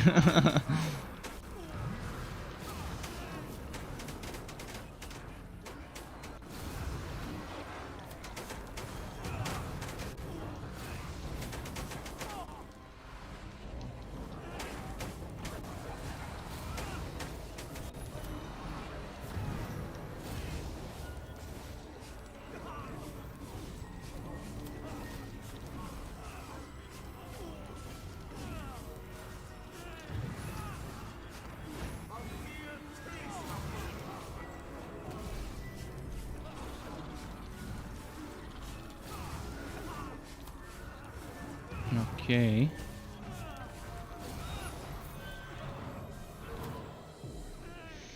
Let's push some more.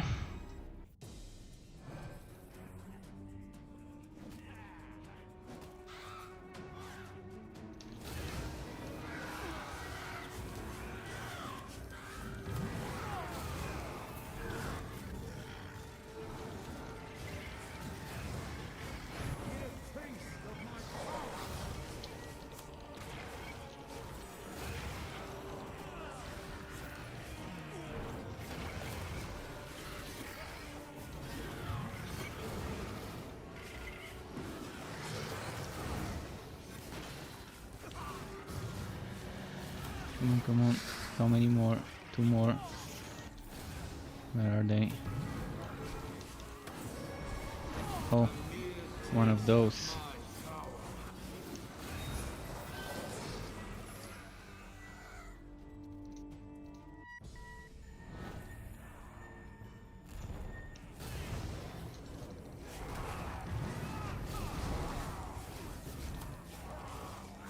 Okay, simple kill enemies kind of stage.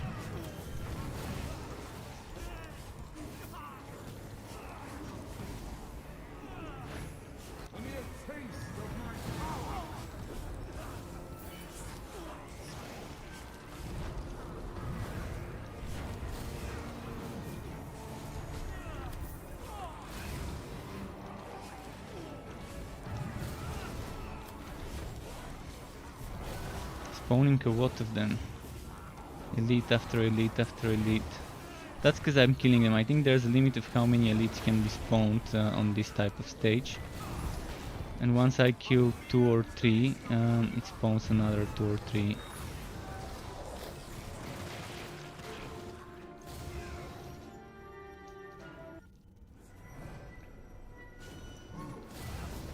Oh, it's those big boys. That's gonna be a little annoying to do.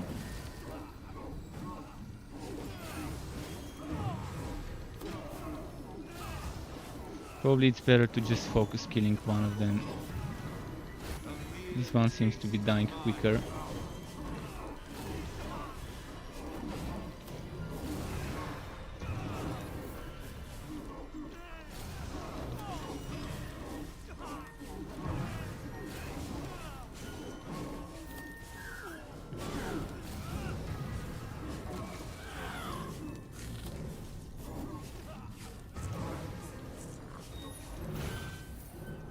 Next.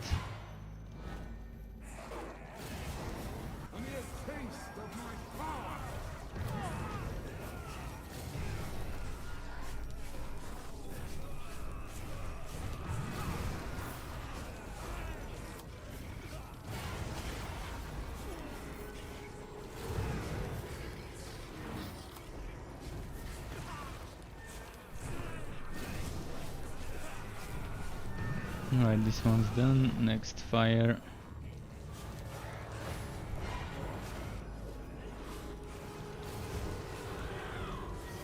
Come closer, come on, don't be shy, enemies.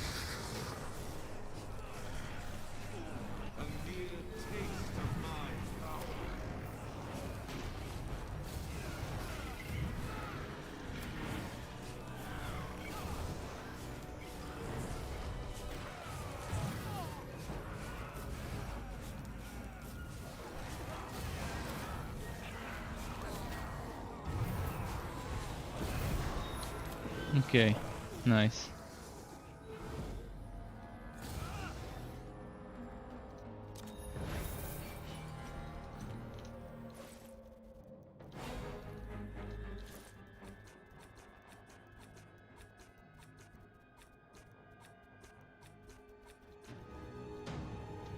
Oh shit, I opened the chest. I wanted to keep pushing. I mean, it is just muscle memory for me to open chests when I see them.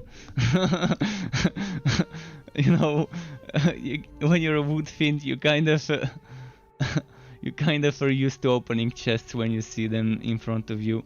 Right, I'm gonna do one more map maybe. Let's do this one.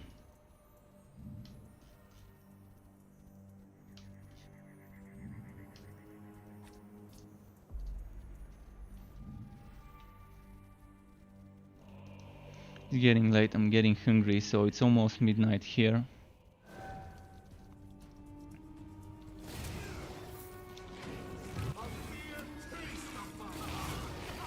I normally stream until midnight, but maybe I can just make it until midnight today. I mean, until this map is done. I'm not gonna stop in the middle of a map. But yeah, nice having a little bit of a break today from Torchlight. There's gonna be more Torchlight tomorrow though. And I'm not sure whether I'm gonna be doing a build video tomorrow or if I'm gonna be doing any type of a video. We'll see. I'm gonna check if there's any news I wanna cover. Any updates about some of the other games that I'm following.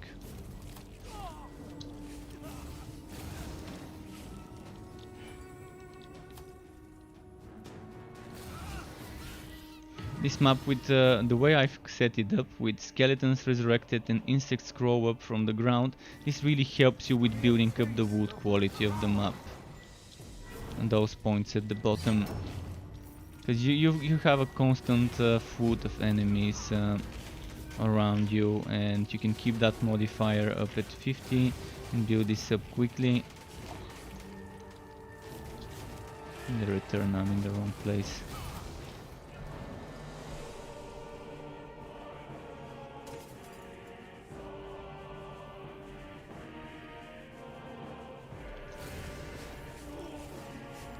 Shit, I was the modifier. Well, that's because I had to backtrack. I made a bad move. But still, I'm almost at the second chest unlocked before even moving past the first part of the map.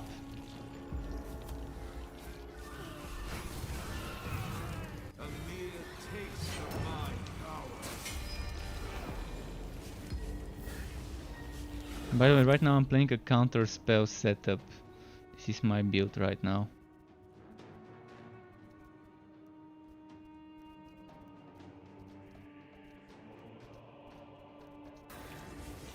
It's a weird build. It's not your typical meta dragon tamer setup with the first skill tree, and it's still good. It's still decent, solid damage, and it's more survivability because this one, 20% more damage reduction.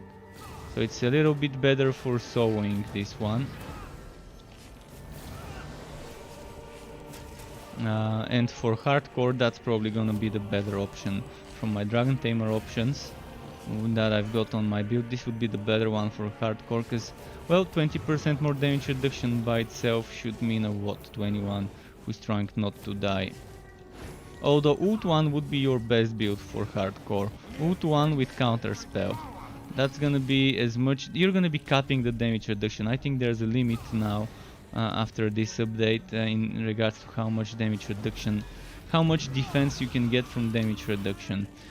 We used to be able to get this to like 30 plus million. I don't think I can get more than 28 million now. I could get it to like 31, 2, 3, 4 before when stacking damage reduction sources. I gotta check it out in multiplayer when other people are buffing me to see if I can get this higher than 30 something million.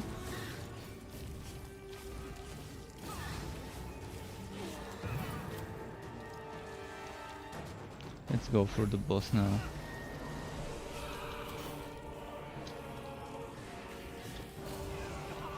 Oh, might as well kill anything on the way that's elite.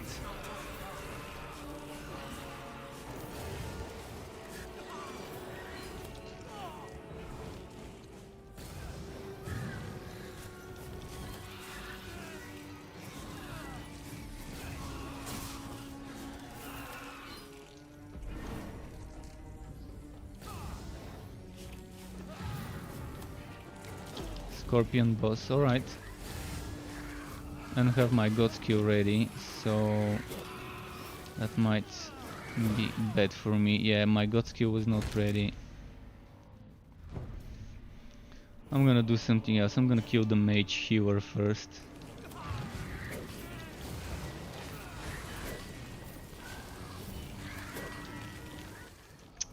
Come on, I need to kill the elite first. This is one of the toughest bosses on this act. Actually, it is the toughest boss on this act. The Scorpion, because he doesn't have cooldown on his skills and he can just keep spamming the same skill over and over. You see, I bursted him as soon as I started DPSing it properly.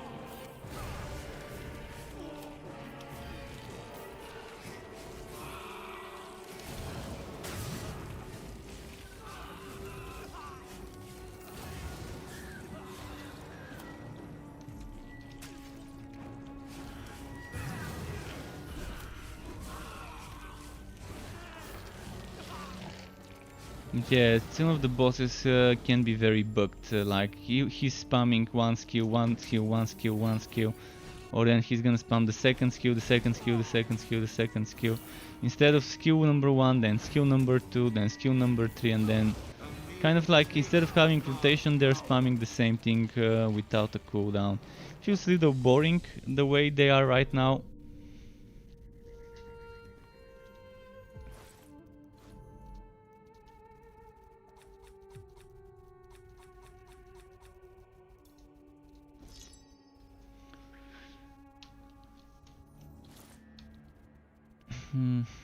This could have been a stronger setup if I had more counterattack damage. This is a legacy item, this is a legacy item. This doesn't have it, this doesn't have it. This is a legacy. No, actually this is the legacy, this isn't. And this is, I think, a legacy item, yeah. How much counterattack can I get on a blade? 2,900, so I can get 3,000, and I've got the old one where it couldn't go more than 1,300-400. So I can definitely get more counterattack, which would translate into more damage here from counter spell. I can get that to 100 and something percent. I think 105, 10% would be doable with enough counterattack stuff. With only 4 pieces blessed for counterattack. 1, 2, 3, 4. This one 2,500 Waki drop. But yeah, I'm gonna stop now. I'm gonna stop streaming. Thanks everyone for tuning in. It's time to stop it. So thanks for watching. Until next time, keep it cool and goodbye from me.